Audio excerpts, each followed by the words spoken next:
Mr. County Administrator, we are on a public hearing, the first one, number 23. Thank you, Mr. Chairman. Commissioners, item number 23 requests the board to conduct the first and only public hearing to adopt an ordinance amending Chapter 13 of the Leon County Code of Laws entitled Consumption of Alcohol, Intoxication, and Public Nuisances. The ordinance will establish procedures regarding authorization of alcohol at events occurring at county facilities. Further, this item requests board approval of a Scrivener's Errata Policy 06-1, and we're recommending options 1 and 2. And let me just check very quickly. Commissioners, we have no speakers on this item. Mr. Chairman, I move a staff recommendation. Thank you, Commissioner Minor. Do we have a second? Second by Commissioner, Mr. Vice Chair O'Keefe. Any discussion? Mr. Vice Chair?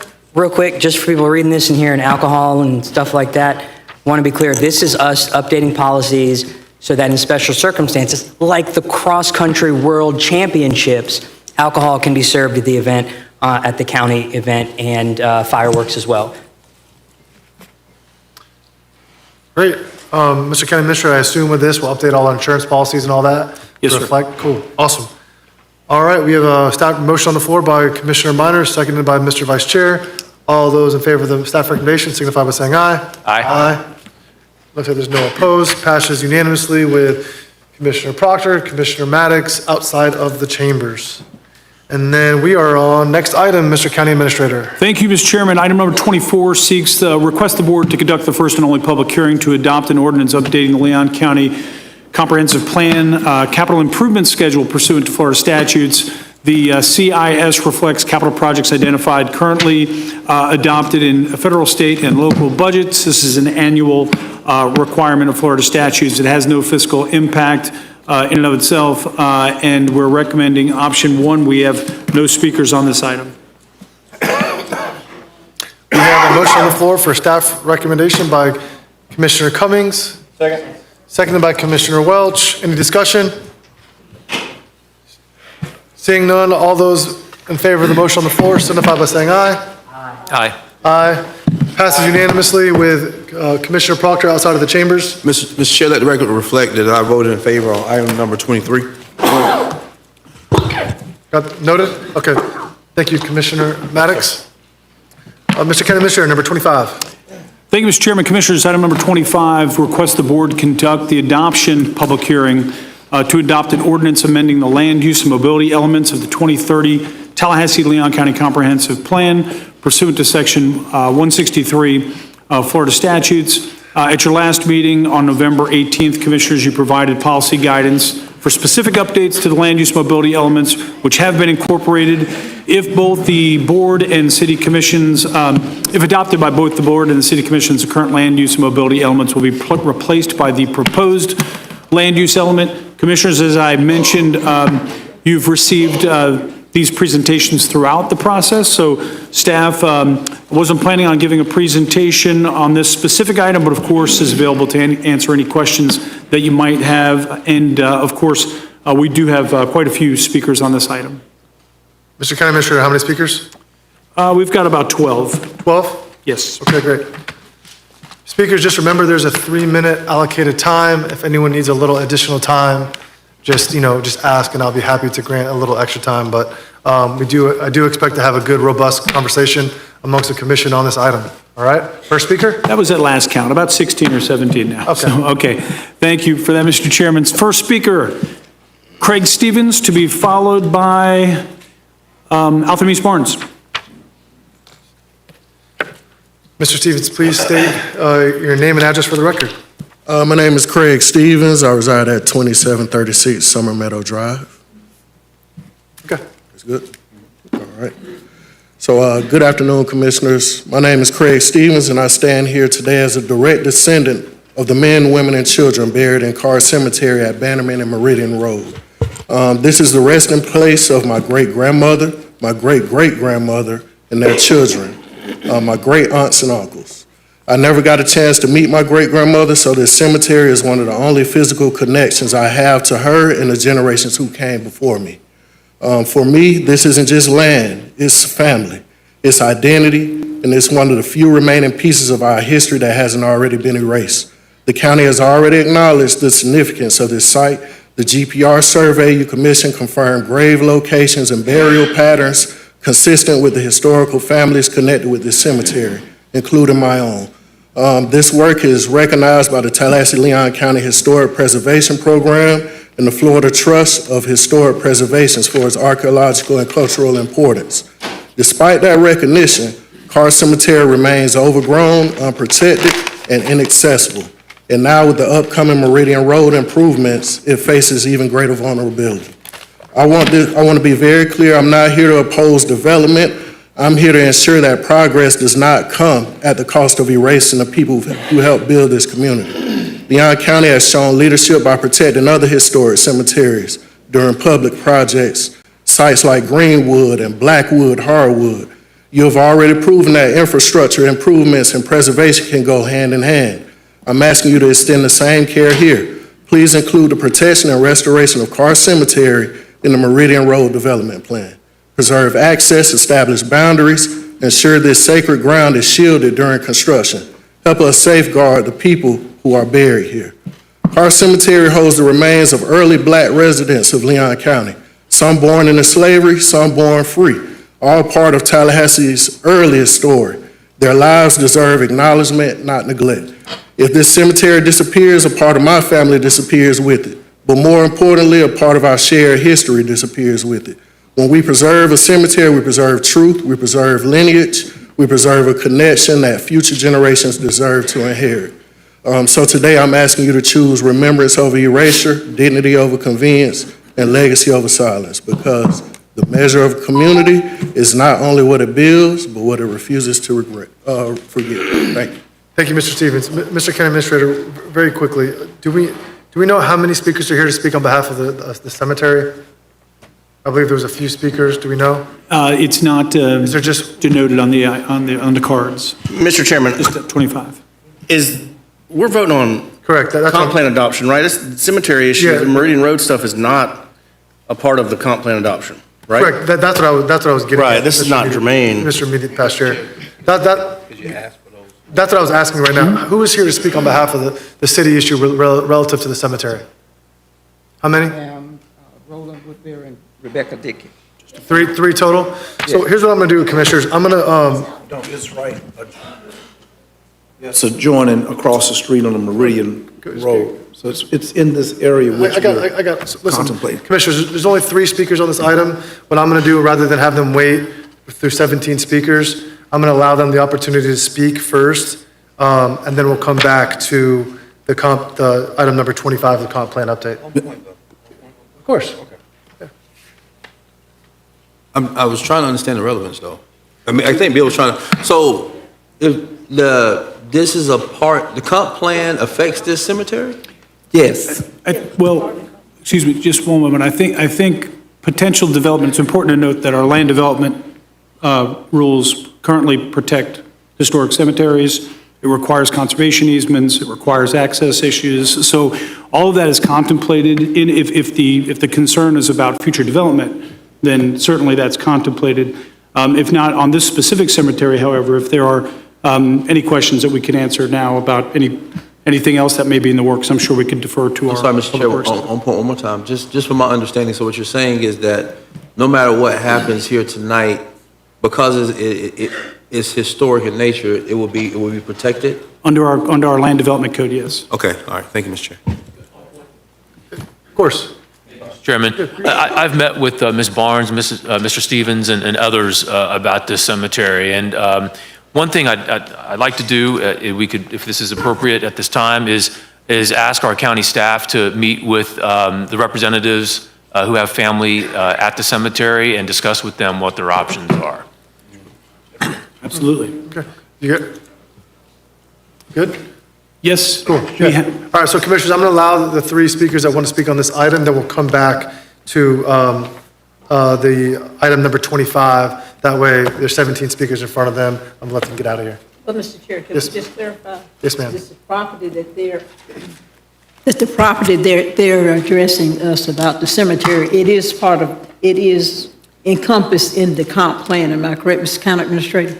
I believe so. Okay, out Meridian Road, out Bannerman, out that way, absolutely. And Mr. Chairman, Thank this you. land has been part of our earlier discussions during the comp plan development, so Okay. it's, Was that a motion you would like staff to sit with them, or? if the time is right, Mr. Yeah, Chairman, I would I'll like to make motion. that motion right now, so that, asking our county staff to meet with Mr. Stevens, Ms. Barnes, and other representatives, Reverend Dickey, to talk about the Carr Cemetery and their options available. Reservation. I'll second that. Motion on the floor by Commissioner Minor, second by Commissioner Maddox. Any discussion? Seeing none, all those in favor of the motion on the floor signify by saying aye. Aye. Awesome. Thank you. Do you three would you still like to speak relative to the item? Okay, great. The floor is yours. Right, okay, thank you, Commissioners and the County Administrator. And I am here in support of the Carr Cemetery descendants. There's a saying that a picture is worth 1,000 words, so I have prepared an information booklet that I will leave highlighting the importance, I think, of preserving sacred sites for their human, educational, and historical value. Having worked on various African American cemetery restoration and preservation projects, especially those in earlier times, I find what is often overlooked is their significance to growth and development initiatives. This isn't the first instance of this subject being of importance when it comes to historic preservation. They shed light on our social and built environments throughout the annals of time. For that reason, the legislature in 2023 recognized the importance of these sites, and Representative Fentrice Driscoll made available a modest grant to assist local governments and private entities with abandoned African American cemeteries restoration projects. I was a member of that task force, and I made sure, though, to clarify that these cemeteries are not abandoned, though that's what the bill stated, nor are they lost. The descendants have a wealth of knowledge as to where their ancestors are resting, and maybe they are subjected to desecration or neglect, but not lost. I'm amazed personally at the amount of history that exists in Carr Cemetery and others like them. Many are on former plantation lands when records were not adequately kept. Researching and documenting their origins and barriers, I feel, should be a key factor in land use and development initiatives, lest we destroy one of our greatest assets, the history of who we were, who we are, and what we can become. Again, thank you for this opportunity. This is in District 4, but we are asking for the support of everyone to make this a priority as you look to future development in that area. Thank you. Thank you so much. Next speaker.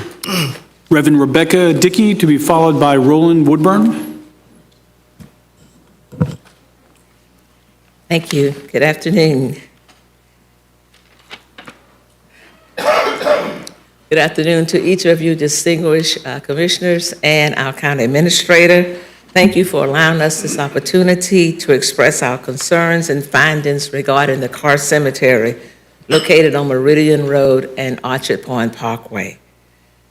The Carr Cemetery Descendants Group is diligently working to seek funding and assistance from Leon County and the Secretary of State to restore and preserve it.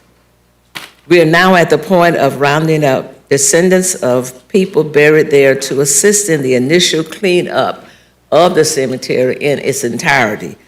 We haven't found out the dimensions of it yet. We have some ideas. People have told us it's much larger than we think it is, but we're trying to get it restored. It is extremely important that all entities involved in the restoration of it are made aware that reportedly there are a lot of infant bodies of persons stillborn and or who died shortly after birth buried in Carr Cemetery. During my several personal visits to the site with different groups of people, I have personally discovered new short graves each time. Governor DeSantis signed into law Chapter 2023-142 Laws of Florida to create a historic cemeteries program within the Division of Historical Resources. The law says in part that the most important point to remember is that all human remains are protected under state law, no matter who owns the land. We must proceed carefully and gingerly during this period of discovery, as this is a sacred site. All stakeholders must ensure that the final resting places of our ancestors won't be desecrated. And that is, I have in-laws buried there. None of my immediate family are buried there, but I have several in-laws who, my husband's father is buried there. So I know the significance of people wanting to be able to visit this site and do it in a manner that is going to be safe. The last time we went to the cemetery, we found bear droppings in it. So apparently there are bears out there now. So we just really need to be diligent in trying to get it set up in a place that can be visited by the many relatives who come. Lastly, the relatives of who have family reunions, when they come from the Blockers area, the Bannerman Road area, that is one of the sites they like to visit, go back and visit their ancestors in that cemetery. And right now, it's almost impossible. Thank you. Thank you so much. Next speaker? Roland Woodburn?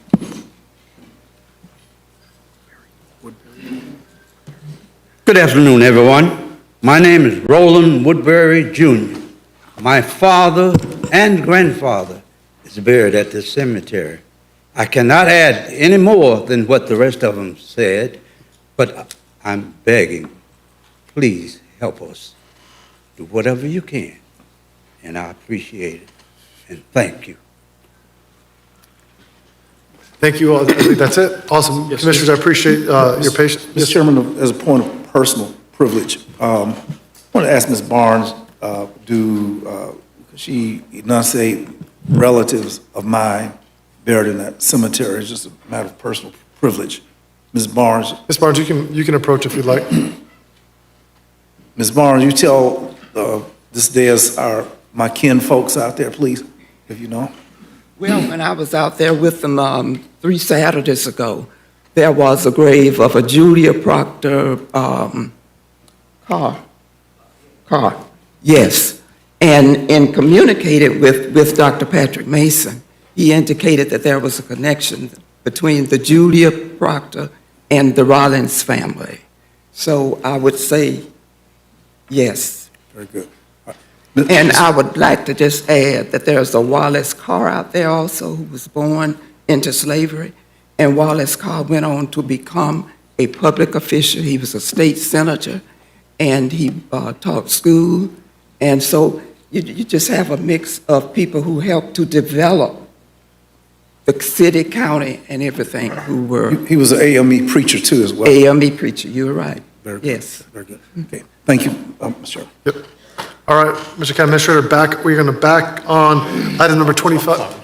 Thank you, Mr. Chairman. Okay. Yes, sir. So I think part of what was asked for is to help restore the cemetery. And help the some way collaborative to work with the community to discover the boundaries. What does the sit down with staff mean? Is it going to be an action plan? Is it going to be some money spent? Is there going to be some effort taken? Just to sit down and talk ain't enough. Let's ask the County Administrator. Mr. County Administrator. So, yeah, and I was just about to provide a clarification, Commissioners, when the question was asked about whether this land was subject to any of the proposed comp plan amendments. It was at an earlier iteration when we had that USA boundary extension on the west side of Meridian. That no longer is in place. So this property is no longer in play, the specific property. However, the same development protections would be in place on this cemetery in our land development code at the point in time when this property would be developed. Now, I should point out, again, importantly, this is private property. This is private property again, so what we'll do is we'll sit down with the family members and interested parties.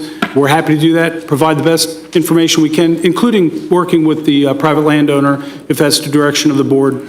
And again, we'll explore all alternatives. Great. Awesome. Thank you, Mr. County Administrator. Good bit, Commissioner Proctor? Very good. Awesome, cool. All right, we are now back on item number 25. And to our speakers, just want to give a friendly reminder, if anyone's uncomfortable with speaking, you can also wave in support or also wave in dissent. We have 3 minutes each, and Mr. County Administrator, first speaker. Thank you, Mr. Chairman. First speaker, Vivian Young, to be followed by Anthony Gaudio. Mr. Chairman, point of personal privilege, could we turn the heat up a little bit? Duly noted. Good evening. Thank you for the opportunity to speak tonight. My name is Vivian Young, and I live at 411 Oakland Avenue in Tallahassee. I'm here on behalf of 1,000 Friends of Florida as the Special Projects Director. We're a statewide not-for-profit organization founded in 1986 to promote sound planning and growth management in our rapidly growing state. I'd like to share with you what our mission statement concludes with. Above all, we strive to give citizens a meaningful role in shaping their future of their communities and state. This is what we have worked towards since 1984, is active citizen engagement throughout the process. To this end, we have engaged in updates to the Tallahassee-Leon County Comprehensive Plan since the first report was released in March of this year, and we've raised numerous concerns about the transparency and opportunities for citizen engagement. But tonight I'd like to talk to you about some specific concerns. The amendments being voted on you will allow significant new development with major impacts on natural resources, canopy roads, and taxpayer pocketbooks. Some major changes have only been discovered over the last week or so, raising questions about transparency. Several updates will add close to 2,500 acres of land to the urban service area, which, as you know, legally binds our community to provide roads, sewer and water, and other urban services. These changes to the USA would be the second largest in 28 years, coming only after Welaunee. There has been no detailed demonstration of need to expand the USA counter to the Objective 1.1 in our current comprehensive plan. While the developer will pay some of these costs for the new services, the taxpayers will pay for the rest, and to the best of my knowledge, there's been no analysis of this. As you may be aware, under current Florida law, once these changes are adopted, there is no turning back. Future commissions cannot change course and take away these development rights once they've been granted. In this vein, we have a series of specific requests. One, save Old St. Augustine Canopy Road from thousands of new residential units by removing the 1,100-acre St. Joe property from the proposed USA. Two, protect the historic Meridian Canopy Road and Lake Jackson from potential impacts by removing the 1,400-acre parcel on the east side by Bannerman Road from the USA.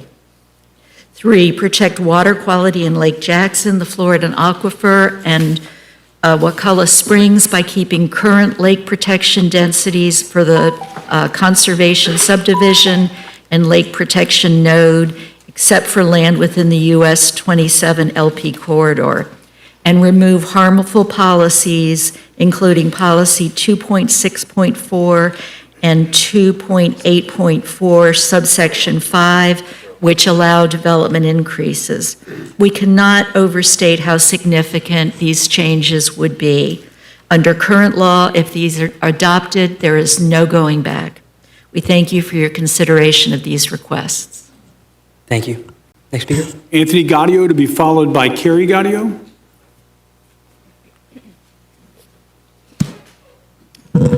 Anthony Gaudio, 2335 Grassroots Way. I live at the Grassroots community, which is encompassed in the southern portion of this comp plan project. And That's a 43-year-old community, and it's one of the few developed areas in this extension in the southern area, and I'm not prepared to talk about the north, and I'm glad that that was discussed. My problem is with the process. I've been involved in planning issues for over 40 years, and I just found out about this a couple of weeks ago. And it's, had you used the property owner-initiated comp plan amendment instead of this comprehensive way that you're doing it, we would have been notified and we would have gotten involved in this a lot sooner. The impacts of a urban services area extension, particularly on the south side, where one owner owns 1,100 acres of the 1,500 acres under consideration, and all the other parts are the cemetery and the VA cemetery in my community. The impacts will be paid for by the entire community, and the beneficiary will be that one landowner. And so that one landowner should come forward and ask for a comprehensive plan amendment. Also, we should wait until the impacts on the Canopy Road from the two developments on Southwood Plantation Road and April Road being done by Horton that was sold by St. Joe Paper Company, to see what the impacts are on the Canopy Road. All those, there's going to be 900 units in that, and with no increase or improvements to any of the transportation, and it's already a serious problem right now. You go there at 5 o'clock and at 7:30 at the intersection of Appalachia Parkway and Southwood Plantation Road, and there's a big line. And when those 900 units get built out, it's going to be quite a problem. So that all these things should be taken under consideration, and the impacts on the Canopy Road are a serious issue that you should consider. So I am suggesting that you stop extending the urban services area in this big macro way and do it, have the owners of the property request it themselves. Thank you for your time. Carrie Gaudio to be followed by Roy Knight.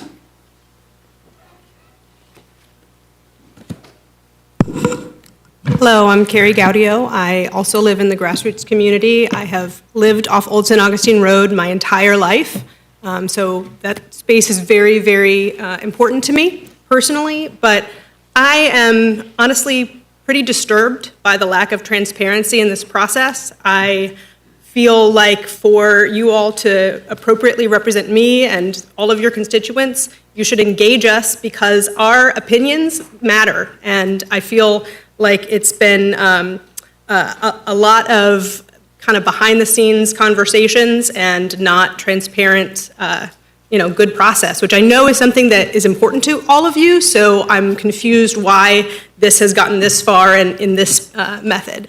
And I really hope that you will consider adopting a different approach that properly engages your constituents, that engages appropriate analysis of the impacts, where we can all review those analyses, the data. I think it's just kind of reasonable and logical, governance. And I really hope that you will reconsider the approach that's being taken right now, because it is not representing the people who are going to be impacted most by these changes. And I know that that's important to all of you. So I thank you for your time, and I do hope that you will reconsider.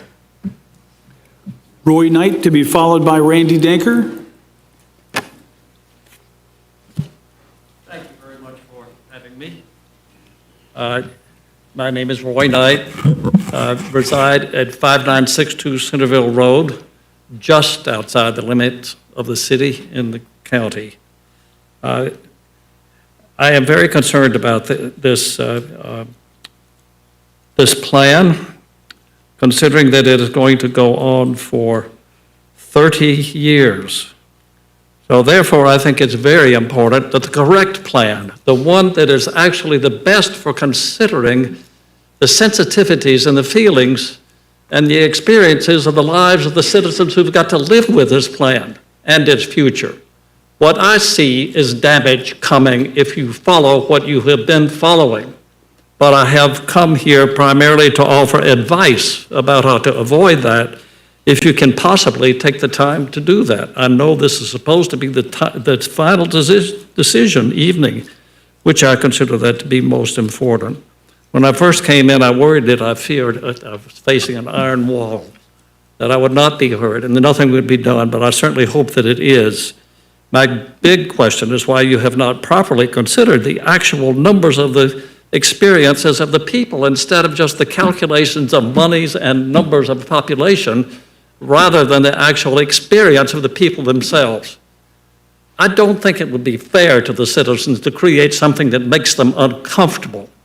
Bad traffic, bad space, absence of rural open space. These things are not only physically harmful to life, they're mentally harmful because the result is things like Thomasville Road and the traffic today. Seeing what was coming in my face as I was coming into town from Centerville Road, it is horrible. It's only going to get worse. I want to mention to you some sources that I have used to explain this and tell you how far behind I believe Tallahassee is in its thinking. The first thing is back in 1909, the United Kingdom, England, was facing this problem of massive citizen population growth. And it was doing just exactly what we should avoid, and that is spreading out all over the place. So at that point, they created an act, and it passed, that they were going to figure out a way to control that sprawl, and they did. This, in effect, was the beginning of the real, actual new town movement. So population could be accommodated with plenty of open farmland and rural space, but yet, if you have been to England today, it is absolutely beautiful. It is extremely well populated, and everybody appears to be happy and comfortable. Nevertheless, it is still difficult traffic-wise in London, in spite of the underground and all of that. So definitely, population growth is to be considered in Tallahassee. We know that. We know it's coming. We do not necessarily know how much housing is provided for right now, which is already in the pipeline, or where it is exactly, and that has to be understood as being there for us to confront. But I do want to mention to you the plan that I believe is the one that Tallahassee is following. Mr. Knight, we've extended your time. If you could try to get to the finish point. The main point is this: Harlan Bartholomew, who was the designer of the city of Vancouver, British Columbia, and Birmingham, Alabama, in the beginning, early in after the First World War. They designed a plan that segregated races and people.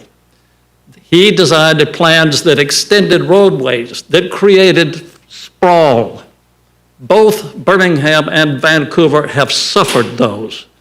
I will come to my main point, which is to simply simplify this plan for the purpose of its being comfortable to the citizens who have to live with it, because I do really strongly believe that unless you follow that, get off that plan and move to something more like Florida's own new urbanism, the seaside and Alice Beach and so on, and also downtown Mobile, Alabama, that the new urbanists, Andres Duane and Elizabeth Platter-Zyberg have done from Miami. Thank you, So Mr. Knight. I do hope that you will consider this carefully, consider 30 years of comfort for the citizens of Leon County and Tallahassee. Thank you. Thank you, Mr. Knight. Before you call the next speaker, I just really would like to emphasize, please keep in mind your 3 minutes. We have a lot of speakers, and I want to be fair to everybody that they get their time. Thank you. Randy Denker to be followed by Dr. David Handy. Good evening, Randy Denker. First, I'd like to thank staff. They've been really great whenever, especially Artie and Susan, whenever I've asked for any documents. They've been really helpful in providing them and explaining, answering my questions. And I have very seriously studied every document they gave me. And I'm sorry to say that I respectfully disagree with their assessment about what we need to be doing with the urban services area. If it is adopted tonight, we're going to be adding almost 3,000 new acres into the Urban Services Agreement, which, as somebody mentioned, is the second largest, I think, that we've had, and with no demonstration of need. We still do not have a calculation of how much available land, buildable land, is inside the current urban services area. And until we know that, how do we know we need to expand it? If we already have enough land in the urban services area, there is not only no need to expand it, but it would be my legal opinion that it's not even complying with the law. Now, there's no cost estimates as to how much it's going to cost taxpayers to extend all these urban services to such far-flung areas. Because as soon as you bring this land into the urban services area, you are legally required to extend urban services. That means sewers, lights, water, stormwater, roads, police, everything. And I have no idea what this is going to cost. And more importantly, you who have to make the decision don't know how much it's going to cost. So I would suggest that if you want to do responsible governing, you got to ask the staff, how much is it going to cost the taxpayers, the public purse, to extend all these urban services way out to these far-flung areas? And the interesting that, I've seen costs as high as $50,000 per home. So I don't know if that's true or not, but I think we need to find out. Now, there's been no cost-benefit analysis. So what I think you all need to ask yourselves is, if we extend the urban services area, we bring these almost 3,000 new acres into it, what are we getting? What do the taxpayers get out of this? So we know, if you know how much it's going to cost to bring those services, the next question is, what do we expect to get back in taxes?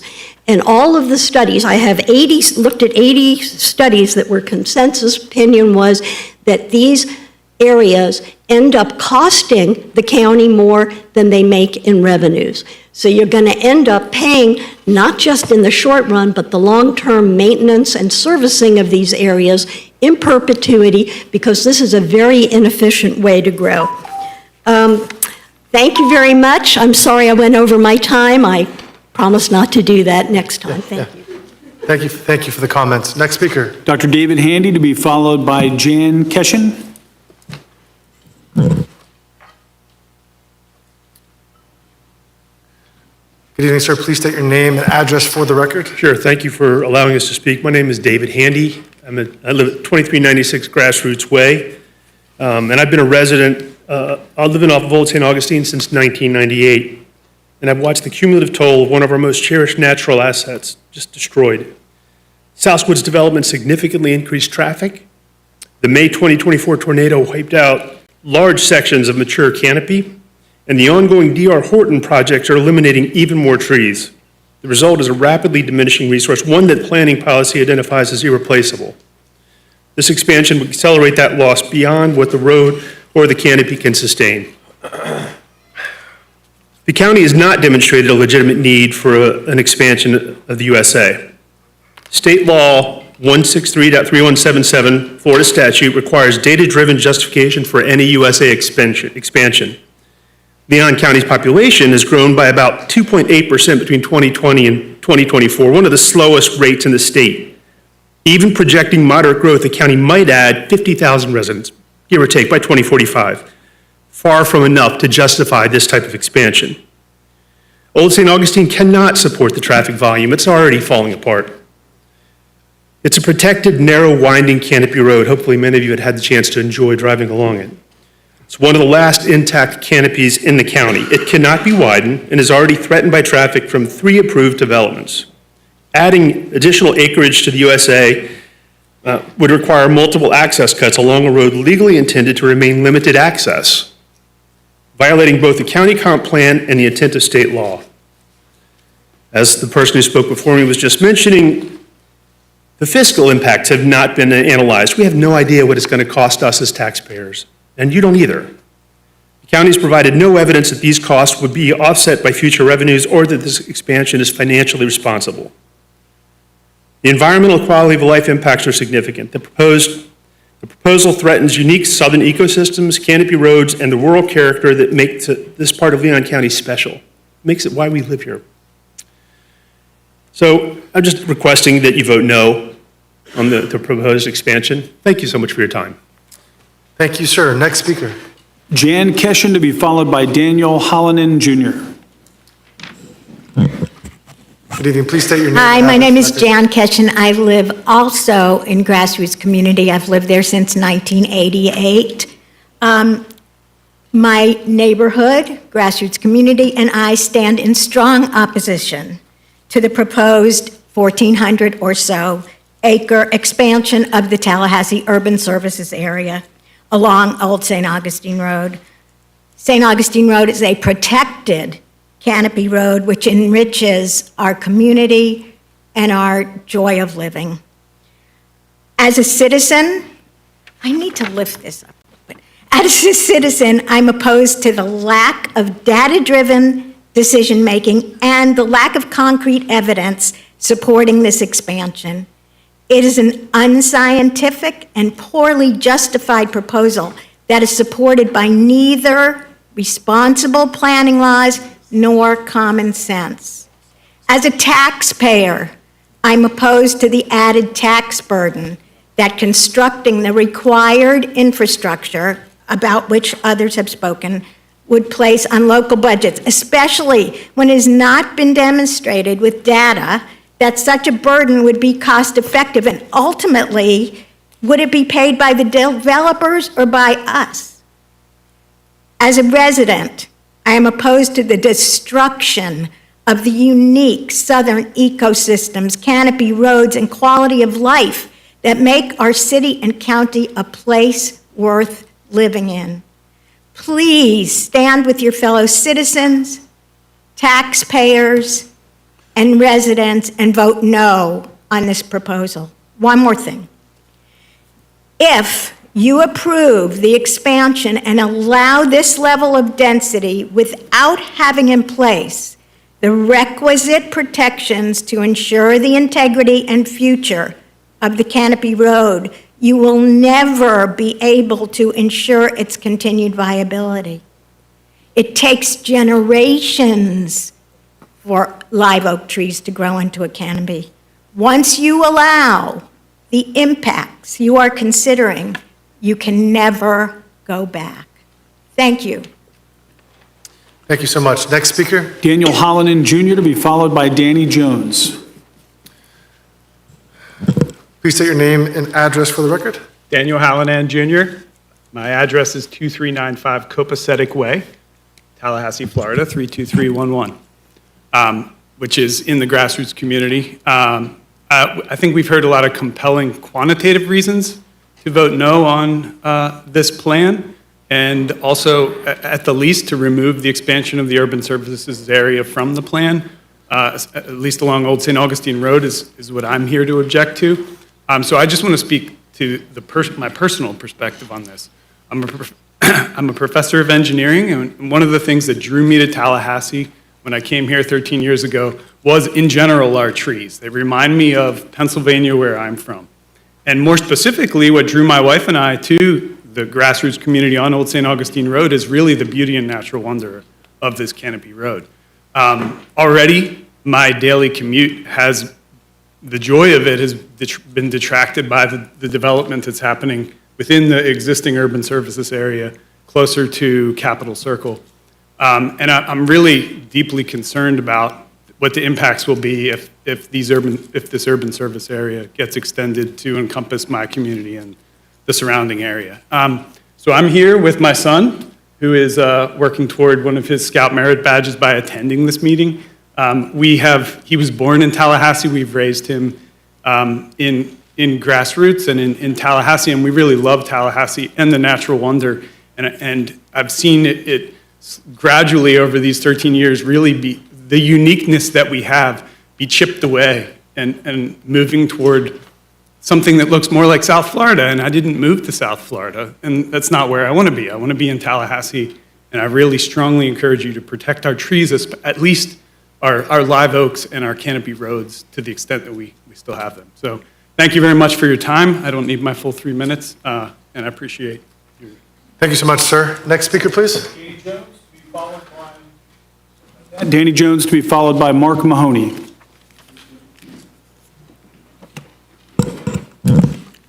Thank you for this opportunity to come and speak to you all.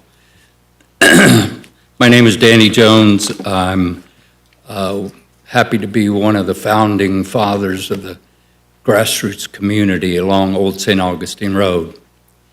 The only way the grassroots community members are able to leave the community and enter into the rest of Tallahassee is by way of Old St. Augustine Road. The last 40 years that I've lived there, we've seen the increase of the impact along Old St. Augustine Road, that it is probably more so caused by the development by a single developer in this community. We collectively at Grassroots oppose Southwood plantation development because of the impact that they provided to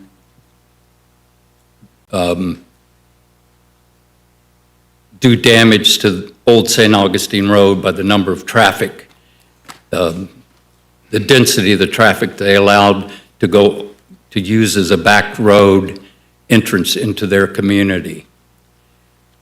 The only traffic light on our section of Old St. Augustine Road is at Southwood and Old St. Augustine.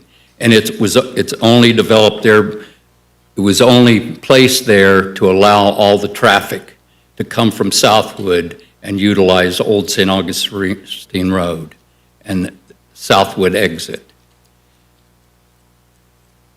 The development that's going to take place at Old St. Augustine and April Road will also do the same thing and increase the traffic load onto Old St. Augustine, which is a substandard county road, which by its nature cannot be widened or developed. We've been told that we cannot have bike paths or walking paths or sidewalks or fire service along that road. It's never been offered to the grassroots community because we were told that was limited on Old St. Augustine Road by that developer. The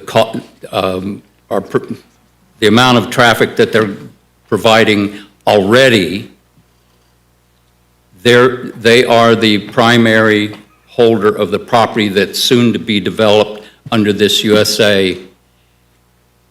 And the only egress that is possible for that developable area is on the Old St. Augustine Road. Now, it cannot sustain that. It cannot sustain the amount of traffic that is proposed in this. Yes, sir. We'd like for you to consider denying this, revisiting at some later time when it could be looked at from the standpoint of the protection of that canopy road. Thank you so much. Thank you, sir. Next speaker, please. Mark Mahoney to be followed by Wendy Gray. Good afternoon, Commissioners. And I'm not a great speaker out here, but I've lived at 8733 Palencia Court. It's in Bosque Agustin, better known as Augustine Woods by some people that speak English. And I've lived off the Canopy Road for 25 years. And I don't really have a lot more to say about the people that have talked about the density, the increased traffic, the different areas that will be impacted by expanding the urban services area. So what I would like to consider, I think what Thousand Friends of Florida said is actually very true in terms of the density, in terms of the increased amount of people, cars, traffic, mental health, et cetera, et cetera. So I'd like you to actually consider voting no on this, and I think there's a lot more that needs to be done in terms of seeing what the impacts would be in terms of cost and things like that. I mean, it cannot sustain that. I don't think we can sustain that as citizens. And I moved to Tallahassee also to live in tranquility. I was in the Peace Corps for 4 years, and I like living around rural areas, and that don't bring the we need more urban infill, as they were saying, utilizing those things. That's all I got to say. Thank you. Thank you, Mr. Mahoney. Next speaker. Wendy Gray, to be followed by the final speaker, Steve Lightman. Good evening, Commissioners. I'm Wendy Gray. I live at 1047 Myers Park Drive, and I'm here tonight on behalf of the Alliance of Tallahassee Neighborhoods. ATN thanks the Board of County Commissioners and planning staff for their responsiveness to ATN's concerns regarding the need to retain the residential preservation future land use category. Staff has proposed language that is entirely consistent with the board's direction to protect existing legal nonconformities within residential preservation. However, we do ask for 2 minor changes to policies that create 2 new future land use categories, one being suburban neighborhood and the other being urban neighborhood. These new categories allow much higher density than residential preservation, and in the case of urban neighborhoods, allow commercial uses. ATN's concern is that the description of these neighborhoods, new categories, allows them to be applied in existing established neighborhoods if there are legal nonconformities. ATN believes that this language should be deleted. Otherwise, it might be applied to justify a change to a neighborhood's designation from residential preservation to either suburban or urban neighborhood. While this is clearly not staff's intent, the inclusion of this language creates an uncertainty which reinstating the residential preservation category was intended to eliminate. ATN is already in discussions with the Planning Department about working collaboratively to refine the plan after its adoption and to create a new zoning code. We ask the board to adopt this one change prior to adopting the plan to ensure that the intent of the residential preservation category is unambiguous. Thank you. Thank you so much, Mr. County Administrator. Next speaker. Final speaker on this item, Steve Lightman. Good evening. I hope I'm not least from last. Save the best for last. And my name is Steve Lightman. I live at 552 East Georgia Street. And in speaking to not knowing the cost of what it would impact on residents, I'd like to point out that a series of national studies show that suburban low-density residential provides less tax revenue than it consumes for public services, and that the median ratio for every dollar in tax revenue generated, it can cost the community from $1.15 to $1.27. And in Florida, it's probably higher. Sprawl development incurs higher infrastructure costs than compact development due to longer roads, utility lines, the need for more vehicles, personnel to cover wider areas. So in summary, compact development helps local governments maintain and improve fiscal solvency, whereas low-density sprawl tends to be a long-term financial burden on the taxpayers. And in regard to the comment by Brian Welch, I see you're listening now, that with sewers, although sewers are extended, if you're on a septic tank, you are not required to connect. And because of the costs associated with it, a lot of the times, people probably won't. Thank you.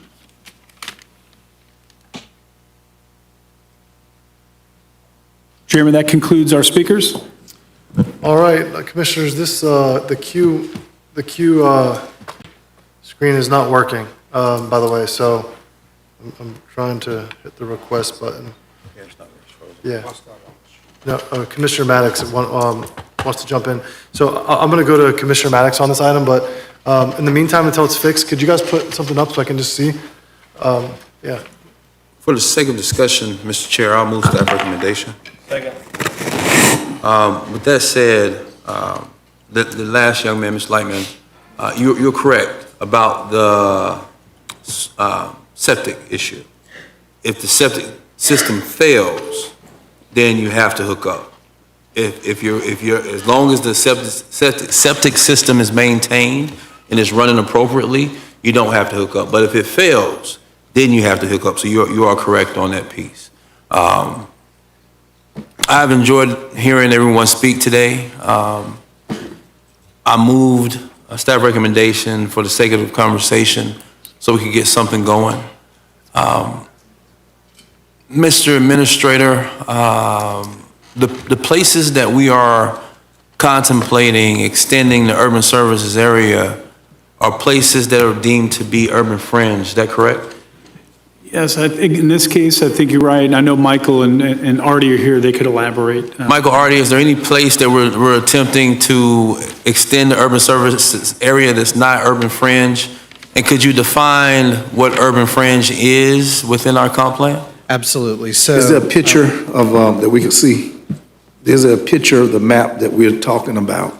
Yeah, in your agenda materials, there's a map that shows the future land use map in your map series. I have that here. I can tell you which page of that it is, or we can bring it up on the. We got 500 or 600 pages on this Understood, item, sir. absolutely. Could you put it on the screen? Yeah. We Well, got. staff is, it's fine. What page? 1875. While staff is putting it up, you can answer my question, though. My two specific questions were, one, I want you to define what urban fringe is, and two, if the areas that we're contemplating extending are within the urban fringe. Yeah, so I'll take the area near the intersection of Bannerman and Meridian Roads first. The majority of that area is included as urban fringe. Urban fringe is meant to be an area that serves as a buffer between the urbanized area and the rural area. It's kind of seen as not in urban areas, but as the next developable areas. Contemplation of extension of any need for extension of the urban, of the USA, the urban area, the urban fringe was the first to be contemplated within that thought pattern, correct? That's correct. Okay. So a lot of that area is urban fringe or urban fringe with residential preservation overlay. The area near Old St. Augustine Road, part of that is in urban fringe or what will become rural residential. The part that is closest to Southwood is currently designated as rural. As what? As rural. As rural, okay. What's the justification? I mean, there was a lot of talk about justification for the extension. Could you talk to me about that? Yeah, absolutely. So the way we looked at it was this expansion originated with a 2003 committee, the Residential Land Availability and Affordability Committee. It was a committee of various community members, planners, environmental conservationists, real estate folks, and landowners. And it looked at a whole host of issues related to there not being sufficient land available for residential development. One of those recommendations within that report was to expand the urban services area in this area. And it actually recommended a much larger expansion of the urban services area to the south of Old St. Augustine Road. This area was also recommended to us by our consultants for expansion as part of their growth scenarios, identifying this as an area that, as the community is going to grow, this is an area that's likely going to have seek to have development in this area. It is closer to the urban core than and adjacent to the urban services area than other areas that have been incorporated into the urban services area and that have experienced higher densities that are further away from the urban core. There's development to the west with Southwood, there's development to the north of this area, and there's already development to the east. So our rationale for this was this area is likely an area that is going to seek to develop at some point in the future. It would be better, it'd be good planning to ensure that this area, if it were to develop, would develop with urban services such as central water and sewer, and most importantly, to designate this area as planned development, the planned development land use category. Define planned development? Sure, absolutely. So the planned development land use category is intended for large areas within the urban services area, be an area that is, before any development can occur, be subject to an approved master plan. And the master plan is required to take into a number of things into account. And that's to include that it identify how natural resources on site will be protected. It will require to have a transportation plan laid out showing how the transportation internal to the site will impact the surrounding areas and how it will be mitigated. It'll require how to identify impacts to the surrounding area and how any prospective development in that master planned area will protect things like natural resources and canopy roads.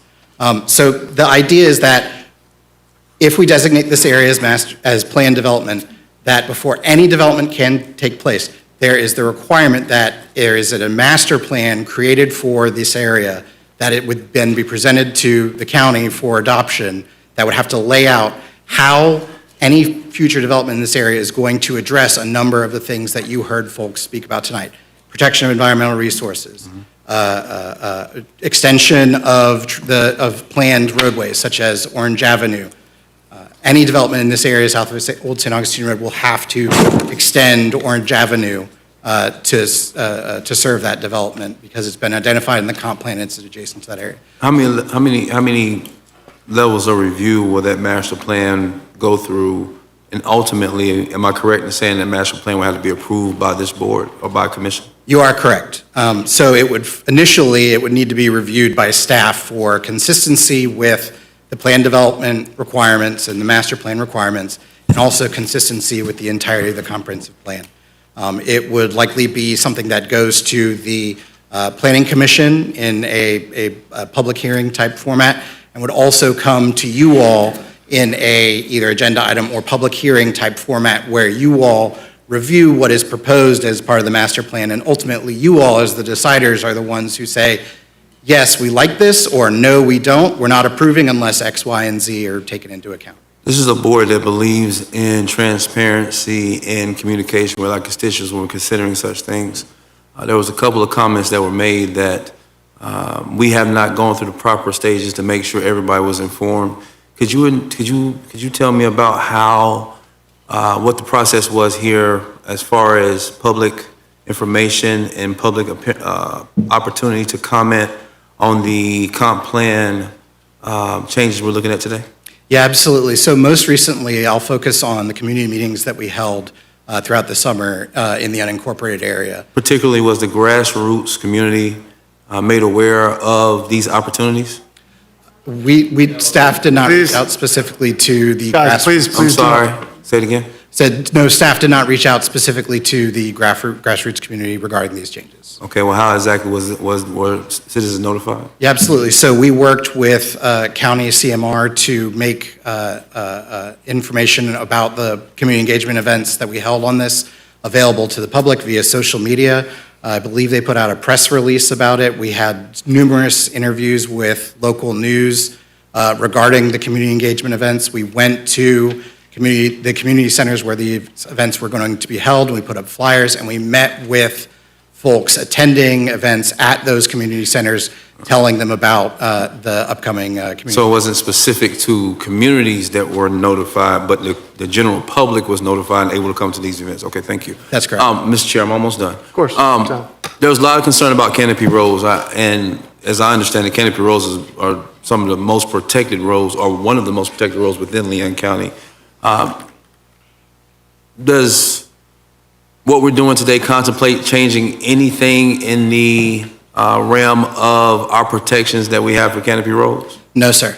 So those protections will continue to be there? That's right. So the comprehensive plan makes very clear that there are strong limitations on new cuts to canopy roadways, as well as the Leon County land development regulations. For properties served by roadways other than the canopy road, it requires that they utilize those roadways. It requires the utilization of existing access. If there's already access, it requires the joint use of that access.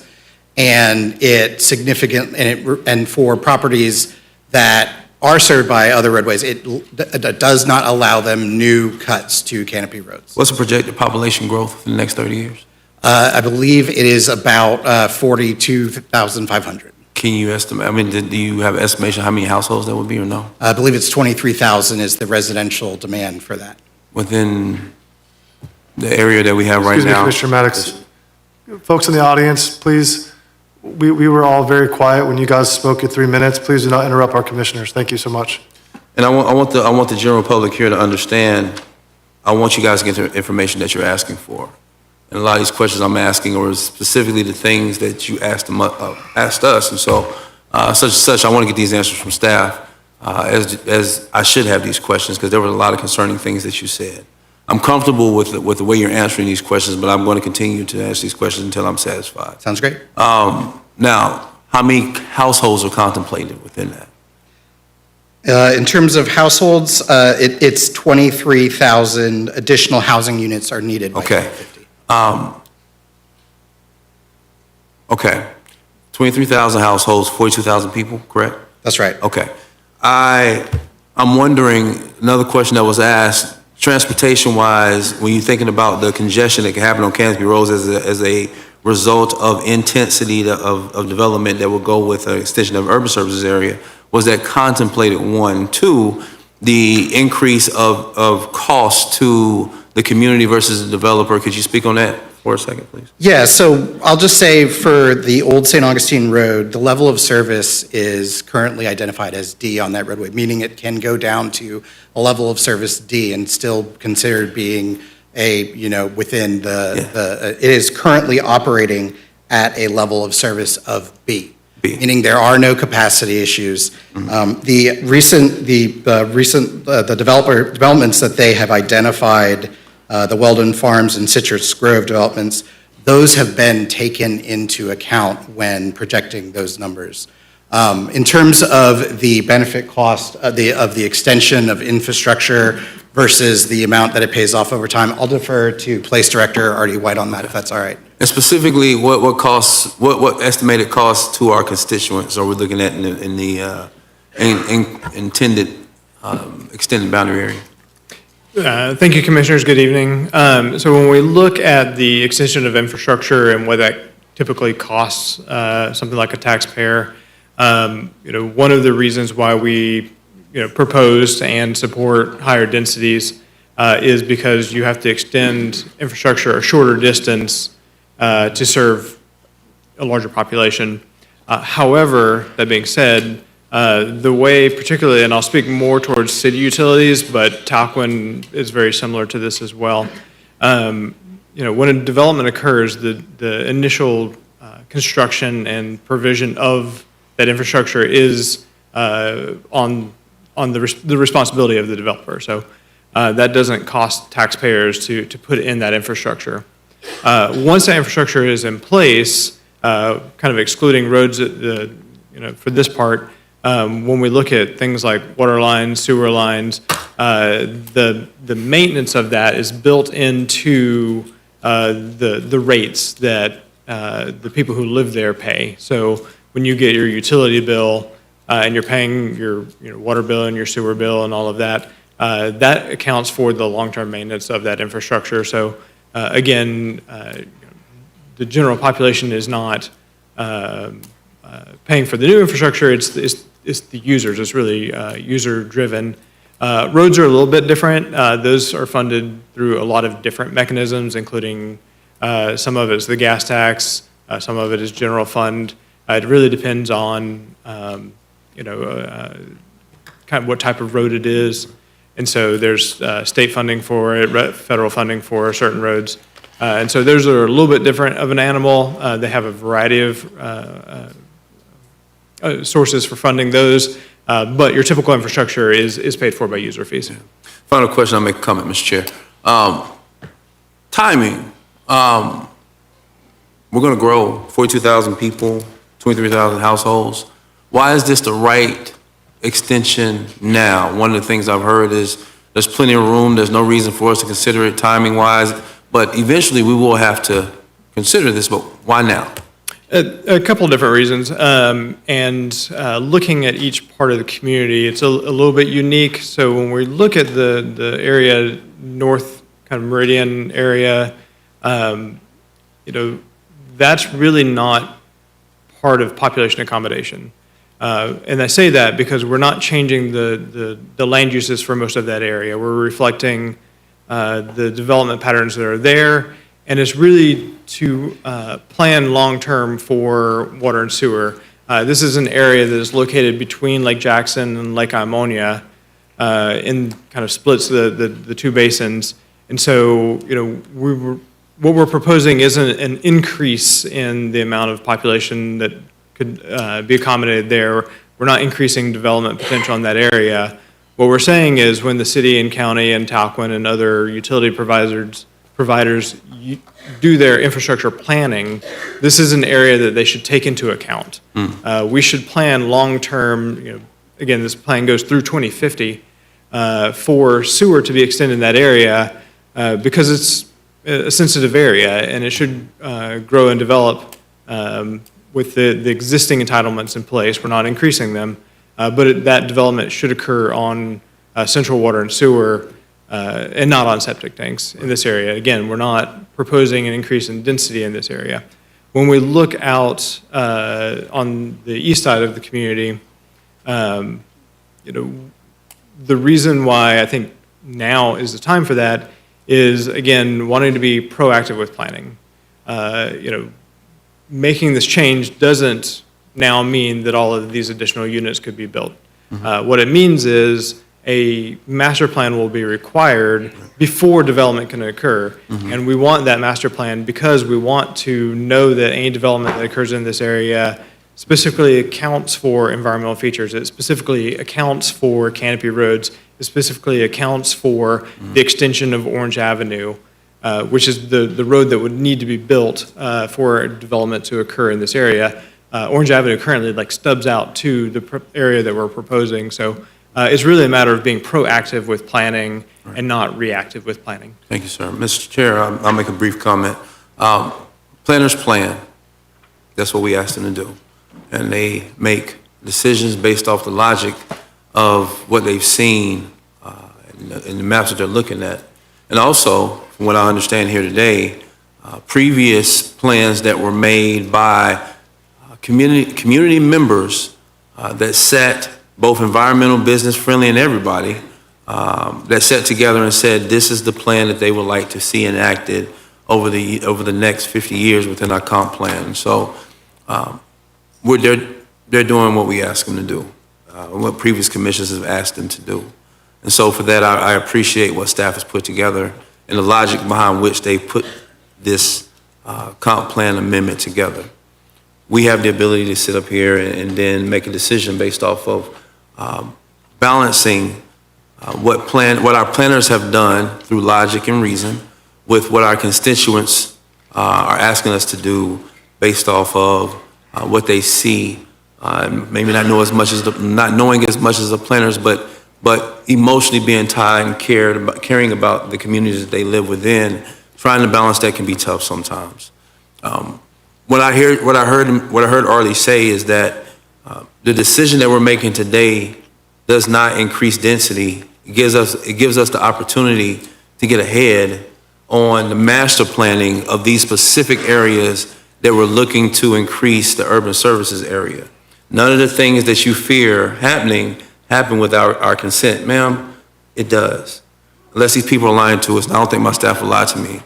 I don't know that what we're doing right now, and I'm going to listen to commission discussion on it, I don't know that what we're doing right now is moving too fast.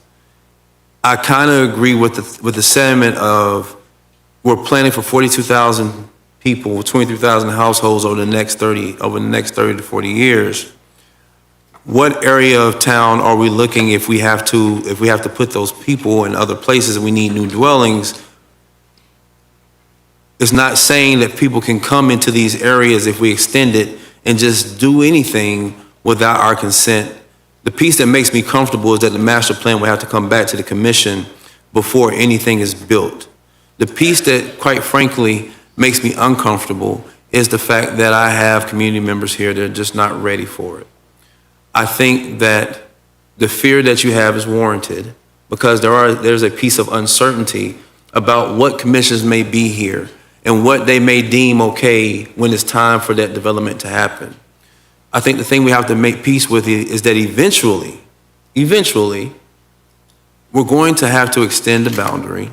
And when that happens, the same process will be in place. And so I'm going to listen to the rest of the commission. I don't think that what the planners are asking us to do is not I don't think it's a bad idea, but I am trying to balance the emotion and reasoning of the constituents I'm listening to with the logic that I'm hearing from staff that I think is very well thought out.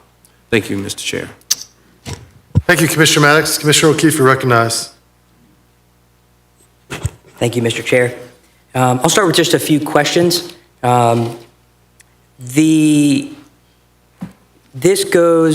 it's confirmed my understanding, because as we met, thank you for your time. You've been great with extra time breaking this down for me. And I learn something new every time we meet. The land use code on, my questions are mainly about 4 parcels that make up 1,100 acres along Old St. Augustine Road, and they are treated differently than any of the other parcels because of the single owner and the size of them being over 200 acres. So I'll just contain my questions to that. Because I have no issues with the other expansions that are of smaller amounts throughout I call it the finger that's going around the map there. So the land use code, the future land use does change for these. This is currently, future land use for these 4 is currently rural, which is 1 home per 10 acres. And it becomes master plan by way of our vote, because that's our policy for things over 200 acres with 1 owner. We talked about what those densities might be, and to be clear, those densities don't automatically become the maximum for planned development of 200 residential units per acre. 20 residential. 20, thank you. This is why, thank you. 20 residential units per acre, up to 25,000 square feet per acre of office or commercial, and up to 50,000 square feet per acre of storage.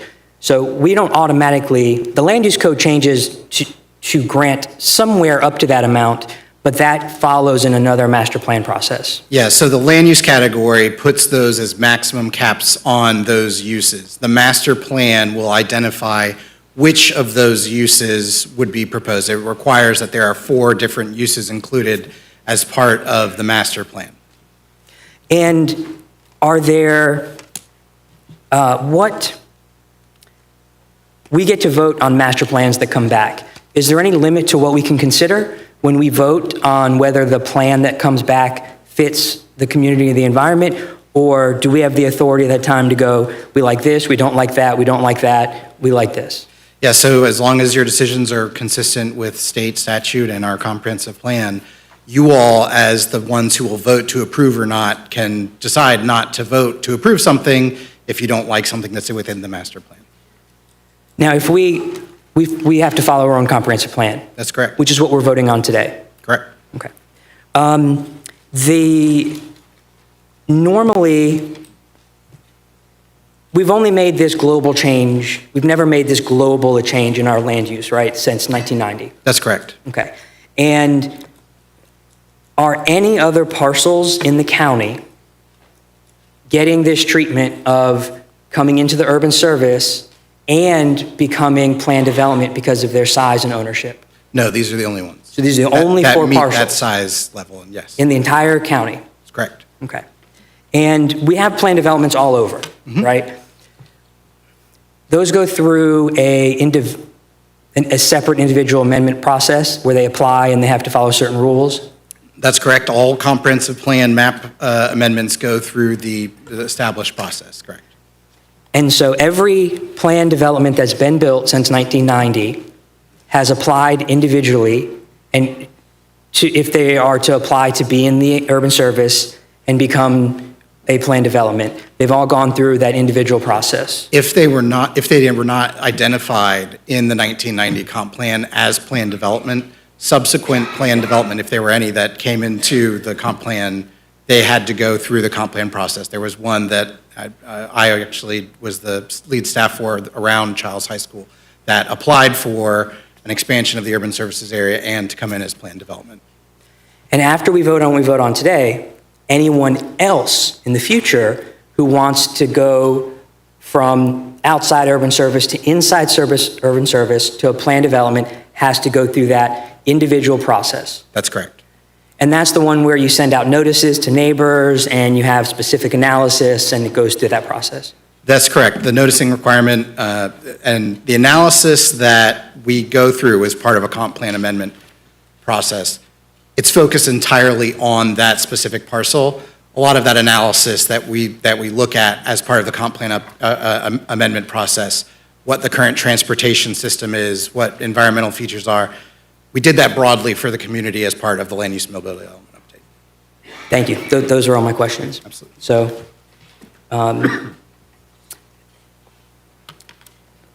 again, this is, for the commissioners, this is on page, if you want to look at the map I'm talking about, it's on page 1875 of the materials, and I'm only speaking to the 1,100 acres, one owner that would become planned development. This is not so much about blocking development, it's about one owner getting to skip the line and avoid the process that every other owner goes through in the past and will go through again, if for the new people. When we voted to prevent the westward expansion of the USA near Meridian Road, we set the precedent that we didn't want individual landowners to slip into the urban service area and increase density without going through the normal process. The old St. Augustine Road area expansion follows the same logic. And so if we remove the 1,100 acres of proposed urban service expansion along Old St. Augustine Road, which is all held by one owner, that's no different than what we did in what we voted on in November for the area west of Meridian Road. And that's precisely what we need to do in this case.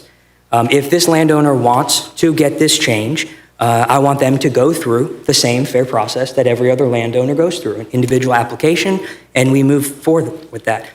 It's the same thing every developer before and every developer after will have to do. Sit second on that. Thank you. I'm coming with a good motion. So these 4 parcels are the only parcels getting this treatment by way of their size in this entire change. And, I agree we need planned development and especially higher density development for our housing inventory, but planned development needs to make sense and go where it belongs, where roads can handle it, the environment can handle it, and the infrastructure's there. And we don't know how a planned development that is somewhere between 0 and 20 units of residence per acre and all that possible commercial will impact the Canopy Road, but in the individual amendment process, we do get that localized study and information. And so I think when we're making planning decisions for the whole community, we ought to expand the urban services area and increase land use along major roads and infrastructure that makes sense, of which there are even in my own district. We don't need to put possibility of 20 units per acre of housing, 25,000 square feet of commercial per acre, or 50,000 square feet of storage per acre on a protected canopy road when we have other major roads. An individual owner of more than 200 acres, in this case 1,100, should not slip into the urban services area via the one land use and mobility update we have ever done since 1990.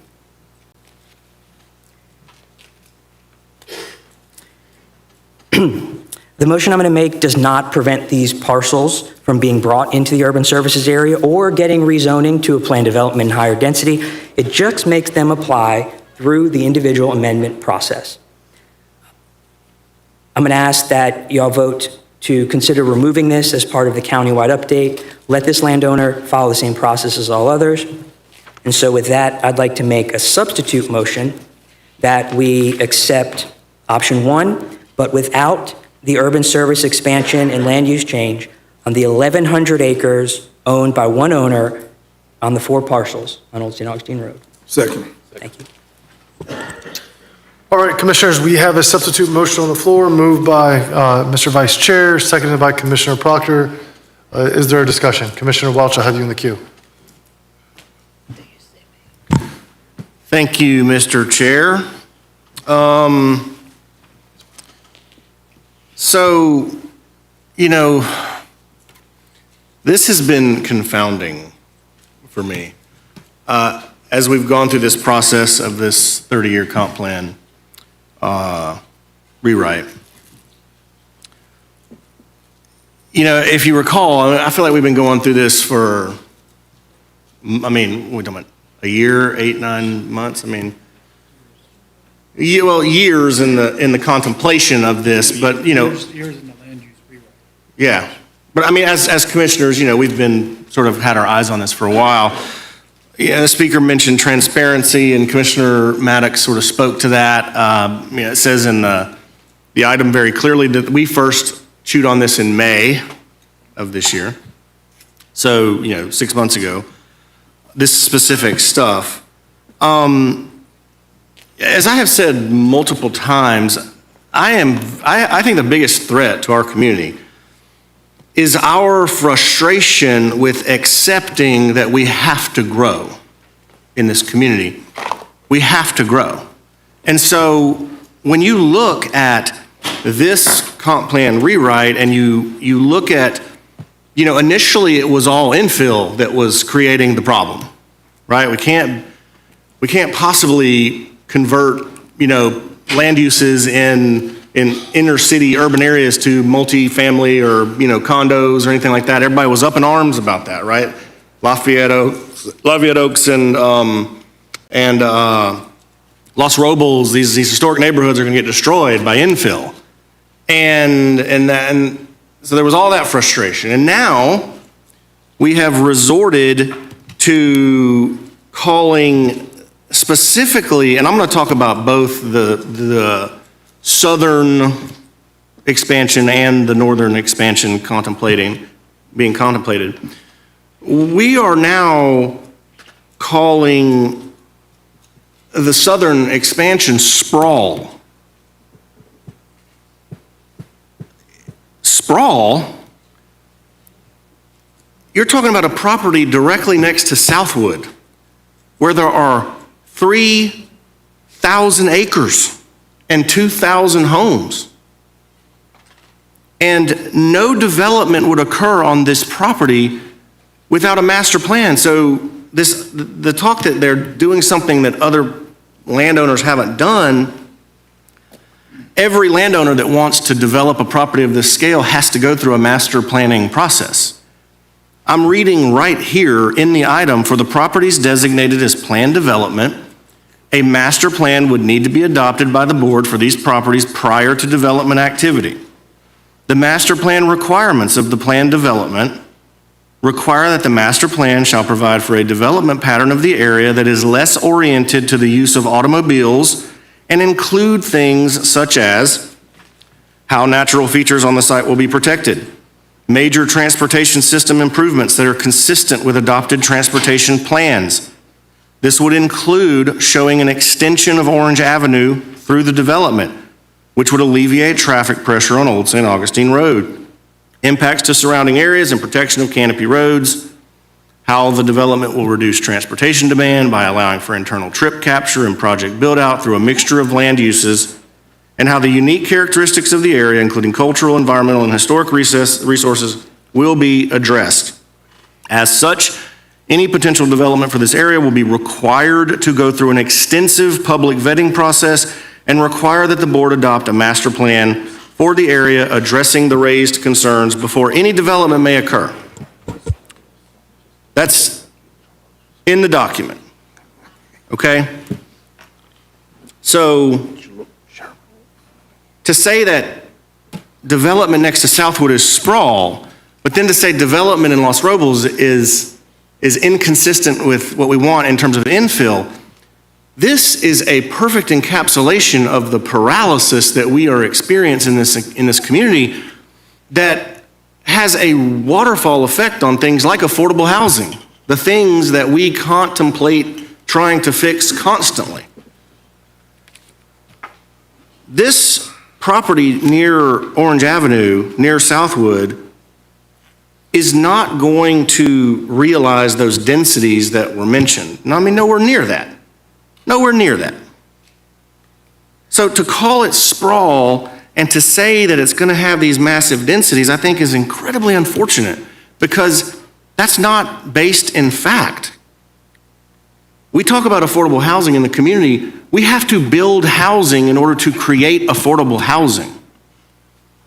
This property next to Southwood is going to facilitate affordable housing because the houses that will be built there will allow for less expensive homes that are older to be vacated so that people can move into those less expensive homes. So I feel very bad for our staff because we put them in a very difficult situation in which they're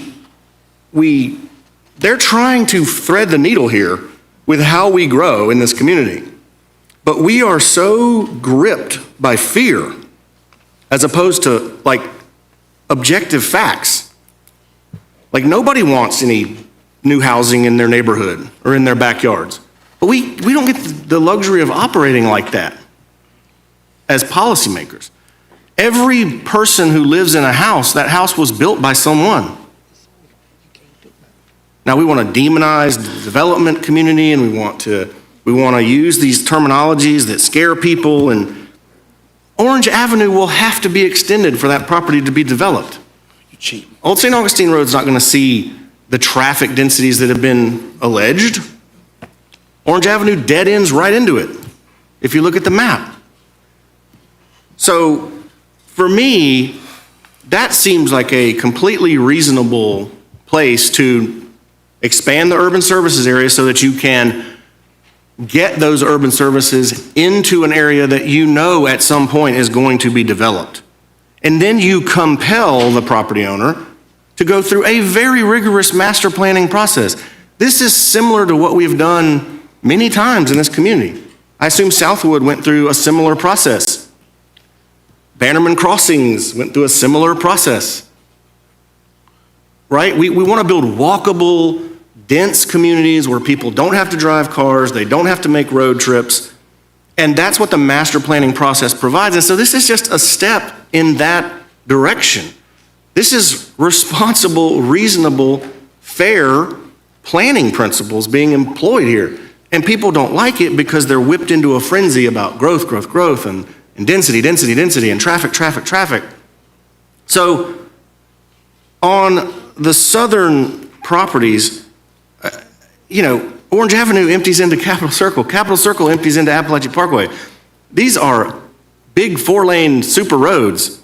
This is where good planning, good planners would say, hey, seems like this is where you would sort of do a preemptive urban services area expansion. Now, I know Commissioner O'Keefe's substitute motion did not address the Bannerman issue, but I think that's another perfect example of how the facts are being overtaken by fear. I've been receiving emails from 1,000 Friends of Florida and Alliance of Tallahassee Neighborhoods saying, oh, well, that urban service area expansion is going to ruin the lakes. It's going to increase the densities. It does the opposite. It does not change densities. There's no contemplation of changing densities in that parcel east of Meridian Road. There's no current urban services provided in those areas where this would allow them to be provided so that when those densities that already exist are realized, these houses are not on septic tanks, which would protect Lake Ammonia and would protect Lake Carr and would protect Lake Jackson. Yet, we get whipped into this frenzy like this is going to create more road trips and it's going to create pollution and it's going to ruin the lake. No densities are being proposed to be changed in that location. And like it literally, it's a status quo situation. It's making the properties consistent with the neighboring uses that are already on urban services. So again, a good planner is going to look at that and go, well, that seems like a no-brainer, yet it's met with acrimony, it's met with concern. We dealt with a different issue, Commissioner Minor, right, which fairly had some question marks on it, right? And we dispensed of that as this board. But now this other side of the road's got roped into it. I mean, it's so confusing to people that we had folks in here, worried about the destruction of a cemetery that is not even contemplated in any of these comp plan. There's no development like pressure on the cemetery. The status of that cemetery is unaffected by any of this. Yet they're concerned about that. And they should have been initially, right? But that's been dispensed with, right? They thought it was in District 4, it's in District 3. It's on the other side of the road. So it's like, we as a policymaking board have got to get to a place where we are reasonable about how we grow, where we are objective about the realities of our professional staff who have spent years in the macro and months in the micro working on this stuff to facilitate what we know is going to have to happen. To Commissioner Maddox's comments, we know people are moving to our community. We know we have to provide housing for them. We know that we have an affordable housing issue. We know that these things have to happen. No one has ever told me where they think development should go. I don't know. I would love to hear where folks think development should go, because I guarantee you, when you identify it, the people around there are going to come in and be upset about it. And so we don't have the luxury of looking at it like that. We have to be pragmatic. We represent our districts, and as a whole, as a board, we represent the entire community. We have to facilitate growth. We don't build enough homes here. We don't, there's a lot of college kids living in mid-century homes off Tharp Street that could be beginning homes for families. But we have to move people out. We got to get people the ability, it's all connected. We have to give people the ability to be mobile, to transition. These master plan communities provide multifamily housing. They provide starter housing. They provide, family housing. They provide estate housing, and then they provide nursing homes and assisted living housing. I mean, they're designed with a lot of intentionality to capture every phase of life. And that master planning process is incredibly rigorous. I mean, I think you could fairly state it's pretty rigorous, right? Tree mitigation and stormwater mitigation, and those are all good things. We do really good planning in Leon County. We do really good permitting. We are really, really cautious about the environment and how the developments we build impact the environment, how stormwater impacts the lakes, and how sewage or lack of sewage impacts water quality and quality of life. We do that really good in Leon County, really well. Yet we have the hardest time moving some of the most fundamental, in my opinion, items for growth and development. I have no doubt that when this project, whenever it comes back to this board for a master planning comp plan amendment, it will incite vigorous debate. There will be many, many emails sent. There will be many, many people in the chambers who will shape the outcome of that master plan. It's not like this board or any future board is going to be completely insensitive to the concerns of neighboring communities. But we don't have that luxury to just stick our head in the sand and say no. We have to facilitate this. It's incumbent upon us as a board to facilitate progress, true progress. And the animosity towards this entire comp planning cycle, or whatever you want to call it, rewrite, has been just filled with the frustration that you probably hear me expressing.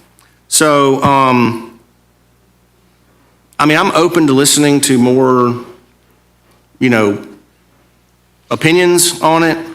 I appreciate Commissioner O'Keefe's substitute kind of pulling back and focusing on the parcel where I think there's some debate you can have, as opposed to the Bannerman parcel, which is firmly in my district, And if it were upzoning or changing densities or going to add, 10,000 trips to Meridian Road, I would be up in arms.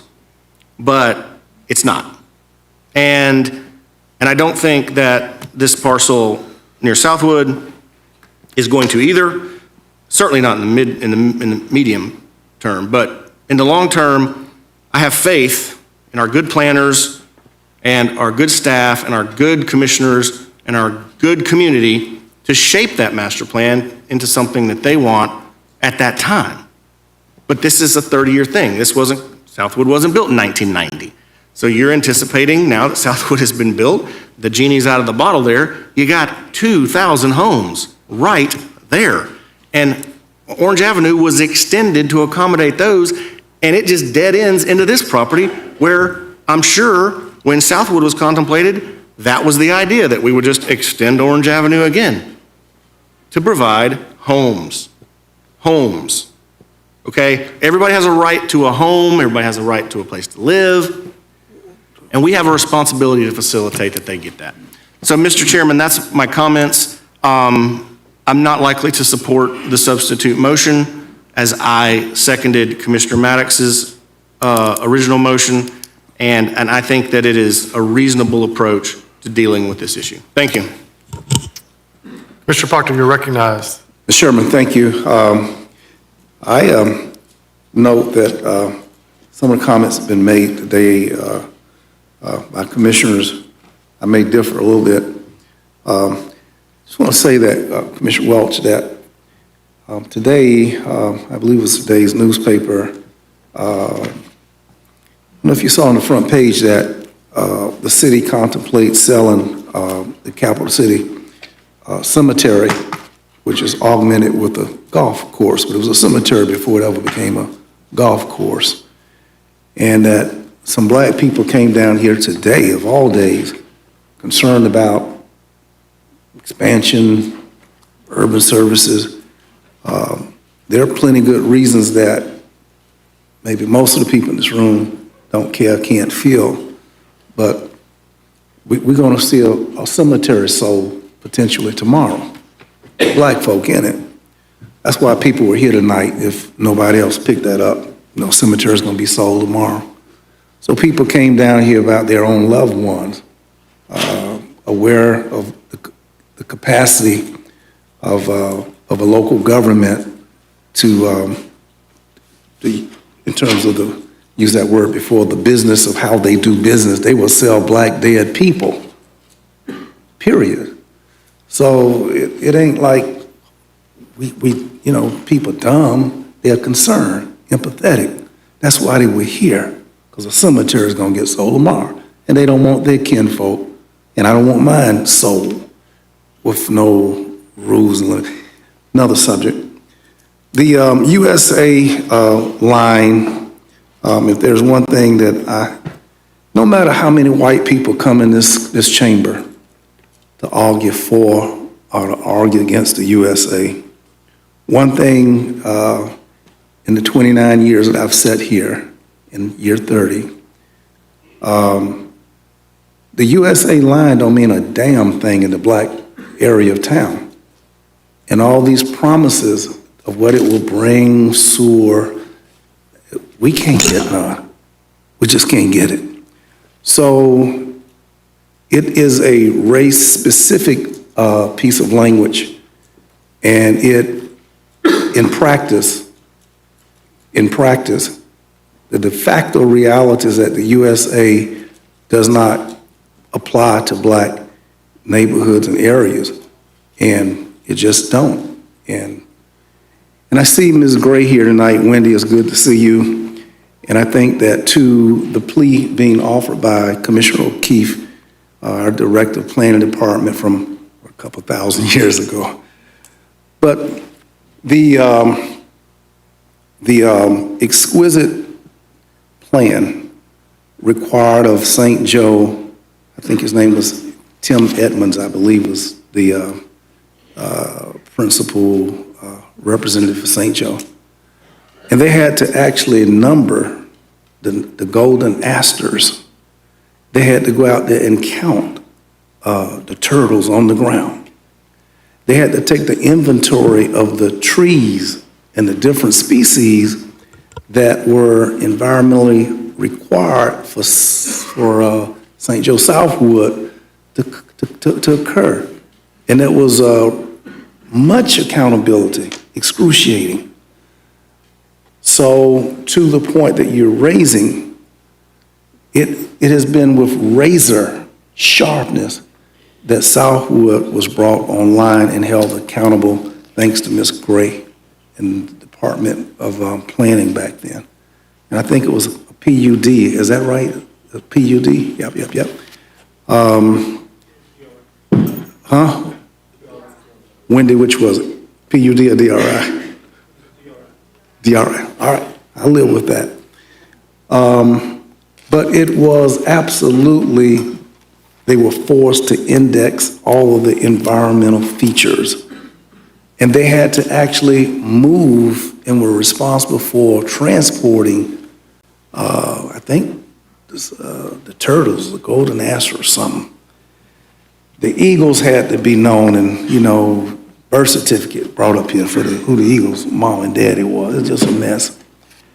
So I think that what you're asking is that for the parcel of dirt, though it's next door to Southwood, it's coming in with a complete pass. It has absolutely no examination that Southwood was examined, and all of the features, environmental features, were ascertained.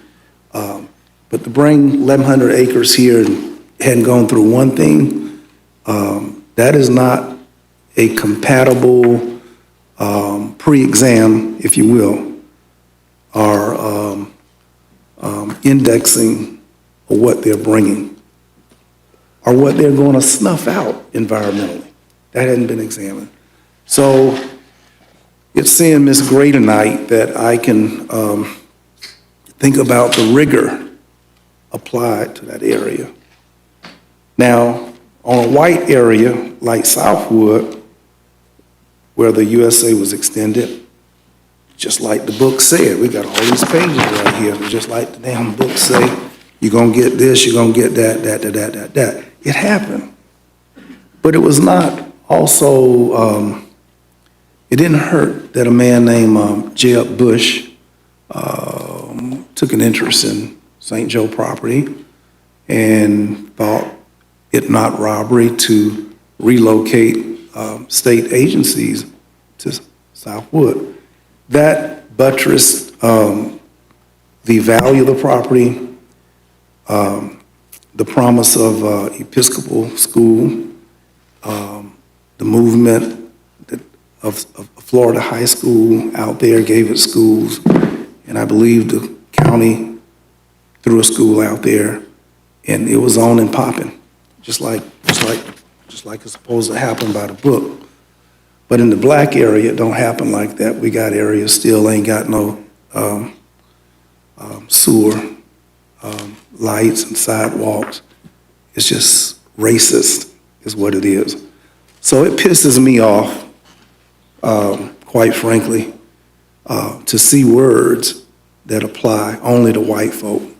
It don't apply to black folk. And my observation, now Ms. Attorney Randy Dinker was here earlier, and hey, Ms. Dinker. And Ms. Dinker, speaking from your district, Commissioner Welch, was one of the litigants who we faced, I think, 27 lawsuits to actually expand. And people were crying, no, we want to keep the rural character of our area. And folk did not want Kohl's, Publix, they did not want Target, they didn't want Bannerman Square. And I was told the ABC store, the liquor store was desired, but the rest of it, they really didn't want up there. And, but nobody wanted to admit it, Commissioner Cummings, but they wanted ABC. It was amazing that urban, use the word sprawl, if that's the right word, but urban expansion grew. Child school came up there, and they fought, no, no, no, no, no. And what I'm saying is that planning, there's an invisible element that has nothing to do with this commission, has everything to do with staff and the people who are the applicants and who seek to move here, move there. By the time we get it, it's a rubber stamping. The real negotiations does not happen in front of us. It doesn't happen long before. And to see opposite spectrums, Southwood and St. Joe going through the grind, and to see with city support, with county support, we were behind, and to see Ms. Dinker and those neighborhood groups trying to fight and resist two different reactions to growth, two different reactions. And then tonight, what's more troubling, Commissioner Welch and Commissioner Keefe, your districts, is how recommendations that are geographically different, with different dynamics, different histories, can come to us as if they're one and the same package in the same box. It's like trying to buy my daughter and my son's Christmas gift and put both of them in the same box. They can't do that. It ain't gonna work.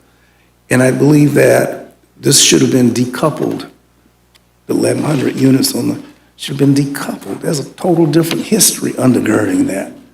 And they have not met the test. They have not met the test of Southwood, period. They just not. But nobody knows that but me and Vince. And Vince ain't talking about it, and I'm about to shut up. But it didn't happen. Wendy knows.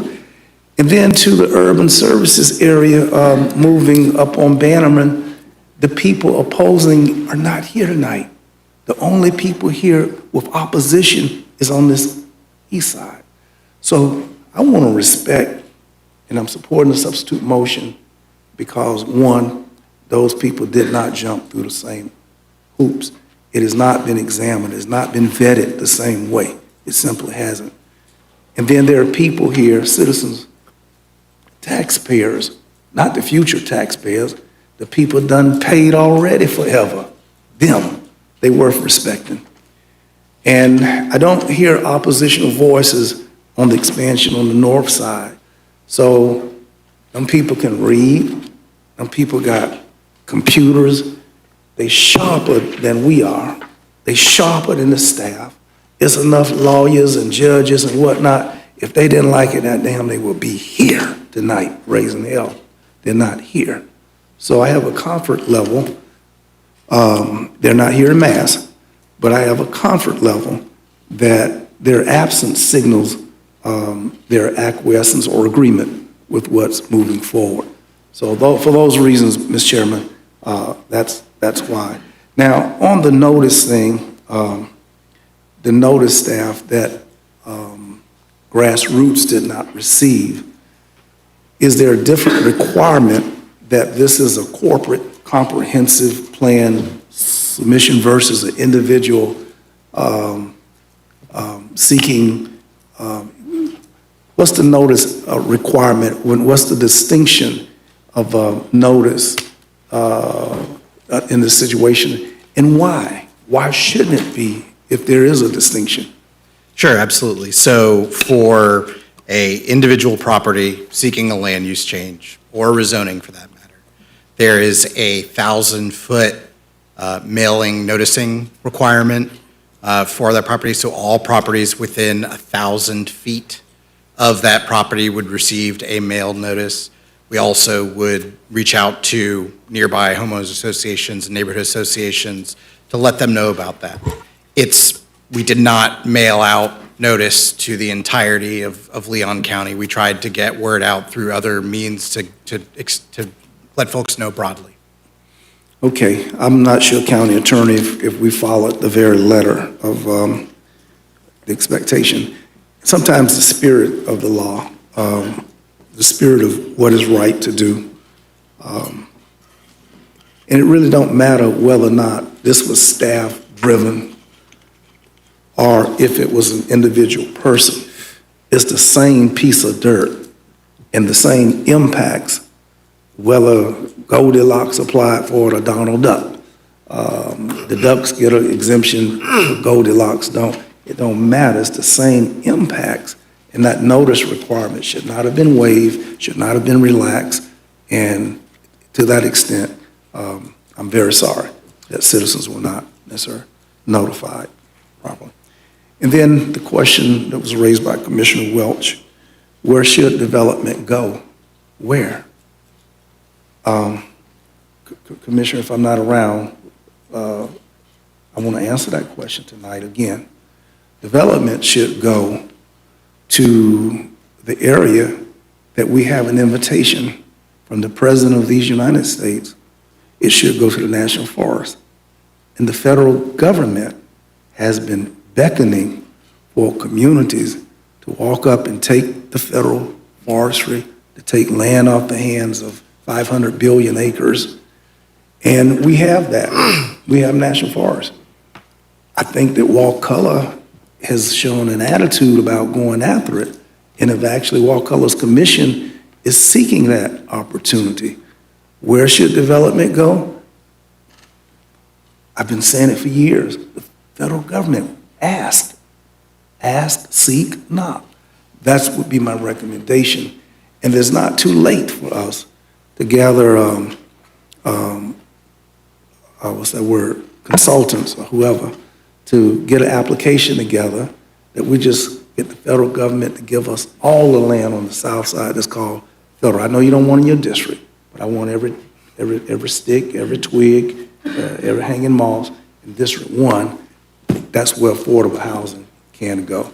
I make that suggestion to answer my colleague's question. Commissioner Proctor, I got two other commissioners who haven't spoken yet. Yes, sir. Okay, awesome, thank you. Commissioner Cummings, you're recognized, and Commissioner Minor. Thank you. Thank you, Mr. Chair. I enjoyed listening to the commissioners, Commissioner Proctor, and I think one of the things we recognize that we all bring our experiences, our collective experiences, our backgrounds to the dais, and I think it shows it, in our comments, in our rhetoric, in our response to the citizens that come before us. So I want to thank the county administrator and his staff for this particular agenda item. I also want to thank the citizens of Southwood, out North Meridian Road, Bannerman, for their diligence and their concern about the expansion of the urban services area. And I just want to ask a couple of questions about the expansion. If you will, I'm at attachment 12. If you can look at attachment 12, and I believe it indicates the blue is Old St. Augustine Road area. Then there's the green that's crossed out, Old St. Augustine Road area as well.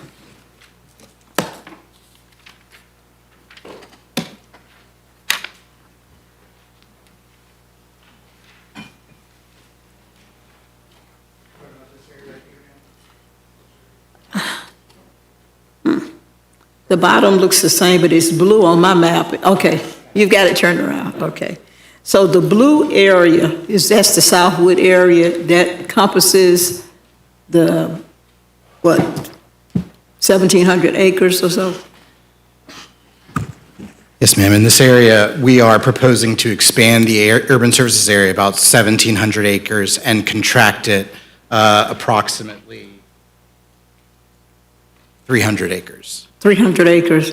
Okay, and I think you said you gave notice to property owners within 1,000 feet of the proposed USA expansion. So when we have a standalone amendment request for the urban services area expansion or a land use change, that is when we do that 1,000-foot mailing. Because this was a holistic, community-wide effort, we used social media, flyering, getting information out on the news to try to spread word of this effort for this most recent round of engagement that we undertook. So if this property owner had submitted a comp plan amendment, then those, I guess, property owners or residences within that proximity would have gotten specific notice. They would have, yes, ma'am, and they would have, and I would just like to point out that this expansion, that blue area, it includes a number of other properties as well that are privately owned that would be brought into the urban services area as well. Did any of these property owners request, was there any request, formal, informal, to be included No. in the urban services area? No, ma'am. Now, what is the difference, say, if the board does not approve this particular recommended expansion, the city has to do something similar So with we would, this whole plan, correct? yes, ma'am. So we would request very specific direction from the board as to the precise change that they are making in adjusting the urban services area in this area. The urban services area, it's different from if you were changing the land use in the unincorporated area. That's something that you all have sole jurisdiction over. For the urban services area, it is a joint policy, and so it requires the county, the board and the city commission to essentially adopt the same thing. We would seek direction if you wanted to deviate from what staff is recommending. We would seek direction that specifically what areas you don't want to include and a specific statement that, but the rest of the urban services area or any other adjustments, we just ask that you make clear if you are good with the rest or if there are other adjustments that you would make so that we can be very clear when we speak to the city commission tomorrow evening. The board has made these decisions when in choosing a boundary to adopt, and then present that to the city commission for their decision-making. So the decision of this board goes to the commission before their decision? Yes, ma'am, it goes to the city commission tomorrow evening. And, you know, in speaking with the county attorney and representatives from the city attorney's office, essentially, if there's agreement on 90% of the urban services area, we view that as both boards being comfortable with that boundary. If there's not an agreement over specific parcels, we would view that as not approval of that specific change, and the boundary would revert to what is there today. But yes, and I will say that, you know, we, in presenting the materials to the City Commission in September, we indicated that, and granted the focus was on the area near Lake Jackson, we indicated this was in, you know, the unincorporated area, and that what we would present to them would reflect the direction that you all gave us. The direction that you all gave us at the November meeting was to maintain this boundary in this area and to adjust the boundary near Lake Jackson, and that boundary that you are presented with tonight is the same boundary that we're presenting to them tomorrow evening as well. So if the board tonight doesn't accept the proposed expansion, say for instance in the Southwood area, would annexation be a possibility for the property owners? Could they turn around and request annexation? So the decision whether to expand the urban services area or not is an independent decision of annexation. They could seek to annex into the city, whether you propose this expansion or not. Whether they are in the city or in the unincorporated area, an adjustment to the urban services area boundary would still need to go to both boards for approval. It would go back?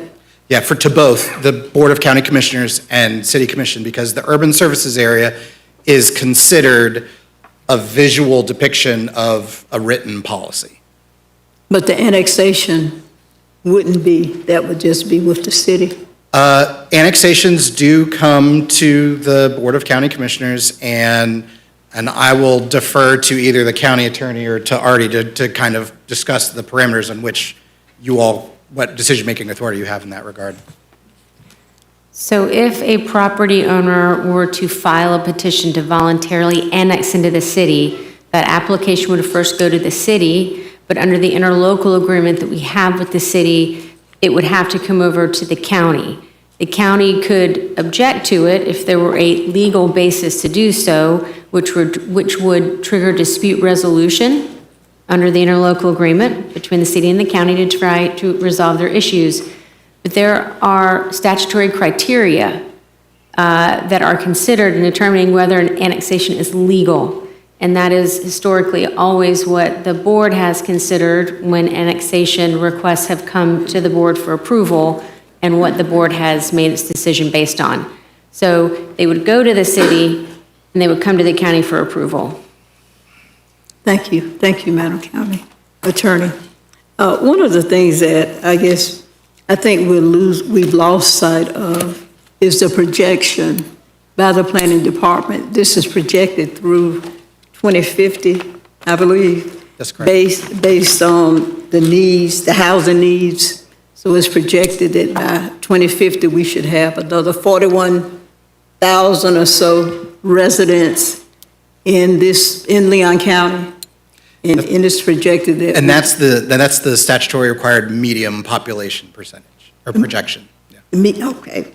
And projected that we would need another 23,000 housing units in addition to what's needed now.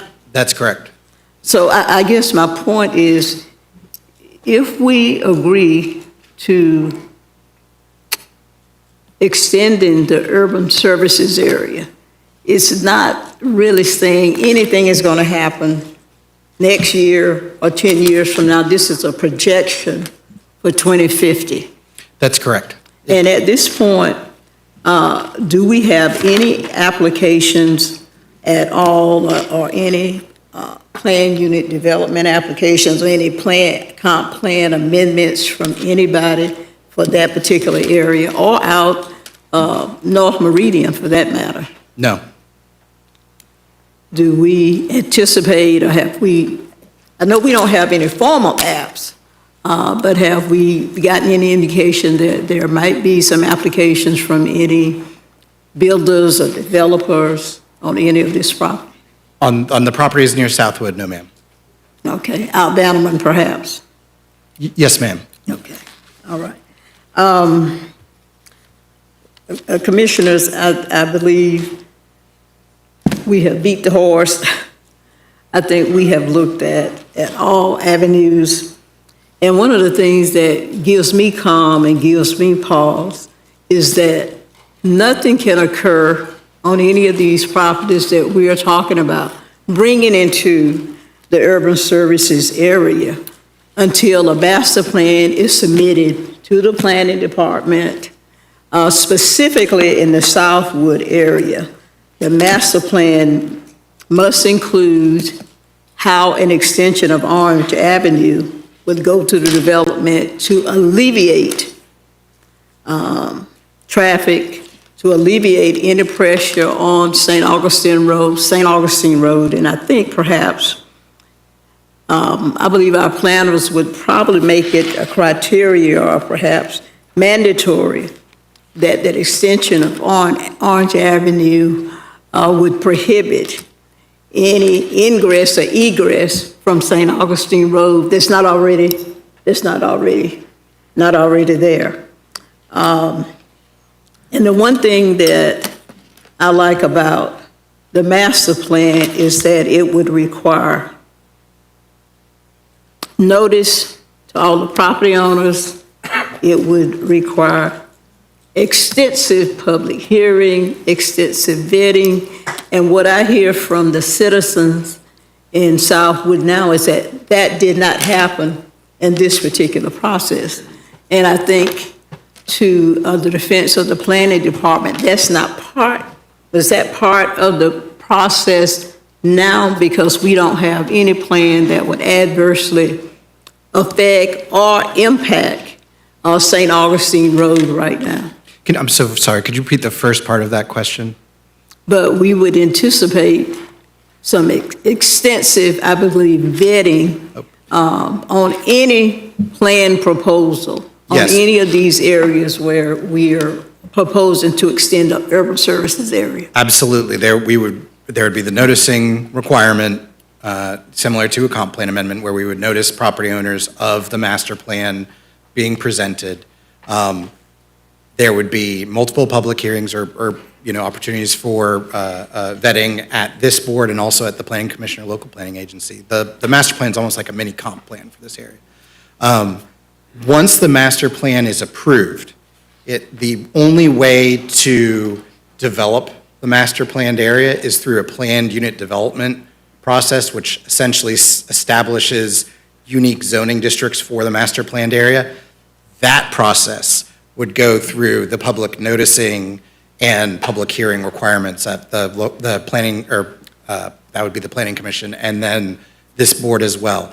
And then, once they wanted to actually develop the areas within the planned unit development, that would go to the site plan level, and there would be noticing requirements and public hearings for those as well. So there are numerous steps along the way for the public to get awareness of proposed development in these areas, as well as to have their say, and then ultimately multiple steps along the way for this board to ultimately be the approvals or not.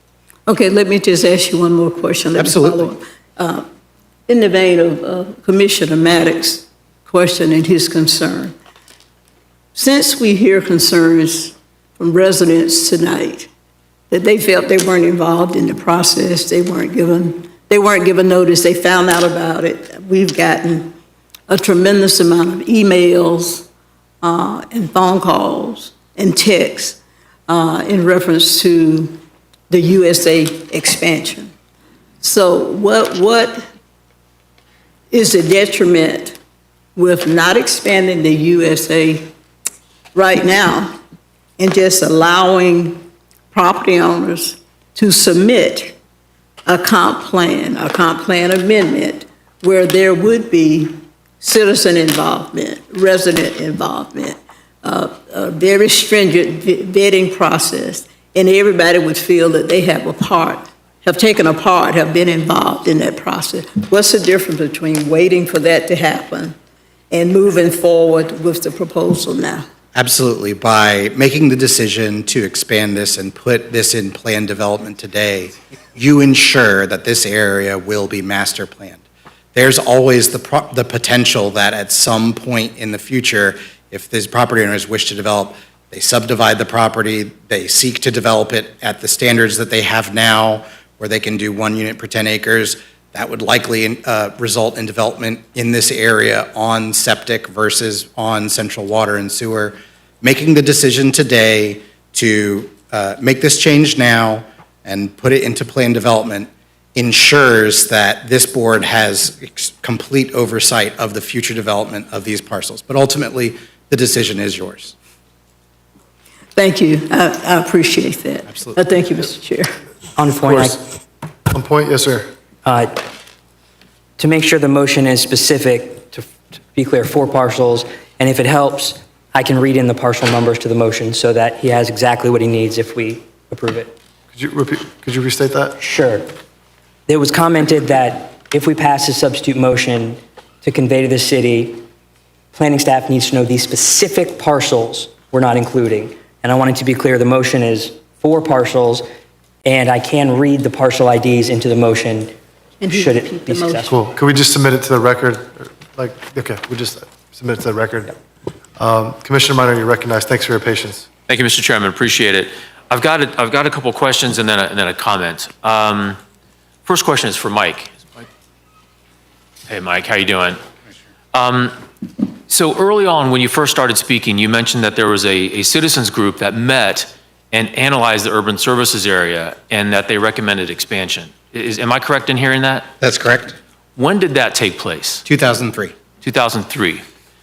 22 years ago. That's correct. I want to ask Wendy Gray, who was a member of that citizens group, could you please come up to the microphone and describe that citizens group and what the findings were and how they apply to 2025? Commissioner Minor, what's the recommendation, what's the ask? I'm asking Wendy Gray, who served on that citizens group that Mike Alfano referenced, to talk about that citizens group and their findings. Okay, can we keep it brief? I don't want to get, out Yes. of hand. Yeah, Yes. okay. Yes. Thank you. Yes, sir.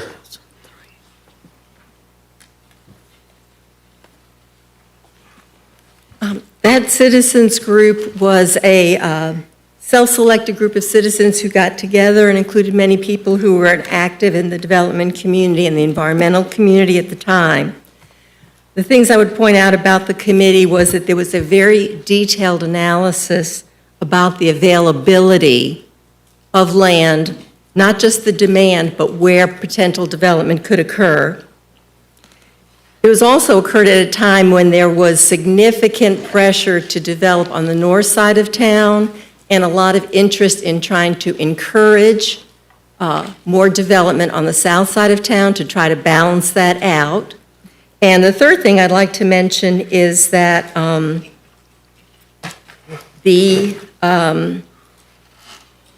don't know that we have the equivalency right now in terms of what's being proposed in terms of densities and intensities in this plan development that were in place at the time that this recommendation was made. In other words, the language, I believe, really referred to the suburban future land use category, which allowed for considerably less density than the 20 units per acre. So I think that there were significant differences, and while the issue of affordable housing remains, it probably would have been appropriate to update that and to place those recommendations in the context of what we see in terms of land use patterns today. Thank you.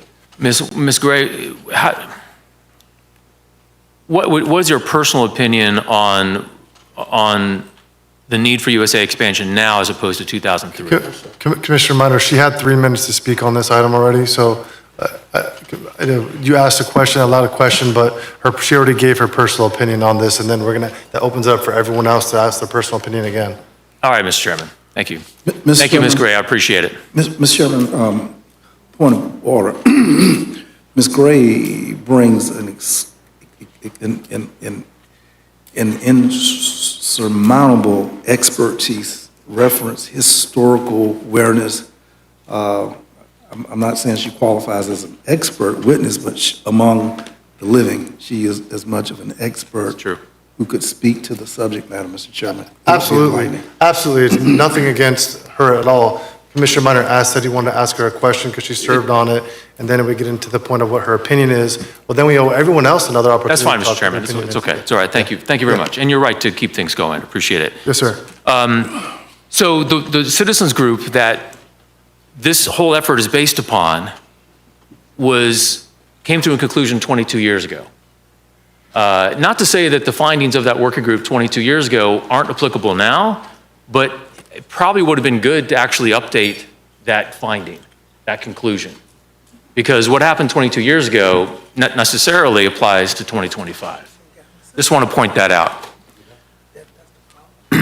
Second question is, so we've already said that 23,000 housing units are needed between now and 2050. I want to ask either Mike or Artie if they could come up. Can one of you speak to, you said additional housing units. What does that mean? Does that include the housing units in Walani? Does that include, so it does not include the housing units in Walani that are? No, it does not. It does not include the housing units that are currently in the pipeline, or exactly what is the 23,000 additional housing units? So that recognizes that in order to accommodate the population growth, that we need 23,000 additional residential units. I will say that in the data and analysis section, where it talks about in your item, I'm going to go to the correct page if you'll bear with me. It talks about not only do we need the 23,000 additional units, but we have a shortage of rental units in our community and a shortage of available housing supply today. Attachment, I believe it's 5 in your agenda, the vacant and developable lands. That identifies all the lands in the urban services area today that are vacant and potentially developable. So it identifies that there are 21,000 acres of land today in the urban services area that are developable. So with all that land that is developable, we still have a shortage of a housing supply, a shortage of rental units.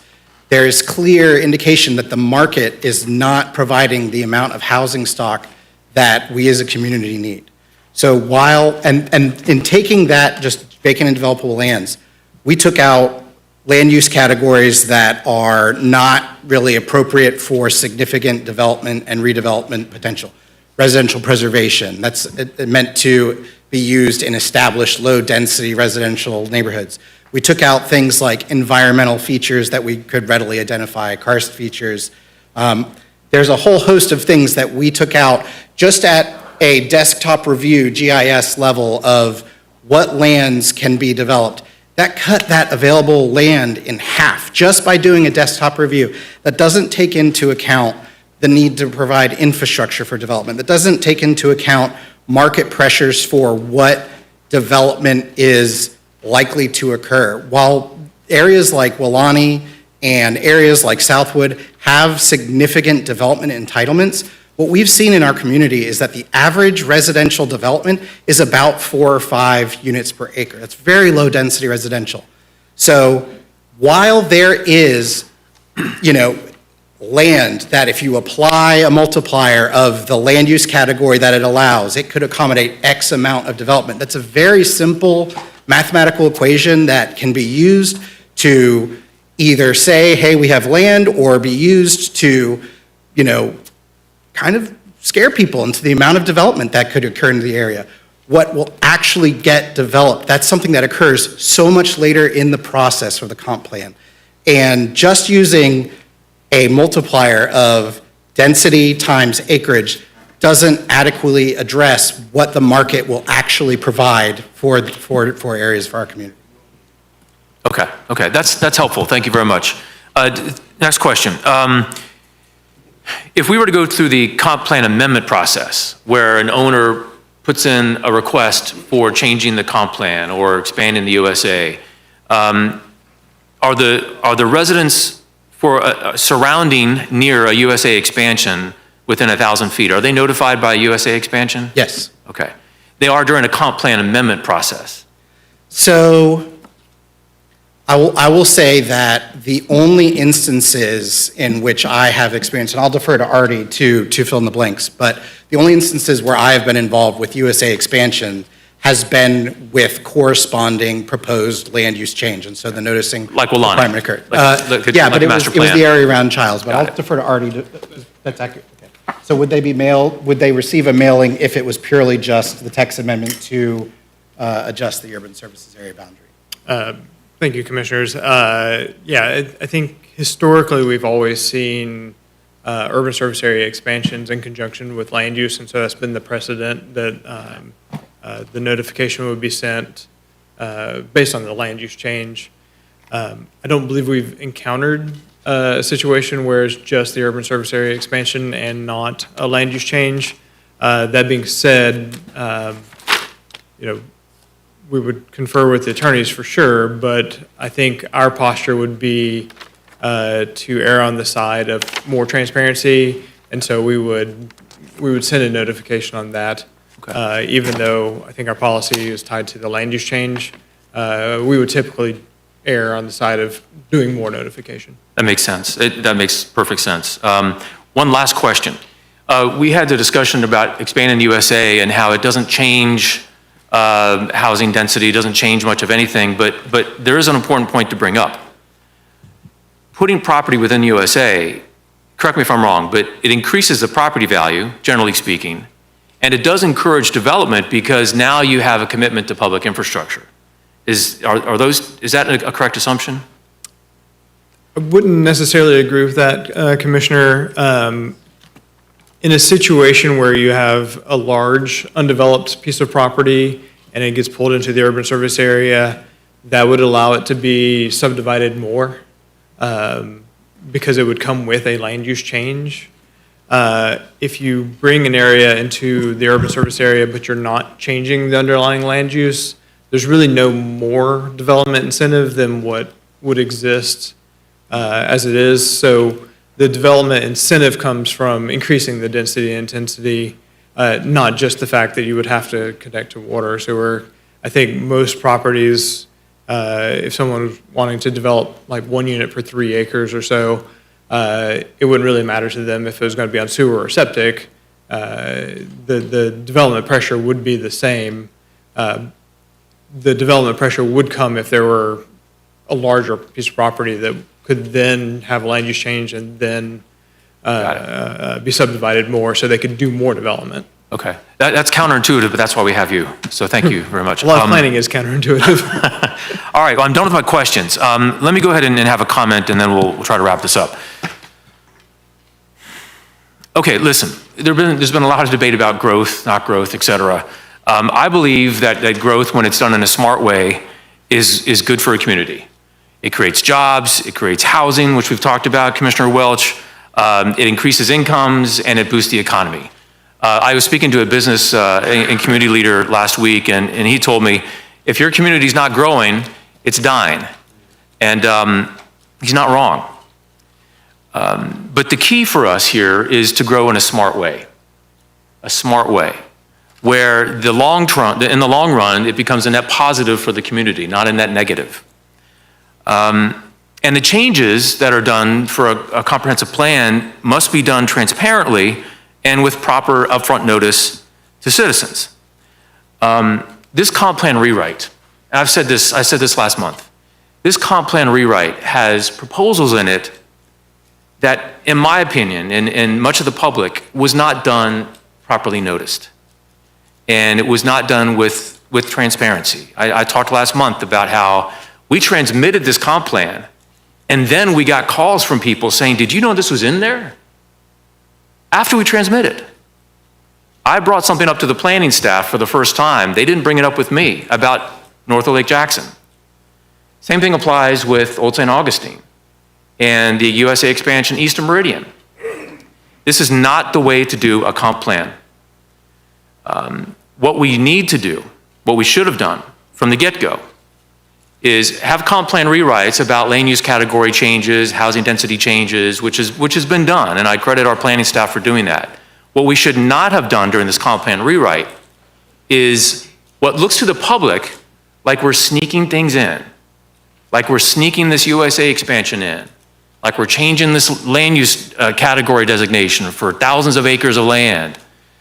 The intention may have been good from a planner's perspective, but from the public looking at us, it looks like we've been sneaking things in and then not telling our county commission about it until after we transmit. So I'm supporting the motion on the floor because what should be done with Old St. Augustine Road and the property surrounding it is to go through a comp plan amendment request process.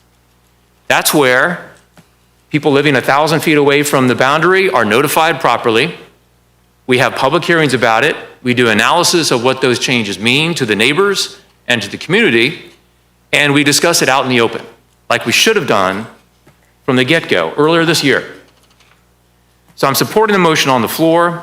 I've got a hard decision to make because my argument is that these types of changes should be done individually, separately, as a comp plan amendment request. That also applies to the land east of Meridian Road. But I want your motion to pass. And I don't know that the will of the board here would allow me to make a friendly amendment to add the East of Meridian USA expansion back. I'm looking at people here to see what the... Commissioner Minor, you have the floor, so if you want to make a friendly amendment, you have... I don't want to make a friendly amendment if it's going to kill his motion. It's not friendly. Okay. It's not friendly. It's a substitute motion. Commissioner Proctor, Commissioner Proctor. Commissioner Proctor, let me speak, please. Commissioner Proctor, you've answered my question, sir. I would have liked to have had a friendly amendment to include the property east of Meridian, but I do, from a practical matter, I want your motion to pass.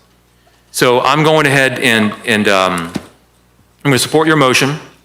I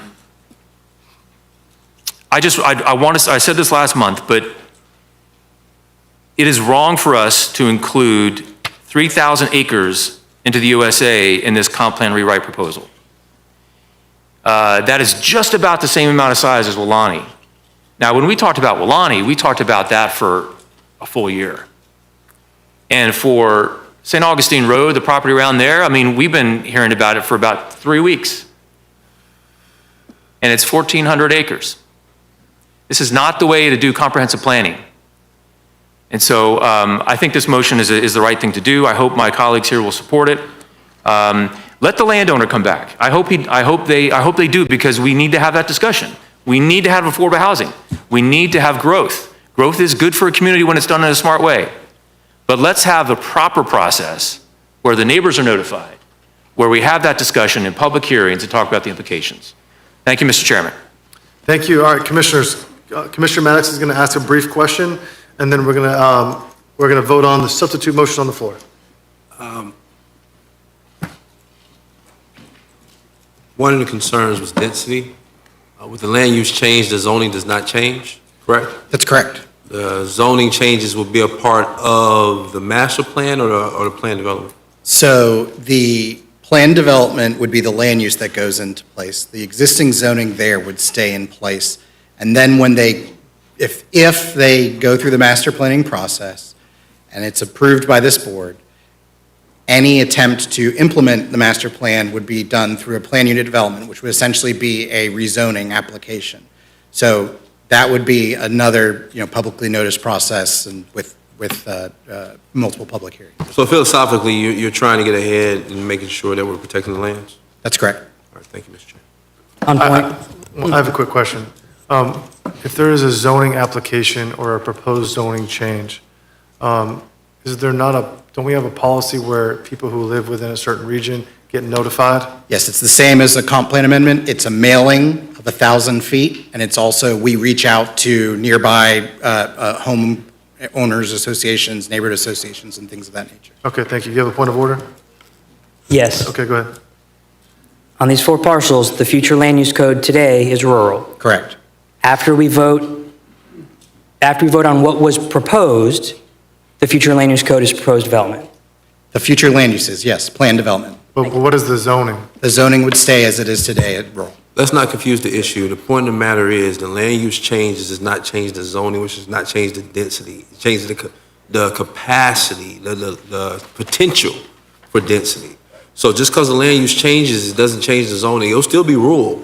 But what it means is within the development, it can go up to 20 units per acre instead of 1 to 10. So that means if someone wants to change the zoning of the property, all the neighbors are going to be notified? That's correct. Okay. Thank you for that clarification. Mr. Chair, can we have the motion repeated? Yeah, I'm going to get to that, yes, You ma'am. will. For the record, Commissioner, Mr. Vice Chair, could you restate the motion? Yes. Move option 1 without the USA expansion and land use change on 1,100 acres owned by one owner over 4 parcels on Old St. Augustine Road. Okay. And who seconded the motion? Proctor. Okay. Commissioners, does everyone understand the motion? Okay. All those in favor of the motion, the substitute motion, signify by saying aye. Aye. All opposed? Nay. So, can we do a roll call? The south end supported it. The north end didn't. Madam Attorney, could you do a roll call, please? Commissioner Welch? No. Commissioner Maddox? No. Commissioner Caban? No. Commissioner Proctor? Yep. Commissioner Cummings? Yes. Commissioner O'Keefe? Yes. Commissioner Minor? Yes. Okay. Substitute motion passes 4-3. Great. Thank you, everyone, for your patience. Commissioners? Yes, sir. I had a conversation outside with Ms. Young, and it was a very good conversation. And we talked about how this is a philosophical difference in the way we think about development. And I appreciated the conversation. It really enlightened me. What I want though, and she even said herself, eventually this has to happen. It's an issue of timing. And so I guess what I'm trying to get to eventually, or what I'm trying to understand is, when is that timing right? Like, I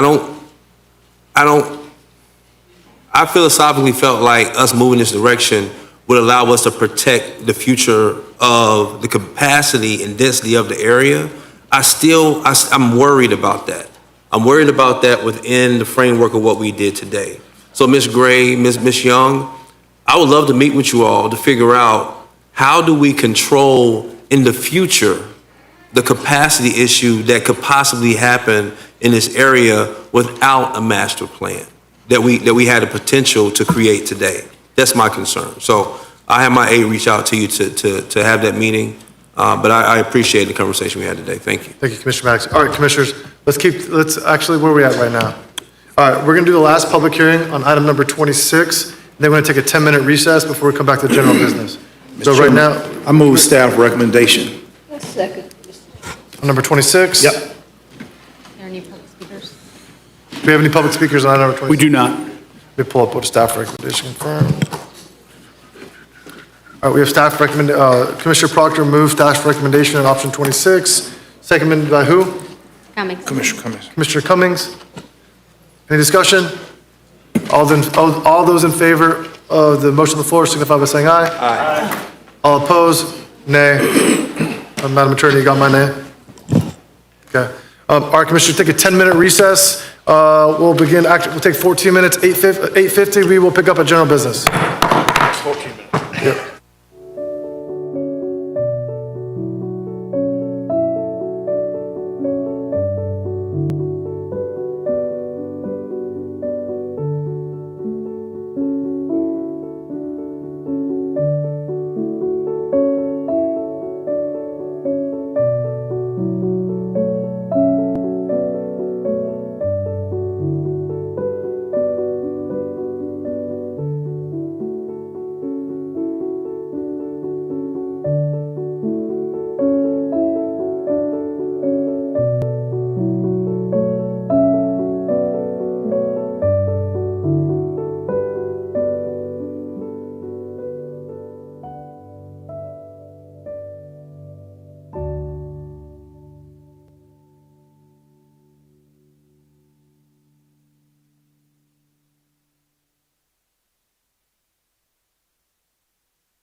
Commissioners, we will pick the meeting back up it is 8:50. I believe we left off general business before we had our public hearings.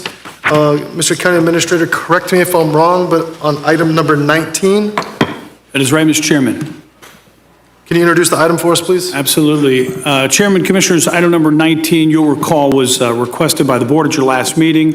It provides information, and that's what the board asked for, just information, general information to come back on city-county consolidation. In the item, you'll find a history of consolidation efforts throughout Florida, including prior Tallahassee and Leon County referenda, potential advantages, disadvantages which the board wished to be included. The item details existing efforts toward functional consolidation and achieving functional consolidation between Leon County and the city of Tallahassee. And finally, the item provides the state legal framework to pursue consolidation and potential next steps should the board wish to explore the issue further. Again, the item is seeking board direction, and we have one speaker card on this item. Who's our public speaker? Yes, speaker is Dottie Inman Johnson.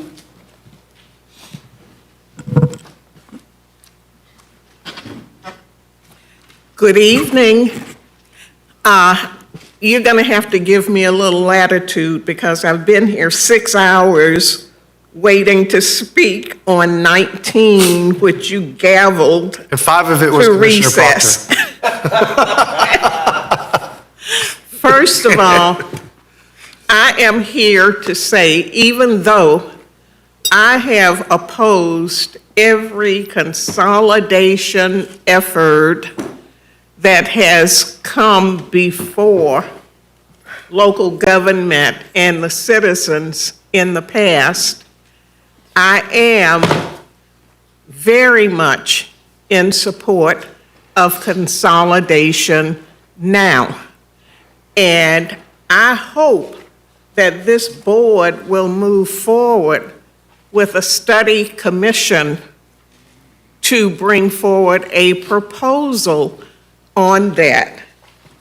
I read the whole executive summary that is on your website, and I have a few comments. First of all, I am in support of it because things have changed dramatically in Leon County since those earlier proposals happened. I was a part of the sister government and felt they were best suited to address the needs of an urban population and had the will to do so. I am here at a different time. In the mid-'80s, with the late Anita Davis as president of the NAACP, with me as her political action chair, filed a lawsuit through the NAACP against the county because it was impossible to elect a black person to the county commission at that time. And it was a result of that lawsuit being filed that the county commission agreed to a settlement. And that settlement is the structure you have today, with 5 single-member districts and 2 at-large districts. I feel in watching, it was probably Providence that I sat through that 6 hours tonight, because watching you deal with that PUD issue only made me feel better about where I stand right now with the reduction in duplication of services with the reduction in cost. The county oversees a population of over 3,000, and your administrative cost is $985,000. The city oversees a population of 100,000, and their executive management population salaries total $2.4 million. We are talking about this being the right time, the right moment to look at this again and make a decision on where we go from here.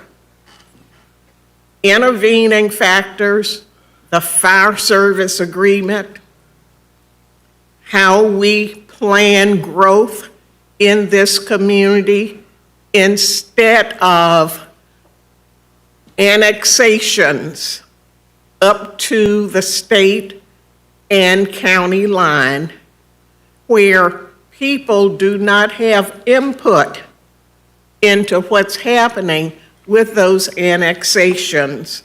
And what we will be doing through the city is harder on the people inside the city limits who are paying taxes to do infrastructure for areas that will not develop for decades, instead of upgrading their antiquated infrastructure inside the city. I hope you will move forward. I will be out there supporting it. Thank you. Thank you so much. All right, commissioners, right now, I see Commissioner Proctor's in the queue. Commissioner Proctor, you are recognized for a motion. Thank you, Mr. Chairman. May I make comments before making the motion? I'll make the motion. You have to make the motion Okay. first.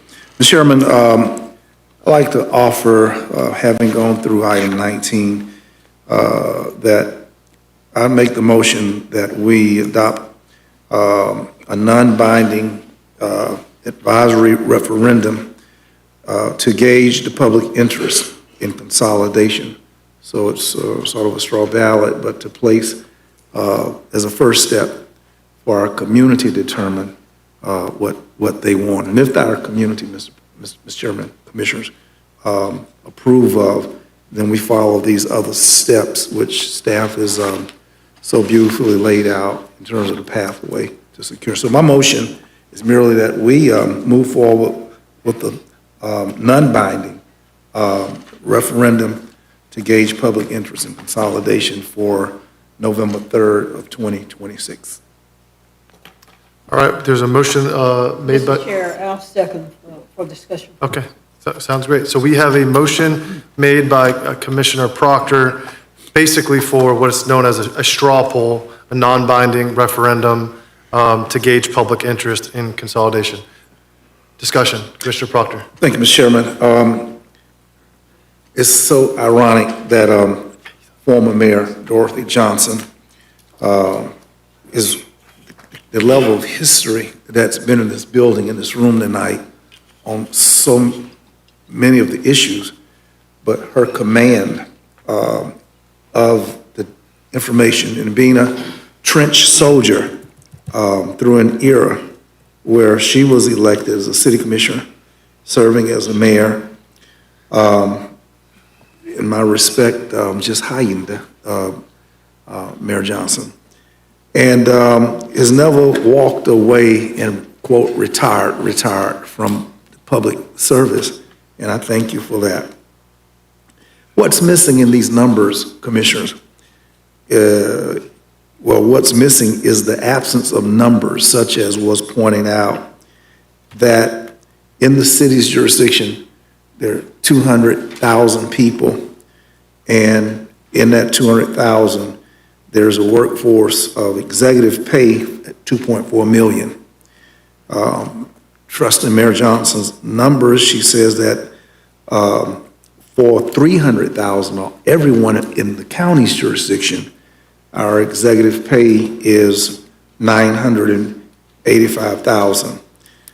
Commissioner Cummings, I'm not going to do any public math tonight, but I think that's a savings of about, yeah, and that much. But it's that apple to apple, orange to orange comparison, which is not showing. And I think that some years ago, Mr. County Administrator, I vaguely remember a comparative analysis.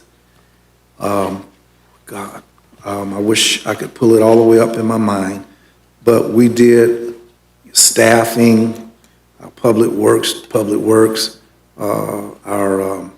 this department to that department, and it was a sheet that showed the financials. But until this community sees the financials to see advantages, in particular in a time where we don't know what's going to happen after the legislature leaves. And the question is, do people in this community, do they really want to pay one government or have to pay two governments? You know, and that should be a choice, possibly, that we find out. One of the things I heard Commissioner Minor say that was poignant tonight, and he talked about the process of the last issue and how it could have been processed differently. And one of the things that we learned about this hospital issue is not the substance of, do we want better medical care, but we don't want it talked about in the secret, and is there any way that the public and transparency could exist? And I believe, commissioners, as I ask y'all's commitment to giving the most democratic approach that I can think of, letting the voters of this community decide. And it will be very timely once the legislature leaves town, we see what kind of damage has been done. And again, the city, as they exist, have the ability to raise money through electricity and whatnot, but we don't. But can this community, speaking in the era of affordability being the driving issue, do people want to pay two governments for service or pay one government for service? Vince, I thank you for all of this history, but what's missing is a comparative analysis of what it takes to do public works in the city, what it takes to do public works in the county, and that kind of department by department thingy, and letting the public be a part of consideration. We're their government. And of course, to be clear, Mr. Chairman, we're not talking about a consolidation that the county is subsumed beneath the city. But I did not see the statutory references, Chassie, but if I'm not mistaken, the county being we're a constitutional entity of the state of Florida, the city is not going to subsume us. We are state. If this thing occurred, we're talking about this county being the strong existing government that would incorporate the city and would subsume the city's government. And I think the state constitution, we could stand on the security of that status. I think there are over 300 cities in Florida. I think there are over 300 cities. Vince, is that accurate? And there are 67 counties, but each of those counties have something in common. Property appraiser, tax collector, county commission, and that state function that we set millage rate and levy taxes is not something the city does. And in our county structure, the declaration of emergency is something that the chairman of the county's government holds power to set emergency declaration and nobody else. So we're secure in this look. We're not going to dissolve. We're simply talking about absorbing the costs and the functions of other things. Tonight, a tad bit of it, Commissioner Welch, was the fire services fee and what we're looking at. And the testimonies that commissioners talked about with fire services getting dumped, getting whatever, we can settle some of this. We can settle it. So I ask your support for the citizens of our community. And I think I heard Mayor Johnson say she was hopeful that we could do excuse me, Mayor, a study, thank you very much. A study commission, move forward with a study commission. Don't do an old man like that. To move forward with a study commission. And I'm not certain, what considerations are, but definitely let's give the public the democratic right, what they want, and then from there to go. Thank you, Commissioner Proctor. Commissioner Welch? Thank you, Mr. Chair. Commissioners, I am, kind of like up in the air on this one. I mean, this is really kind of going to be some good conversation. I'm going to let Commissioner O'Keefe, you could actually change my mind, man, on this one. My thoughts on this as a pretty quick turnaround by staff, a good synopsis of the history of this issue in Leon County, but not a lot of details about how it would work. And I think the problem with it is that you need those details. And in order, like a straw poll, and I'm cool with that, if that's what I do, the non-binding referendum, without details, that don't really change. Yeah, I guess it gives us a decent idea of how the community feels about it, but I feel like most people, without any details, are probably just gonna say no. So I don't know how we shape the language of the referendum. I think the county administrator said we were limited to whatever ballot, 75 words. I don't know if you could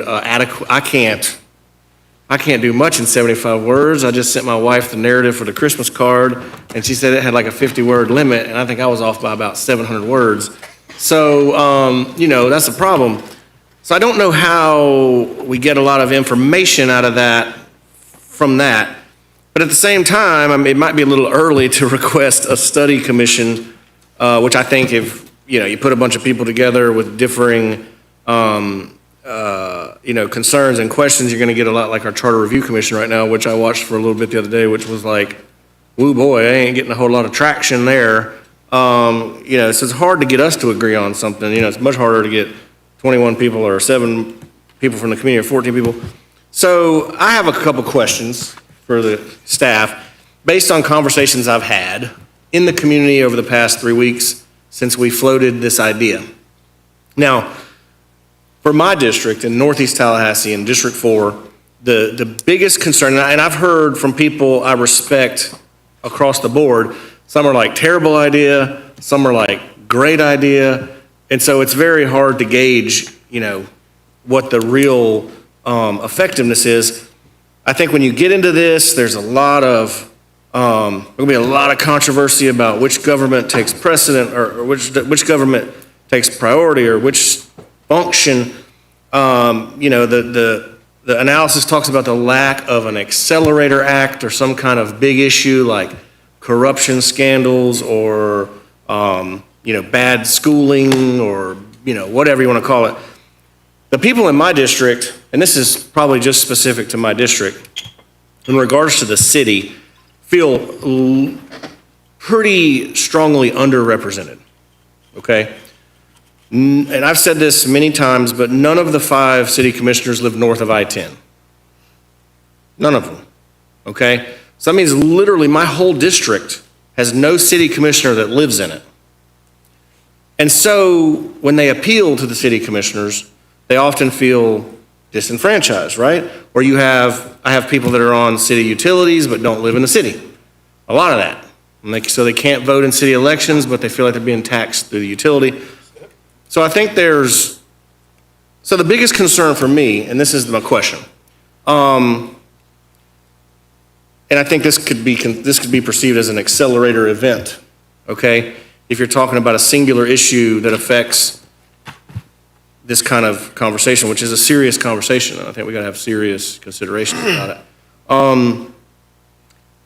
As a political subdivision of the state, can the state of Florida, if the state of Florida has the ability, the legislature, to write a consolidation plan or force us to the table to do a consolidation, does the state of Florida have the ability to compel the city to create districts, to form the formulation of their board? Can the state say, you got to have 7 city commissioners that mirrors the county, and you got to have 5 districted city commissioners that represent geographically the county? Because I think currently this county commission's makeup far better reflects the geography of the community than the cities in terms of representation. So one of the pitfalls of consolidations, or one of the cons, was this perception of lack of representation. Well, I think that's a pro in this conversation, because the city does not have adequate representation throughout the county, because all 5 of the city commissioners live south of I-10, okay? So is that something that the legislature could compel the city to do? So it's not a brag, it's more of a confession. Again, it says everything about my social life. I've probably studied every consolidation charter ever created. It does. But I will tell you, and of course, I'll always defer to Chastity. And let me say, too, that this is high-level information, and so it's sort of a rite of passage for all county commissions to go through. I mean, I totally respect, on a serious note, that every commission sort of has to consider this issue in their context, in the context in which you're governing. And so, but happy to answer questions that you may have. That question specifically, you have to understand that counties and cities are created much differently. We're a political subdivision of the state of Florida, so we're a decentralized geographical subunit of the state in a lot of ways. The cities, however, once created by the legislature sort of leaves them alone to address their changes in their government through their municipal charter amendment process and through their charter update process. Could they do it? I'd have to defer to Chastity, but generally, that's the way they happen. They create cities, but once created, their charter amendment process is what determines their evolution. Okay. I'll be honest with you, I don't know. I can't give you a definitive answer to your question. Hold up. Because I haven't looked at this issue. Did you hear that? You're talking about outside of the consolidation plan, just on their own. Correct. Could the legislature has a lot of authority. They could probably do it if they want to. I don't know of anything that would prohibit them from doing it. Whether they would do it or not is an entirely different question. Yeah, I'm not asking that question. Could they? I would say probably. Okay. So, on that point, if the city, if we're a political subdivision of the state governed by our charter, and a city, or the city, is a political subdivision of the state governed by a charter, and the legislature can put term limits on us, I would assume they could compel any subdivision to structure themselves the way they want, whether it's term limits, whether it's districts, geography, whatever. So that creates an interesting question, right? So I think that in and of itself could be an accelerator event. But at the end of the day, I think this is potentially a very ugly and messy process. I don't know how it would play out in practicality. I think it's real easy to talk about it in theory. I think there's a lot of people that would be offended by the notion of it. I'm probably offending people right now by even mentioning this idea of the state compelling the city to create districts. So I think we should tread lightly, but I also think that we as elected officials, if we extricate ourselves from the conversation and we extricate ourselves from the idea of political survival, and we look at the bigger picture of what is the best functioning government to serve the 300,000 citizens that reside in this county, I think that this conversation is begging to be had. I think given the issues with the fire services fee, given the issues that we've dealt with utility, sewer issues, with the utility being, people that don't live, and I got a lot of these folks in my district that don't live in the city, but pay city utilities, and I hear from them quite often. I think that it's begs the question, I just don't know, based on this analysis and this process, how you land that plane in a place that creates those efficiencies, that creates a better government. I used the analogy with the county administrator the other day of like, I heard this on the radio or something, about how like, if you're dirty, you don't just change clothes. You got to take a shower. You know what I'm saying? And so is it, I heard that on the radio. If you. I didn't hear that. I listened to the gospel station.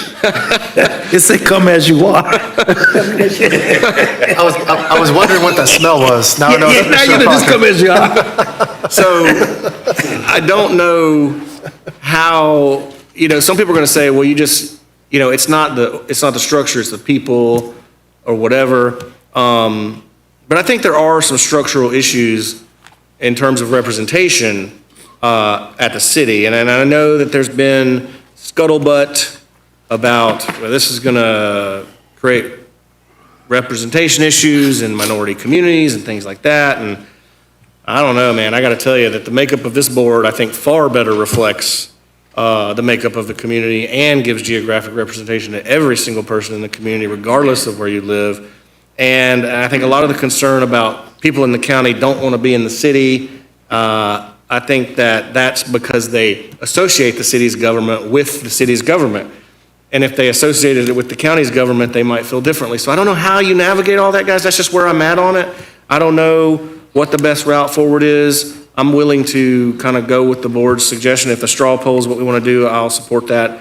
If we wanted to create a study commission, I would probably support that. But I haven't heard from any of the big players in this conversation, the police, the firefighters, the sheriff, how all those parts intermingle. I would really need to hear from those folks, because that would weigh heavily on my decision, and as it should all of ours, I think. So, we're really at the very first step of even putting our toe in the water of this big, big move and this big, big conversation. So I would just encourage us as a board to approach it the way I posted about it when we first did this a month ago, which is, I am all ears. It would take a substantial listening session to get everybody's ideas on this and then make a decision. And I think that would have significant ramifications for every elected official in a policymaking role, all 12 of us. And you'd have to really, it's going to take a lot of courage, I think, to pursue this. Thank you, Mr. Chairman. Thank you, Mr. Immediate Past Chair. I have Commissioner O'Keefe, then Commissioner Cummings, then Commissioner Minor. Commissioner O'Keefe, you're recognized. Thank you, Mr. Chair. And well said. What I took from that, Commissioner Welch, is District 5 is very well represented on this county. I agree. Wait a minute. What? I have a question. From this report, there's many different ways to start and go through a process that would end in a consolidation decision. But any new attempt, at some point, it needs an act by the legislature. And the legislature has authority over what structure moves on to whatever the next step is after that. Okay. And if the legislature wanted to, could they compel, I know it would be unlikely, but do they have the authority to, if we don't do anything, we just go home and they get an idea over there, could the legislature pass one of those acts this session and have to start the process? Two things. All we can tell you is what generally happens. And again, what generally happens is that the local governments, plural, usually come to the legislature with an ask and with a plan. But in terms of what can the legislature do and the legislative delegation do, they can, as long as there is a plan to be voted on, that could be created in any number of ways. But as long as there is a plan, there needs to be a plan, needs to be a special law passed, and then it needs to be placed on the ballot. Those are the steps. But technically speaking, I think we've got a bill filing deadline that is very quickly approaching, January 9th? Yes, that's the bill filing deadline. Yes, so you would, presumably, if the legislature didn't contemplate a plan, again, if it was a consolidation effort, then you would need to have a plan for this legislative session to be completed by January 9th, presumably. Thank you. So this, I appreciate the report. It was pulled together very quickly, but it wasn't just, this is what staff thinks. I like that you pulled resources from our own library. I think you had to use the interlibrary loan Iliad system. I noticed that. And it was very helpful. And so the first thing that would concern me about moving forward on this process at this point is we are constantly fighting and defending home rule from the state on all levels. And generally, the values and policies of the state conflict and oppose our local community values that guide our policies typically. And so anytime we risk bringing the state more into something about our structure, especially now, I get very nervous about. Let me say, respectfully, I think changes at the city, how they're run, should absolutely happen. And I think that's what elections are for over there. Looking at the background and the research, all of the evidence on consolidations has shown that people like it perhaps at first, the idea, but when you get to the specifics, the cost savings don't materialize. And often the cost and time consumed in merging large, complex organizations is high. Right now, we're at a time where we're in multiple disputes over critical services between us and the city. And I fear a sudden consolidation effort like this looks like a hostile takeover instead of a merger. And I think that when we are facing uncertainties such as state property tax reform that will be on the ballot with whatever we put on the ballot next time, multiple proposals, I think deciding whether to consolidate or not without being down the step where there's a bunch of plans, it might not be a great idea to have on the same ballot as 5 property tax proposals that says your local government doesn't need the revenue it has to provide the services that they do. I think that we face uncertainty with all new state home rule, and I think we should be focusing our efforts on defending that, on protecting our ability to function as a local government. And we are at a time, particularly coming into the 2026 ballot, that bad boy is going to be long with all of the constitutional amendments that are going to be put up there, all the property tax proposals, anything coming from our Citizens Charter Review Committee that individually changes our county charter. And so I'm thinking holistically about what voters would see on here and what other critical existential changes are also on that ballot at the same time. If we consolidate, we're not creating a new government from scratch, right? When we want to change to an improvement, it's a totally different ballgame to say, we're starting a new government and one government makes sense. We would be merging 2 governments with 200 years of history, which is doable, but let's not underestimate the challenge that would be. We would have to cooperate to bring all the operations together, which is unlikely to happen in an orderly fashion right now, because we aren't even able to get cooperation on fire services contracts we already signed together. And so if there is ever a good time to consolidate, it's when all the local governments are getting along so that they can integrate everything together for the community.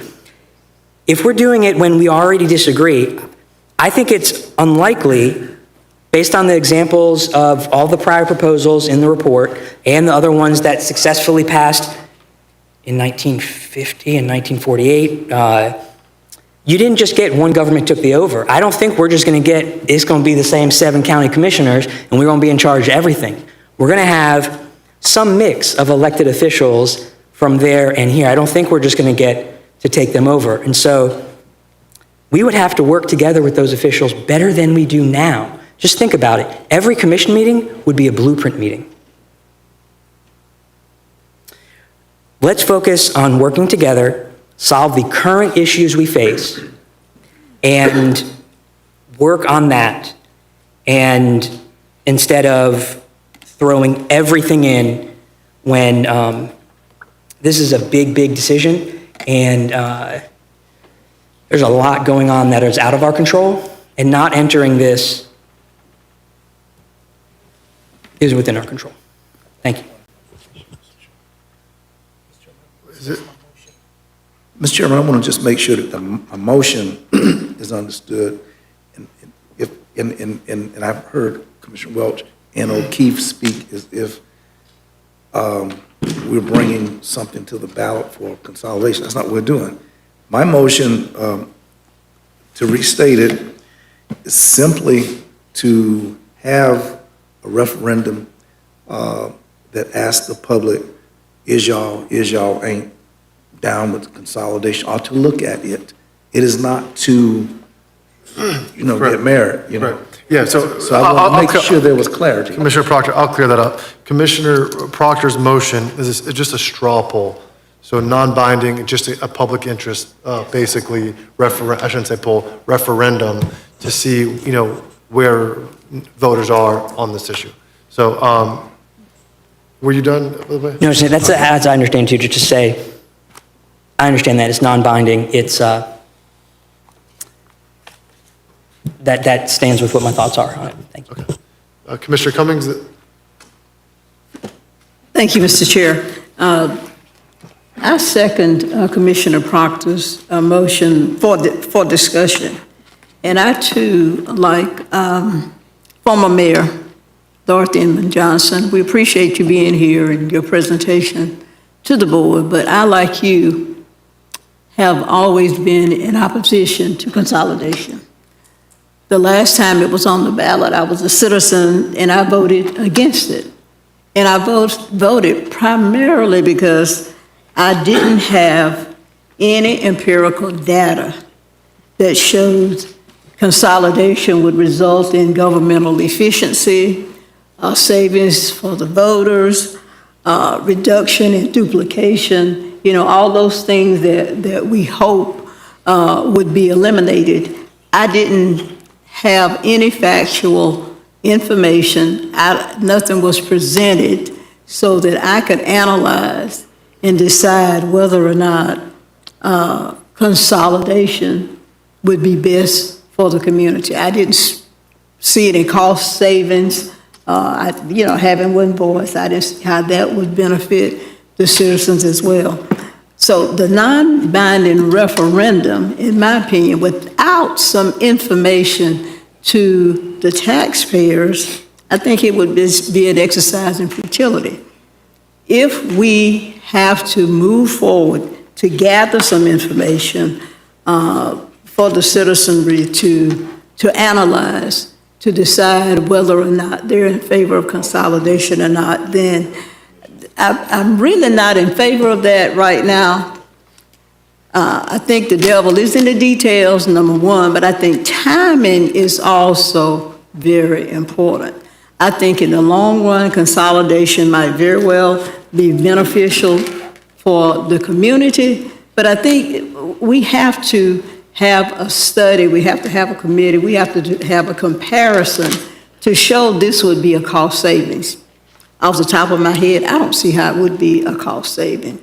I don't think we could collapse two governments and have one governing body of county commissioners govern everything, or one governing body of city commissioners governing everything in the structure that we have. Clearly, there would have to be some expanded administrative persons. It would have to be expanded, administrative fiscal impact.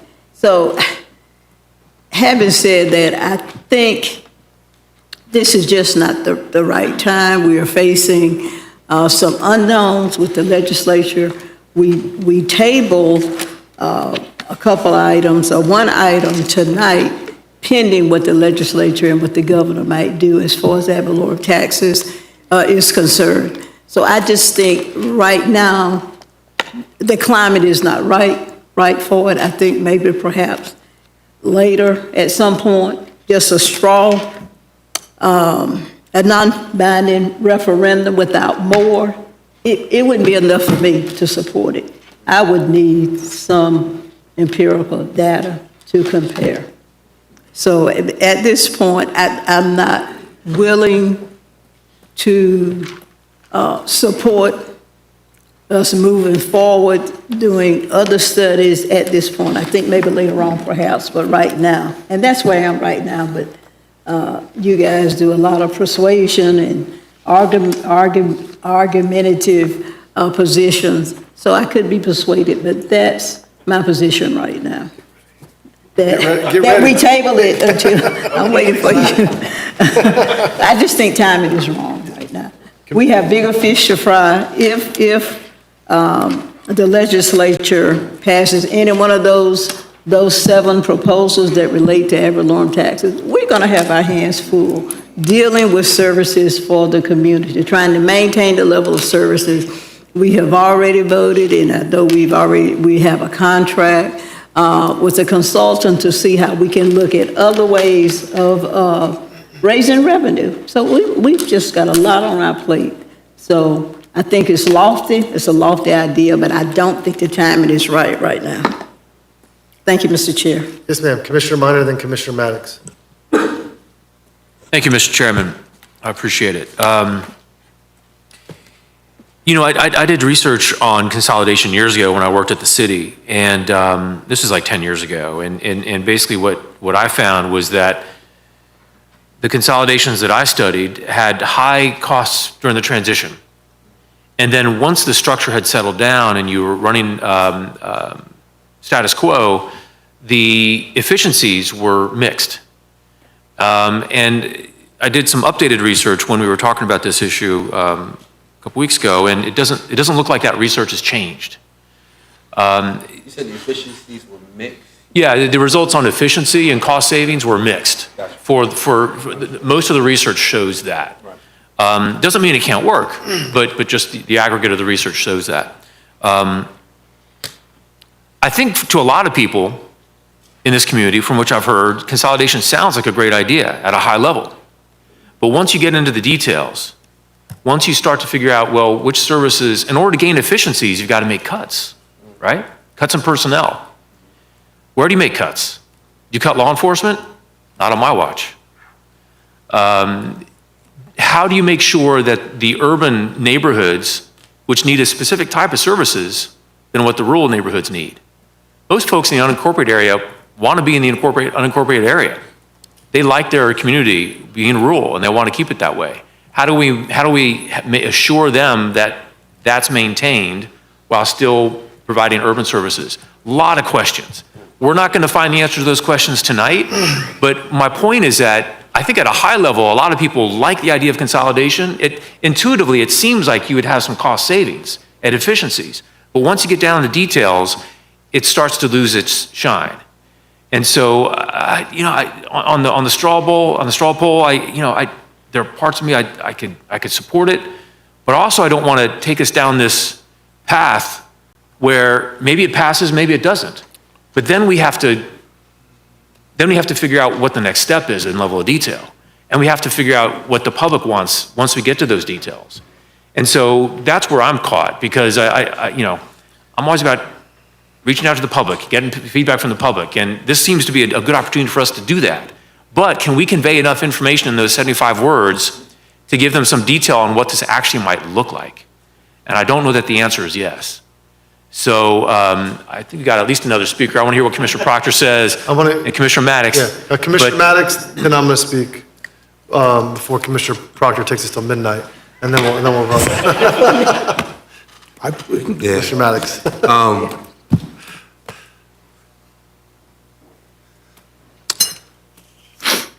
I think it would make sense that it would streamline and make a more efficient government for our citizens to deal with, but I think Commissioner Minor brings up some very good points. Whose Parks Department goes away? How do we combine our public works departments? Who becomes the director? All that kind of stuff. I mean, on the face of it, you look at the commissions, and most people will think to themselves, we don't have 12 commissioners, so you must save something there. But we're really a small part of the cost when it comes to government. The efficiencies come in the combining of the governments and the functions of that government. I think staff did a good job of going through the potential disadvantages of consolidation, as well as the highlights and the 60/40s and all that kind of stuff. we talk about a straw poll. I think if you told me that would I want to work with two governments or one, I'm going to say one. I think you get a false read from that. I think that's disingenuous. I think to put a straw poll out without a plan is not fair to our constituents, because then once we put the straw poll out and then they say okay, and then we start to create the plan, and they're like, wait, I didn't know that you were getting rid of the city's parks department. It's going to be the counties. All right, I didn't know that I was going to lose this or lose that. And so I think we have to be very deliberate in the way we do this if we're going to do it. I happen to agree with the sentiments of Commissioner Cummings as well, in that we're fighting for our life. There's so many other things we got to focus on right now. Is right now the right timing. Even if we got to a point that we had a plan and we move forward and it put on, it would have to be an intense public campaign, because 75 words is not going to be enough to explain everything we're going to have to do to consolidate government. At the front end, it makes sense that it would be a high amount of spending for us to get to possible savings in the future. But even with those possible savings in the future, you still may not realize efficiencies when it comes to government unless, you're willing to make some really, really hard decisions, right? I voted against this last time, and I put on record why I did publicly, in that I feel like there's other things we need to exhaust before we get to this point. I can't vote for a straw poll tonight because I don't believe that the public, I believe that it has a possibility of passing, because on the face of it, especially what's going on, it seems like it's a good idea, but I don't believe that the public has enough information, just like we don't have enough information to say what we're really doing. And so I can't support the motion on the floor. I thought about maybe the straw poll coming back as an agenda item and getting some public input that way. Maybe I'm trying to get to a point where, like I said in my statement, I get more public input, but it's just so complicated. Like, it's just such a complicated issue, because you're right. It's not like these 7 commissioners are going to go take over the city. It's not like those 5 commissioners are going to come take over the county. It's a mixture of all that. It's not like our county administrator becomes the county administrator for the city and the county, and the city structure goes away. It's not like, yeah. I mean, I'm just being honest, man. Hey, bitch, you might lose your job, bro. So it becomes much more complicated, and I think prime example, we just tried to change the comp plan to extend to an area of town, to extend across Old Augustine Road, and we had citizens say that they didn't know about it. And now it's like, okay, well, then we're going to back up, which I get it. It makes sense. But we're going to do a whole, I just can't get there. I think this has to be very deliberate. I think it has a series of meetings. I think there's citizens involved. I think there's so much to this before we actually put it, so people understand what they're about to do. I wouldn't feel like I was representing county constituents to best of my ability, just moving forward without being very deliberate about this process and having an intense public information campaign about what it means to consolidate Leon County government with city government.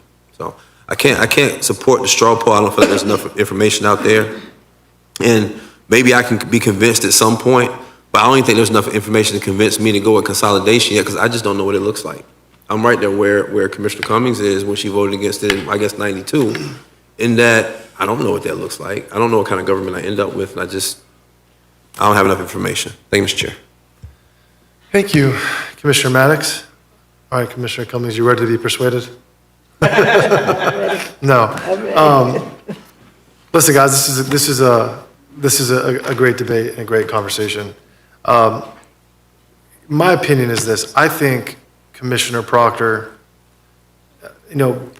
made the best motion that we could have possibly made to gather public input. And I think it is a way to just truly gauge where people in our community are. And in a way, it's almost kind of like asking their permission if this is something for us to explore. What more, what better way is it to put it on the ballot and ask voters, say, do you want us to look at this, right? It's not binding.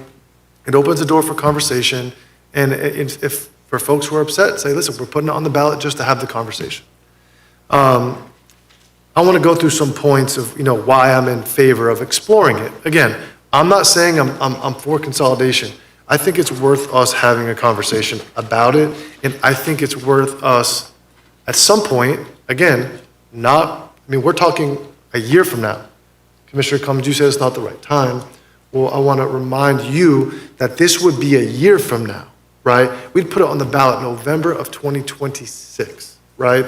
Which would give staff to bring us some different referendum language for us to look at, to really put a referendum on there that gauge true public interest, right? But the last time that this was asked was 1992. Put it in perspective for you, with you all. Commissioner Proctor was probably 40, and I wasn't even born. So a lot has changed. Probably so. My mother would say the same. But it was a completely different, even politics across the state of Florida have changed significantly. It was blue. Yeah. So the biggest thing for me here is, I said this last meeting, it is about affordability to me, single-handedly. There's a reason why we have certain consolidated departments right now. There's a reason why we're talking about with the fire department, why it's going to be more expensive to have two different departments. Because it is cheaper for taxpayers and more efficient for taxpayers if we had one.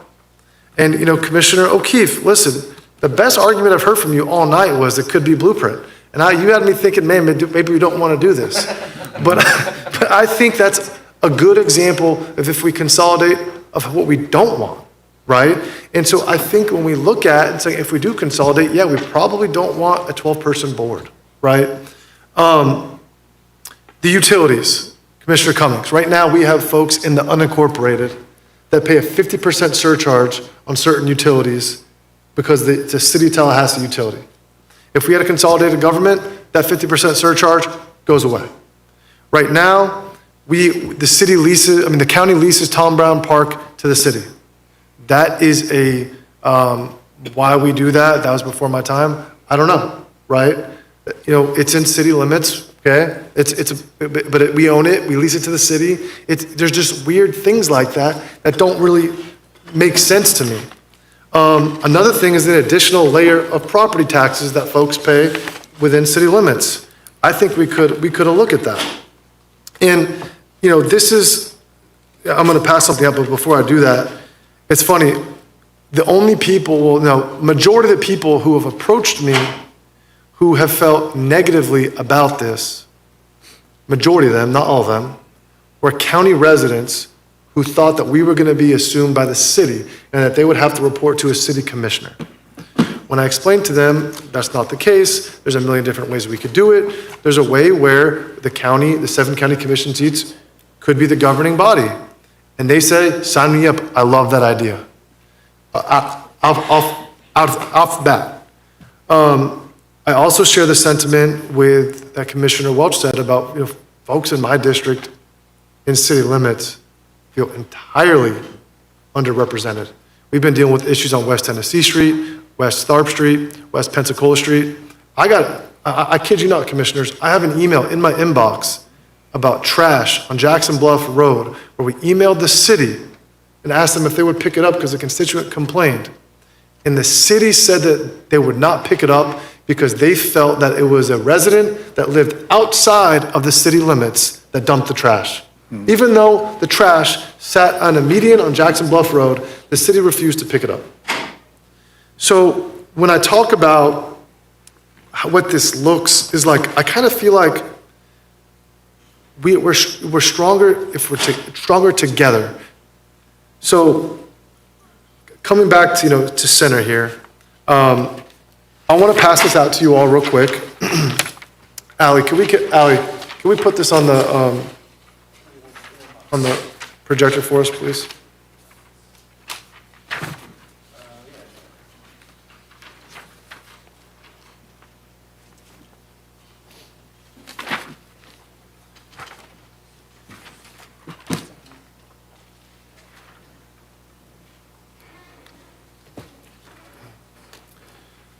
I'm going to point out something for Commissioner O'Keefe and Commissioner Minor on this map as well. So Commissioners, this is from one of our agendas from staff. In no way, shape, or form have I changed it. We just pulled it right from our agenda. I think this is from an agenda over the summer of this year. But basically, this is a city annexation map of the city of Tallahassee and its annexed property, and it has all the years associated with it. And so when you look at over time, and based on the direction that the county attorney provides to us on city annexation, meaning that if there's a voluntary annexation to our board and the city, we legally have to approve it. Is that correct, Madam Attorney?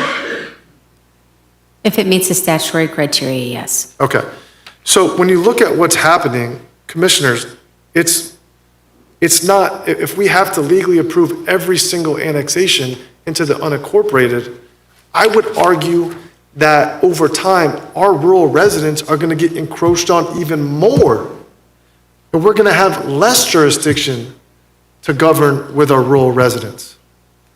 So to me, when I look at this map, I look at, okay, it's not if, it's when. Well, the city of Tallahassee boundaries are going to expand so far that we're going to sit here and say, okay, what does Leon County government do? And so with this comes another layer of property taxes. And I just think that, you know, when we look at the two comp plan amendments we just had, well, Commissioners, if they're contiguous with the city can just annex them in and expand the urban services area anyway. When you look at on the south side of this map, the very southern tip, where it says 2022, literally the very southern tip, that's on Woodville Highway, Commissioner Proctor. I see it. And I can tell you one thing, our residents in Woodville do not want the city to annex them.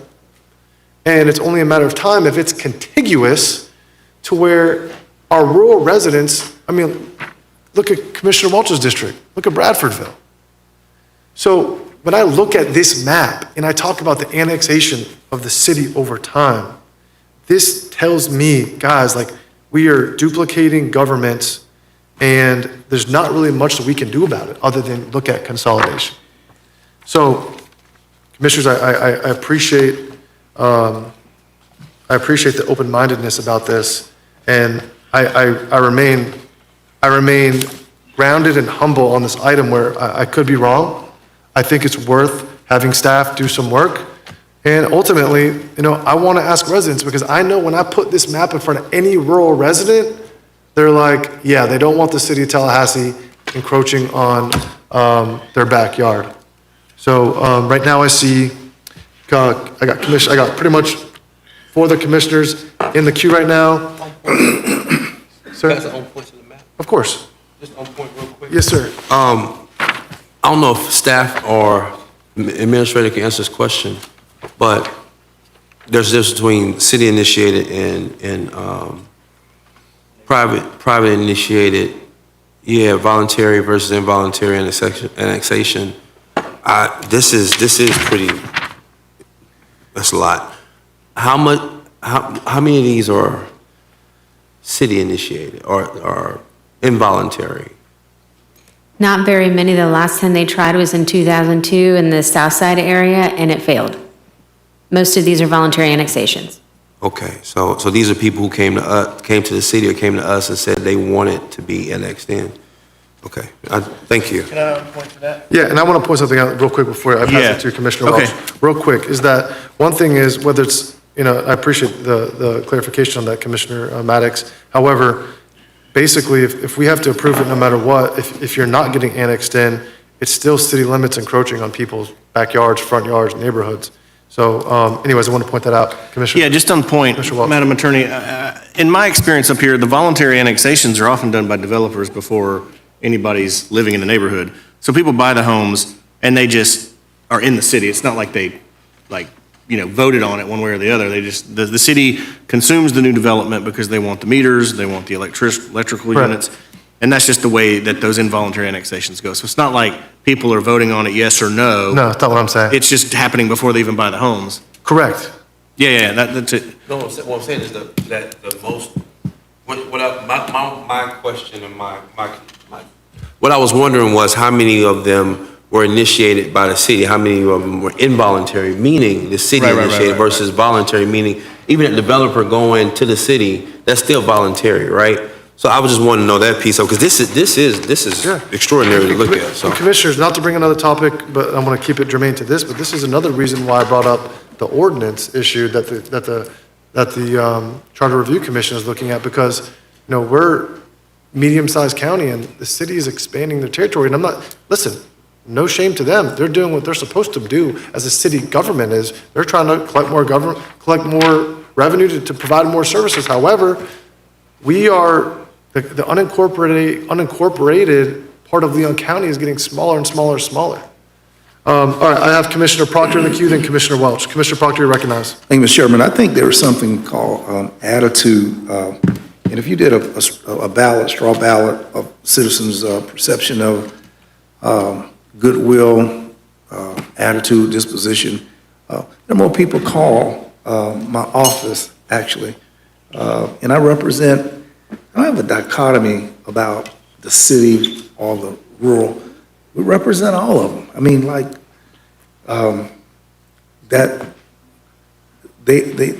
don't see a line between the city and a county resident. All of them. She represents all of them. Madam represents, they think globally. They already think like an at-large county commissioner, which is all encompassing.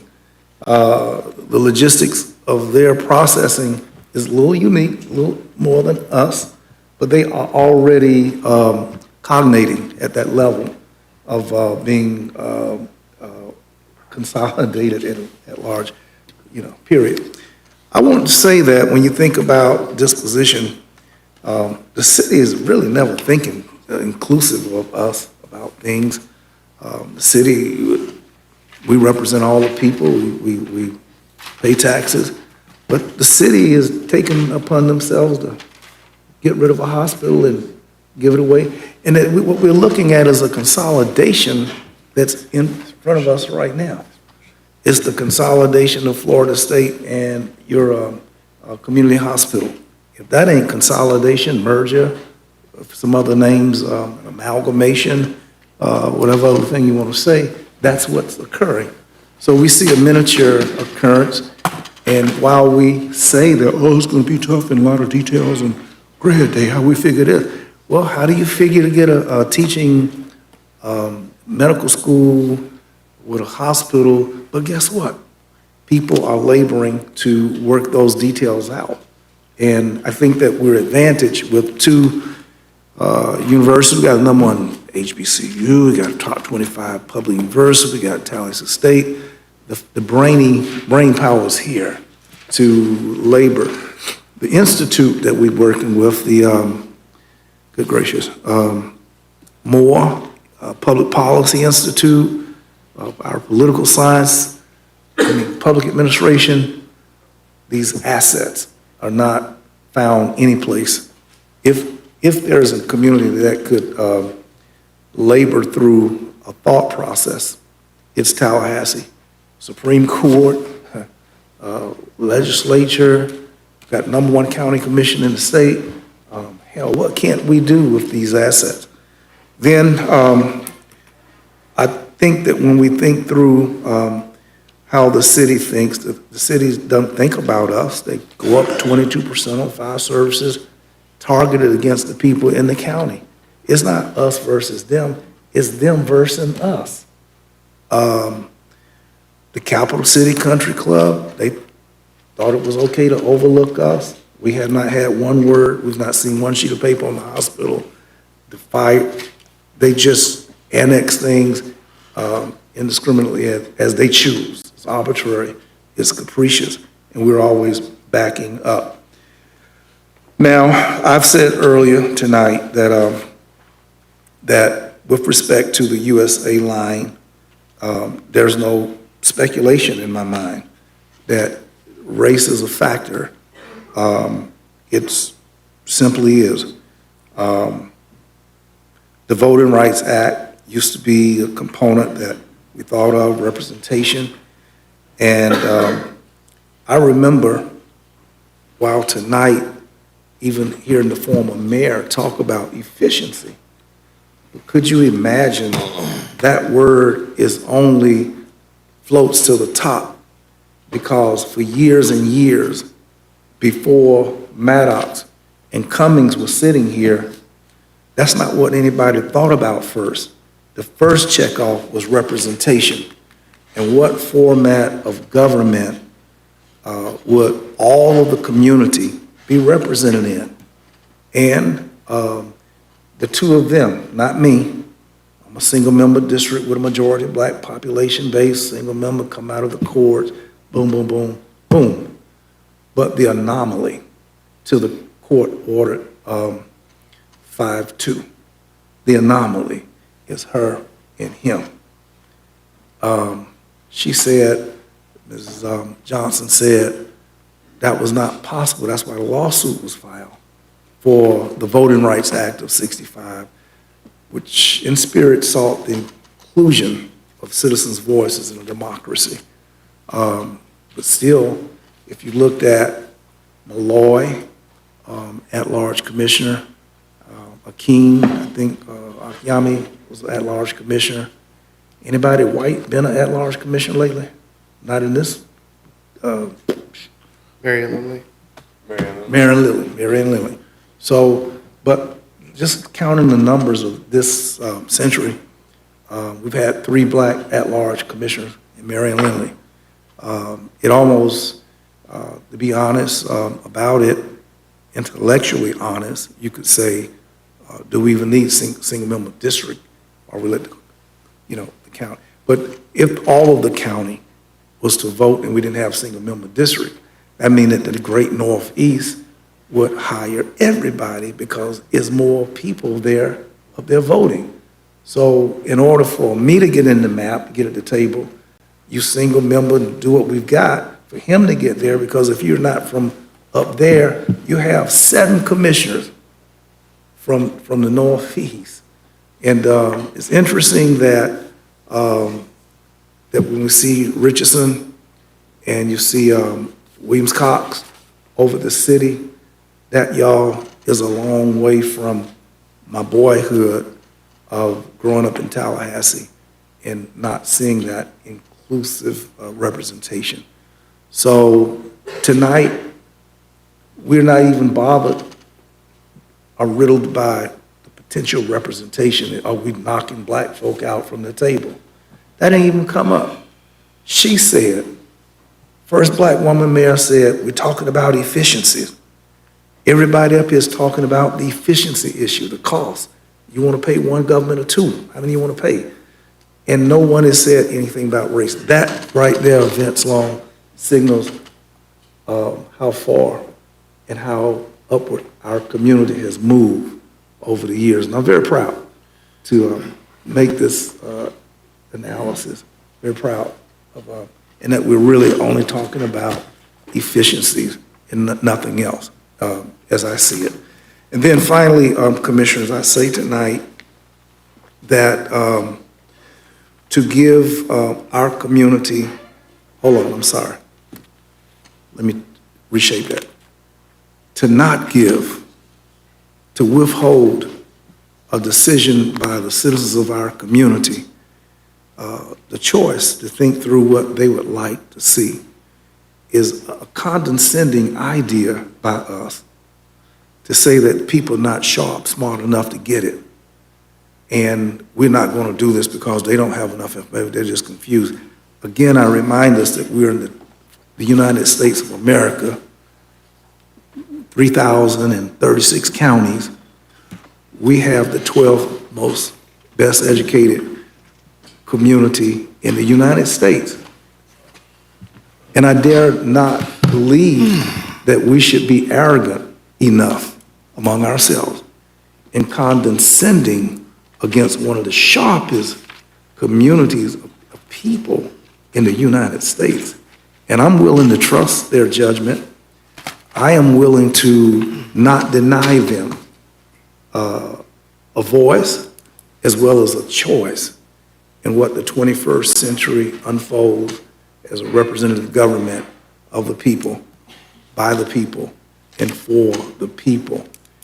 And I guess, in part, I'm riddled by the number of years that I've taught constitutional law. And Commissioner Cummings, you'd be surprised that, speaking of Constitution, of Article 1 has the requirement that every decennial that we take a population count, a census count, every 10 years, I said decennial, and this is why from that we do districting. But the state of Texas has ignored the Constitution.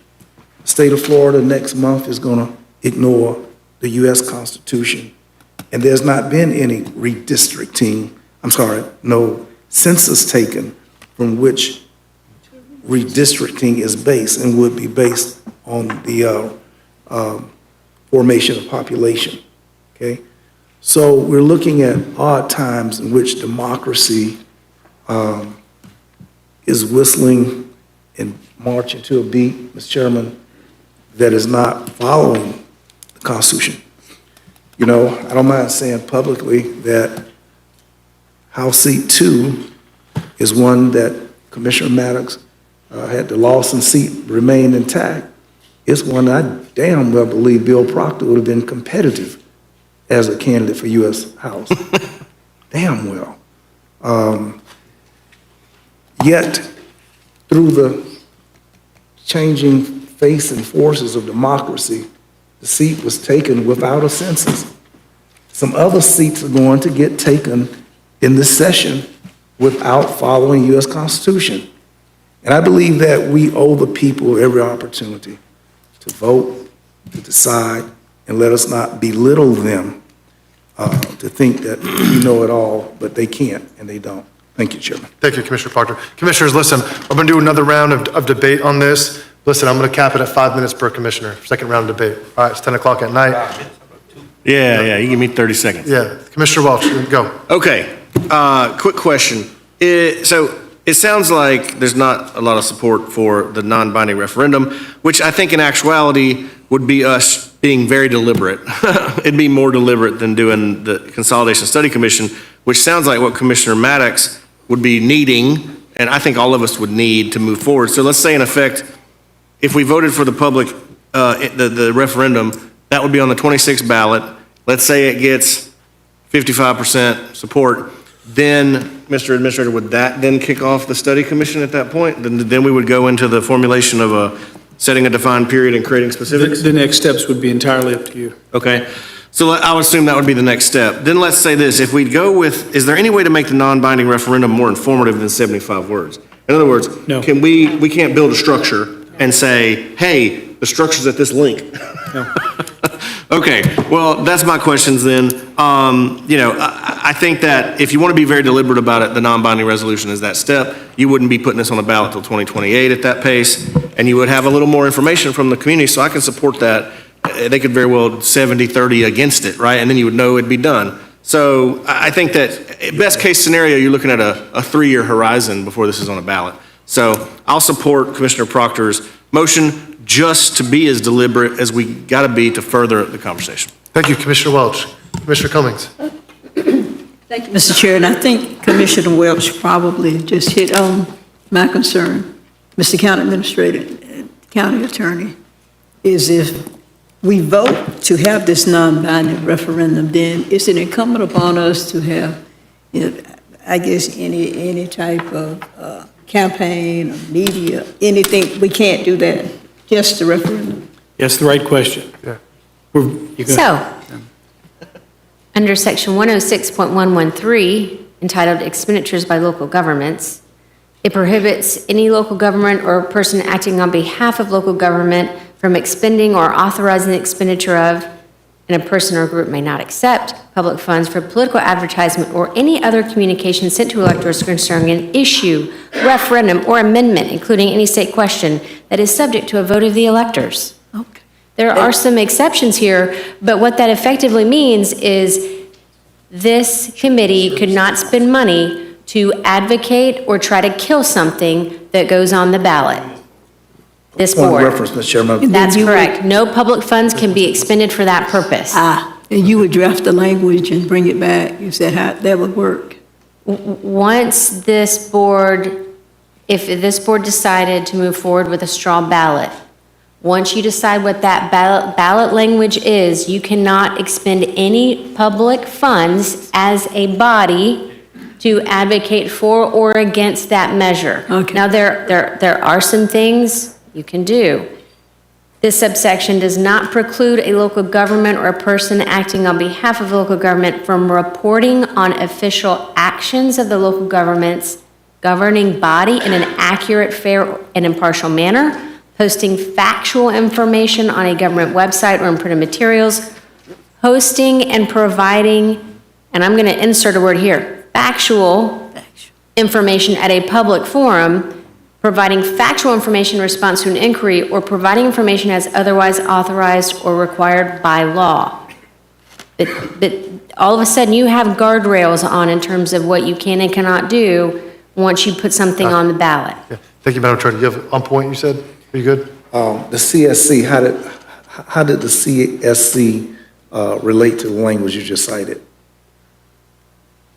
Did we not put money forward to do a campaign? I'm not sure. I wasn't around for that, but what I will tell you is that this amendment was, this statute was amended in 2022, and I don't know what that did to Come back to Commissioner Cummings. I those don't think that previous was a permissions. referendum, though. Yeah, no. It would, yeah. I'm going to go back. You have the floor. Well, no, she answered my question. The language would be proposed by you, I guess, and it would come back to us for the referendum within the limits of the words. This board would definitely, if you decide to move forward with a straw ballot, would have to approve whatever that language would be that would go on, yes. Thank you, Mr. Chair. That's all I have. Thank you. Commissioner O'Keefe. All right. I don't like this map as much as you don't like this map. Okay, it's been a great concern of mine every time a voluntary annexation comes through, and we got to approve it, because let's be real, these big chunks are not mom and dad trying to get their quarter acre put into it. It's the new development wanting in or out. Like where I live, my neighborhood is further away from downtown and the city, and it's in the city, but if you throw a stone across the street closer to the city, that's in Leon County. And those are the type of things that don't make sense. And so, and you're right, we could get voluntarily annexed out of existence. But what I don't understand is how consolidating doesn't just immediately annex everything. Right? If we consolidate into one government, it's one government throughout. Now, I guess what we could be saying is we're not going to adopt the property taxes current from the city or something like that. But conceptually, you go from an unincorporated and incorporated to one big thing. And so that was my thought on this. Now, the issue with this voluntary annexation issue is one that I'm interested in us getting, and I believe it will come up, if it isn't already, for our charter amendment process. I think that we should have more authority where we truly agree with the city before anything is annexed. But I think that's a specific charter amendment thing, not a consolidation thing. And I will say, if what consolidation was this commission runs the show for everything, I love it. I'm all in. But that's not what consolidation is going to be. We could do that, but we could do that. Why wouldn't we do it? Yeah. Thank you. All right, well, Commissioners, I'll close this out. I was about to take us to a vote. Mr. Chairman, Commissioner Cummings stepped out. I'm going to need her to step back in, sir. Okay, Commissioner Maddox, go ahead. On that, the issue of the ballot language, you said it will come back to us, correct? That'd be 75 words, okay? So it's non-binding, so technically we could just ask the question of, how would you feel about us looking at consolidation? I mean, I guess it could be whatever we want it to be, right? I just think, I'm gonna say it again, I would like for us to be much more deliberate about this. When we did Blueprint wasn't something we just pulled out in the air. It was a citizens group, and we put on, and people, there was a big public display of what we were gonna do, and people felt very comfortable with it. And when we got to the actual ballot, they knew exactly what we were doing, I would like for us to go down that road, but, to each his own. Thank you. Thank you, Commissioner Maddox. Again, guys, listen. This is not, to my opinion, this is the most transparent way. We're essentially asking the community's opinion, I'm asking their permission to carry the conversation, right? We would never, if it failed, we would like, okay, we got it in a way. I actually think it provides clarity for the next 15 years to not have the conversation again, right? And that's my opinion. All right, commissioners, I'm gonna call the vote, Commissioner Proctor. Okay, the current motion on the floor, moved by Commissioner Proctor, seconded by Commissioner Cummings, is to have a non-binding referendum and have staff bring us back options for the 2026 general election, asking voters if they support consolidation. All those in favor of the motion signify by saying aye. Aye. All opposed? Nay. Passes, Commissioner, you in favor? Passes 5-2 with Commissioner O'Keefe and Maddox in dissent.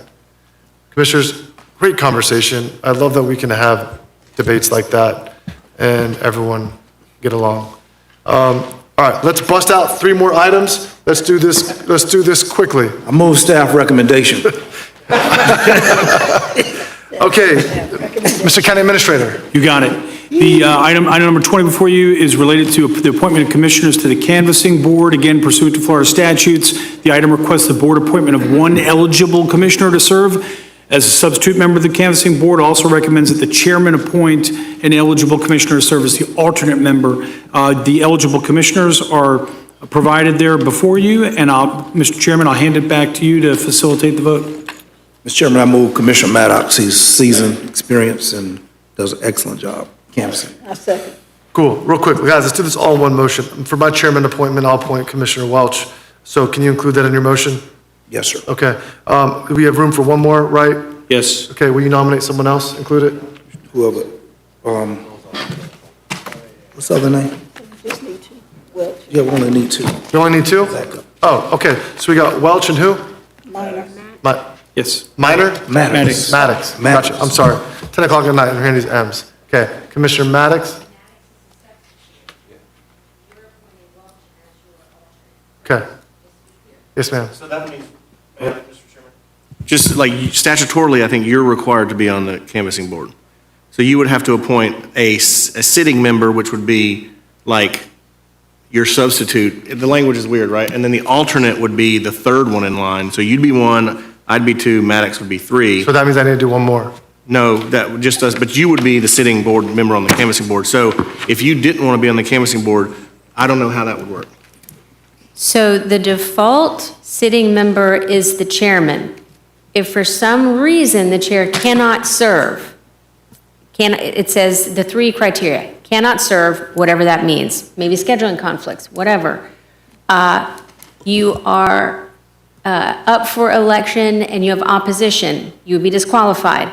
Or if you have already or plan to actively participate in a campaign for a candidate who is on the ballot, you cannot serve. So I guess the first question is, Chairman Caban, are you eligible to serve? I will not be eligible to serve. Okay, so that changes things. So we need a new sitting member. Can I nominate Commissioner Welch? You can't make motions. Gotcha. You do it. So someone else needs to Will nominate. you nominate? I move Commissioner Maddox, and I want to point out the grueling, deep tale of service. How It about is this? grueling. Can I make a suggestion? Guys. Mr. Commissioner Chairman. Welch, you have the floor. I'll defer, I enjoyed being on the canvassing board, that's why I want to do this, but I will defer to Commissioner Maddox, because I know he enjoys it too. And then in the case that Commissioner Maddox gets an opponent in his campaign, then I'll do it. But then you have to appoint a. Another alternate, yeah. Gotcha, okay. Well, you can't do that right now. No, we can't do that. Yeah. And then if you miss, I can fill in for you. Perfect, that's cool. Commissioner Proctor, you have the motion on the floor, you good with that? Sir? Are you good with, Yes, sir. recommendations? Yes, Okay. sir. Commissioner Cummings seconded? Not eligible.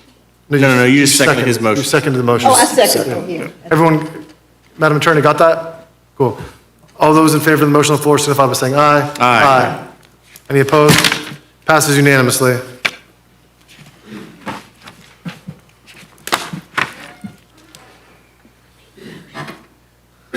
Number 21, Item number 21, Commissioners, seeks your approval to appoint commissioners to the Big Bend Continuum of Care Board, CRTPA, the Juvenile Justice Circuit 2 Advisory Board, the Educational Facilities Authority, and the Workforce Development. Mr. Chair, move the slate as the current slate of commissioners that already serve in this capacity. Second. Commissioners, quick on discussion. Commissioner Minor, did you want to talk on this, or you just want to move the item? No, I support the motion on the floor and I seconded it. Okay. Would any commissioner volunteer to being on the Juvenile Justice Circuit 2 Advisory Board? Van, I will. Okay. With you, Chair, if you don't want to serve. Okay, yes, ma'am. I'll amend my motion to include Commissioner Cummings in that position. Okay, awesome, thank you so much. Who moved the motion? I did. Commissioner Maddox, seconded by who? Commissioner Minor. Okay, motion moved by Commissioner Maddox, seconded by Commissioner Minor. All those in favor of the motion signify by saying aye. Aye. Passes unanimously. Next item. Item 22, Mr. Chairman, Commissioner seeks full board consideration of the appointment of one citizen to the Early Learning Coalition, and the two applicants are provided there before you. Mr. Chair, I'm sorry. Commissioner Cummings, you recognize? I move Brooke Brunner. Second.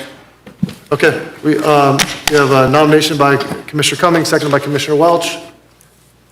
All those in favor of the motion signify by saying aye. Aye. Aye. Awesome. Commissioners, listen, we're on One speaker? non-agenda item? Yes, sir. Okay.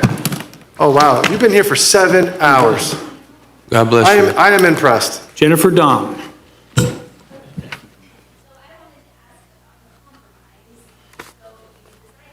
Consolidation, can we make it where the county voters can vote for the city commissioners and the mayor? Because what the city does affects the county, and there's 300,000 people who are underrepresented. Okay, thank you for those comments. Who is she? Jennifer Dom, right? Jennifer Dom, that's your name for the record? Okay. Well, Ms. Dom, it looks like you're going to have opportunity to say whether or not you want to look at consolidation as a whole. Tell your neighbors. Yeah. In solving So the what we voting voted issue. to do was a straw poll. So it'll be on the ballot for you and everybody else in Leon County to vote on. But it doesn't mean it. Not binding, though. It's basically, do you want us to look at it? That's what it would accomplish.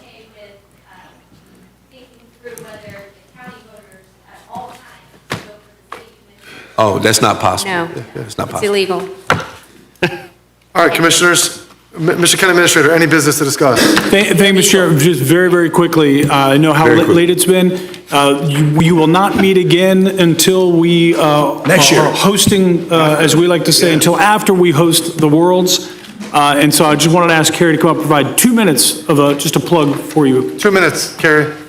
31 days to go. 1 month until January 10th. Leon County will be the center of the global running world.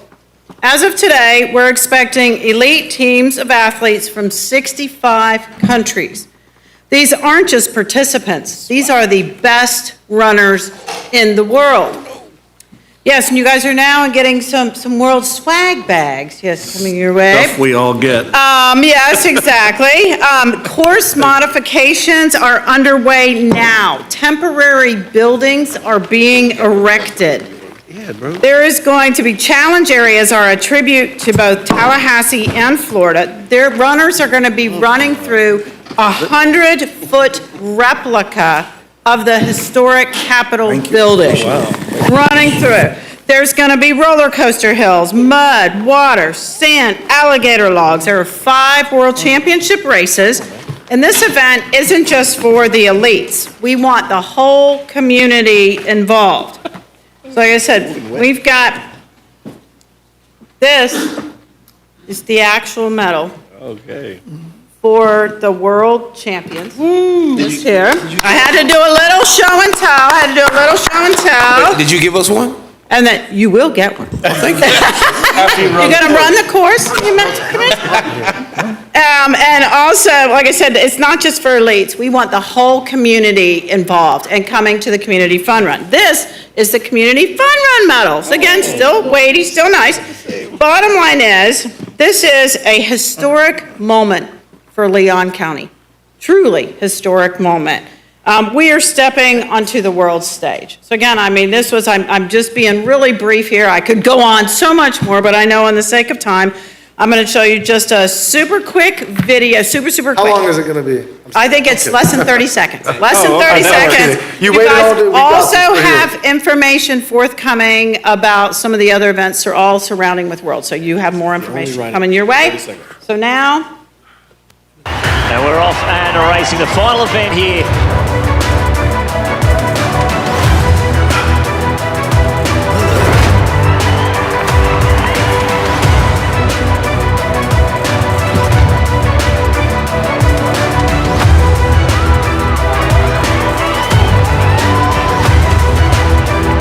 Raises the arms out, and he's going to take out the title.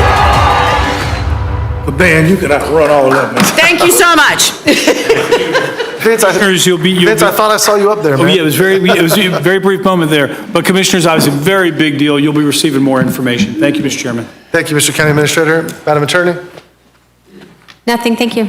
Okay, Commissioners, think we can keep it 3 minutes, Commissioner? Yes, sir. It's late. I know we all been waiting all day, and I know some people have some business to discuss. Commissioner Cummings, you recognize.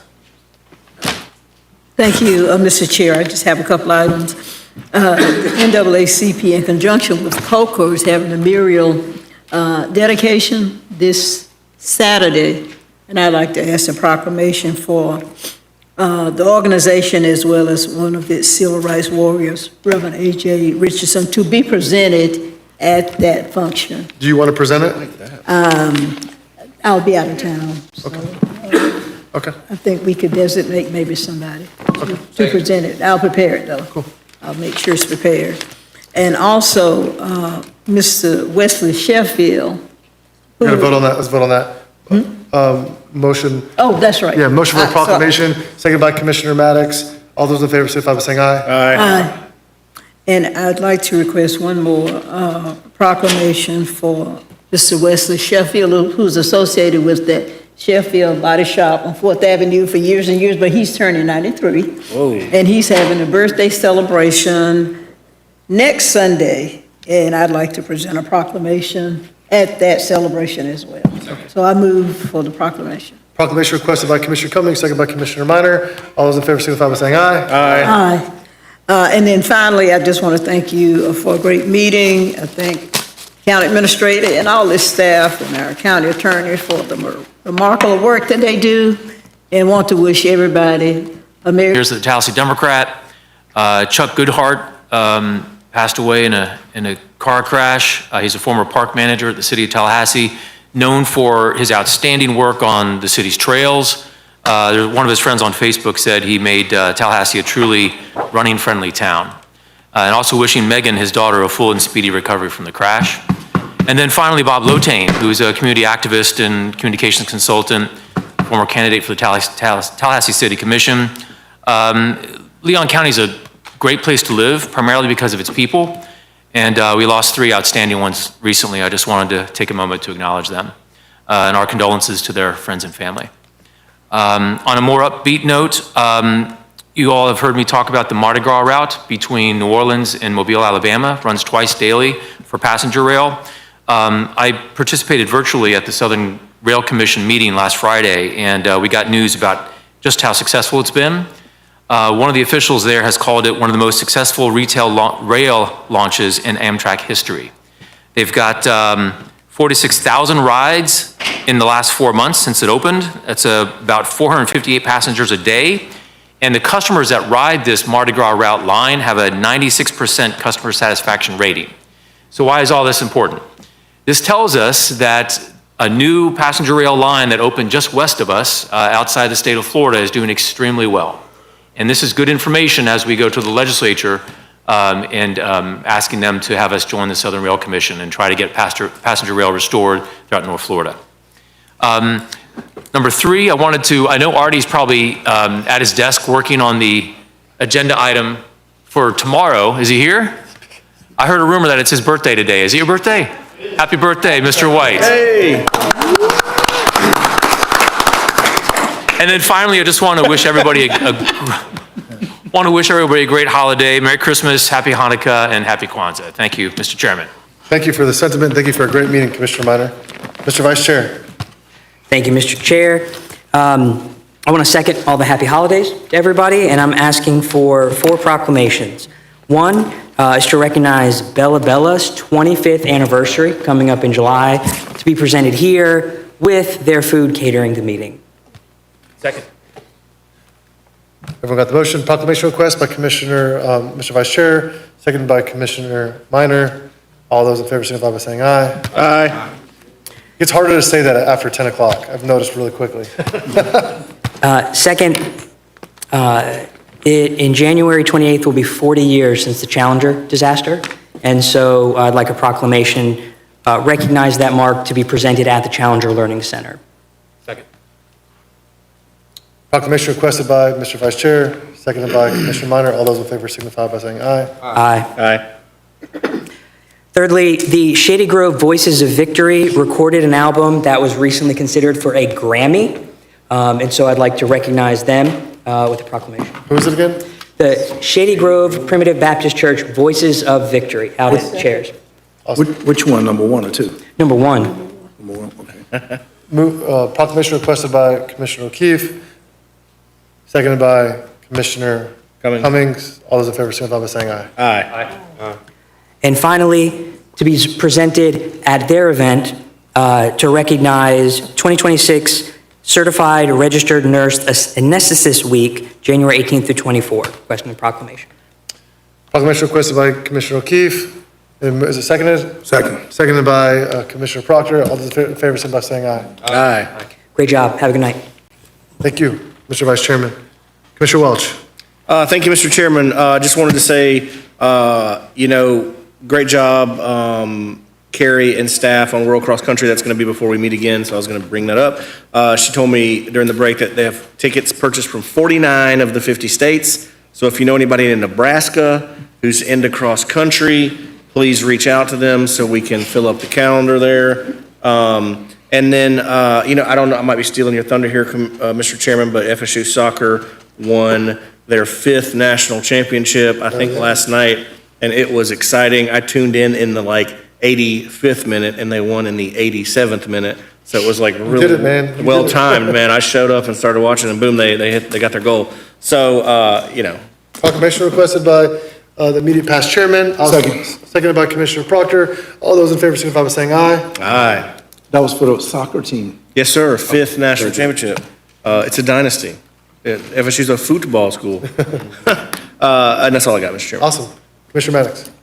Your proclamation request, first proclamation for Fairview Middle School's girls basketball Division 1A championship victory over Griffin Middle School, 33-18. Second. Proclamation requested by Commissioner Maddox, seconded by Commissioner Cummings. All those in favor signify by saying aye. Aye. Second proclamation, Rye Middle School girls basketball team Division 2 champions over Swift Creek Middle School, 30-16. Rye went undefeated this year. Let's go. Second. Proclamation requested by Commissioner Maddox, seconded by Mr. Vice Chair. All those in favor signify by saying aye. Aye. Third proclamation, Conversations with Nicole is celebrating their 10-year anniversary on March the 2nd, 2026. Requesting a proclamation to be presented at the end of February. Proclamation requested by Commissioner Maddox, seconded by Commissioner Cummings. All those in favor signify by saying aye. Aye. Last but not least, congratulations to, as Jameis Winston described it the best football dynasty at Florida State University. Our women's soccer team and their 5th national championship. It's pretty huge. And have a good Christmas. Awesome. Thank you. Oh, happy birthday to my daughter, Miley. She turns 13 or 14. Don't tell her I did that. Hey! Happy birthday to her. She turned 14 on the 16th. Happy birthday to her. Mr. Chairman, Of course. I have it on my calendar, former County Commissioner Bruce Host, you know, he passed. And there's, I think it's a memorial, I believe it's tomorrow at 11:30. It's on my calendar, I'm not sure. You remember where, Mr. County Administrator? It's, it's at Mission Barbecue. Yes, Mission Barbecue. Awesome. Commissioner Proctor. Thank you, Mr. Chairman. Commissioners, I'm excited. Thank you all. Delightful meeting. Chairman, great job. County Administrator, I wanted to ask if you could bring an item back, granting us understanding of the Old Bainbridge Road Health Department, its availability, its, how much space is there that we might be able to channel a service agency in. And also, if we could get a status on the health department on Orange Avenue, and whether or not it's fully occupied or what space is available. Thank you very much. Thank you so much. Agenda items? Yeah. Yeah, an item Motions. for agenda item. I'll second the motions. Motion on the floor by Commissioner Proctor, second by Mr. Vice Chair. All those in favor signify by saying aye. Aye. Request for a proclamation honoring Bethel AME Church this Sunday for their 160th year anniversary. second. Proclamation requested by Commissioner Proctor, seconded by Commissioner Cummings. All those in favor signify by saying aye. Okay. A proclamation honoring the retirement of the senior bishop of AME Church, Bishop A.J. Richardson, who's pastor of Bethel for a number of years, and who will be the featured. Did you just ask for that? No, mine is for the NAACP. Oh, okay. His work with NAACP. Mine, the first one is for Different. Bethel, and the second was to recognize Bishop Okay. Richardson. So the second one is to recognize Bishop Richardson and his years of contribution as pastor To the church. I to the second church. the Yeah. motion. Oh, you did? Okay. We got a second, Mr. Chairman. Okay. Commissioner Proctor has a motion on the floor for proclamation, seconded by Commissioner Cummings. All those in favor of the motion signify by saying aye. Aye. Mr. Chairman, I need to point out today, I thank you for catching me as I was falling out of my chair. And Attorney Chassie Osteen said, "I don't know," to a question that was raised. And, you know, that was a great consternation. Ms. Osteen, I never heard you say that word before, though I've said it frequently, but to hear you say, "I don't know." She said she was mistaken. Okay. She knew. That was quite a moment for me, and it says how much we value and rely on you. And you never use those words, so that was amazing. Tonight, there is a celebration at Jake Gaither Community Center, where Jake Gaither Community is celebrating a gala, and it's a wonderful place. I supported it, but didn't get a piece of chicken. And but much love to all of District 1. Happy holidays, and I want you all to know, District 1, that I love you, and there is nothing you can do about it, and we're going to see you all next year. Thank you, Mr. Chairman. Thank you, Commissioner Proctor. All right, Commissioners, a couple quick things.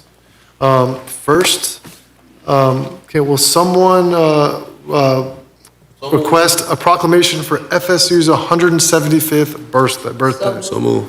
Second. Okay. All right, motion by Commissioner Maddox, seconded by Commissioner Cummings. All those in favor signify by saying aye. Aye. Next, guys, we have our brother Nick Maddox's birthday this Thursday. Man. Happy early birthday. 25 years old. Again. 20 years now. The young buck next door.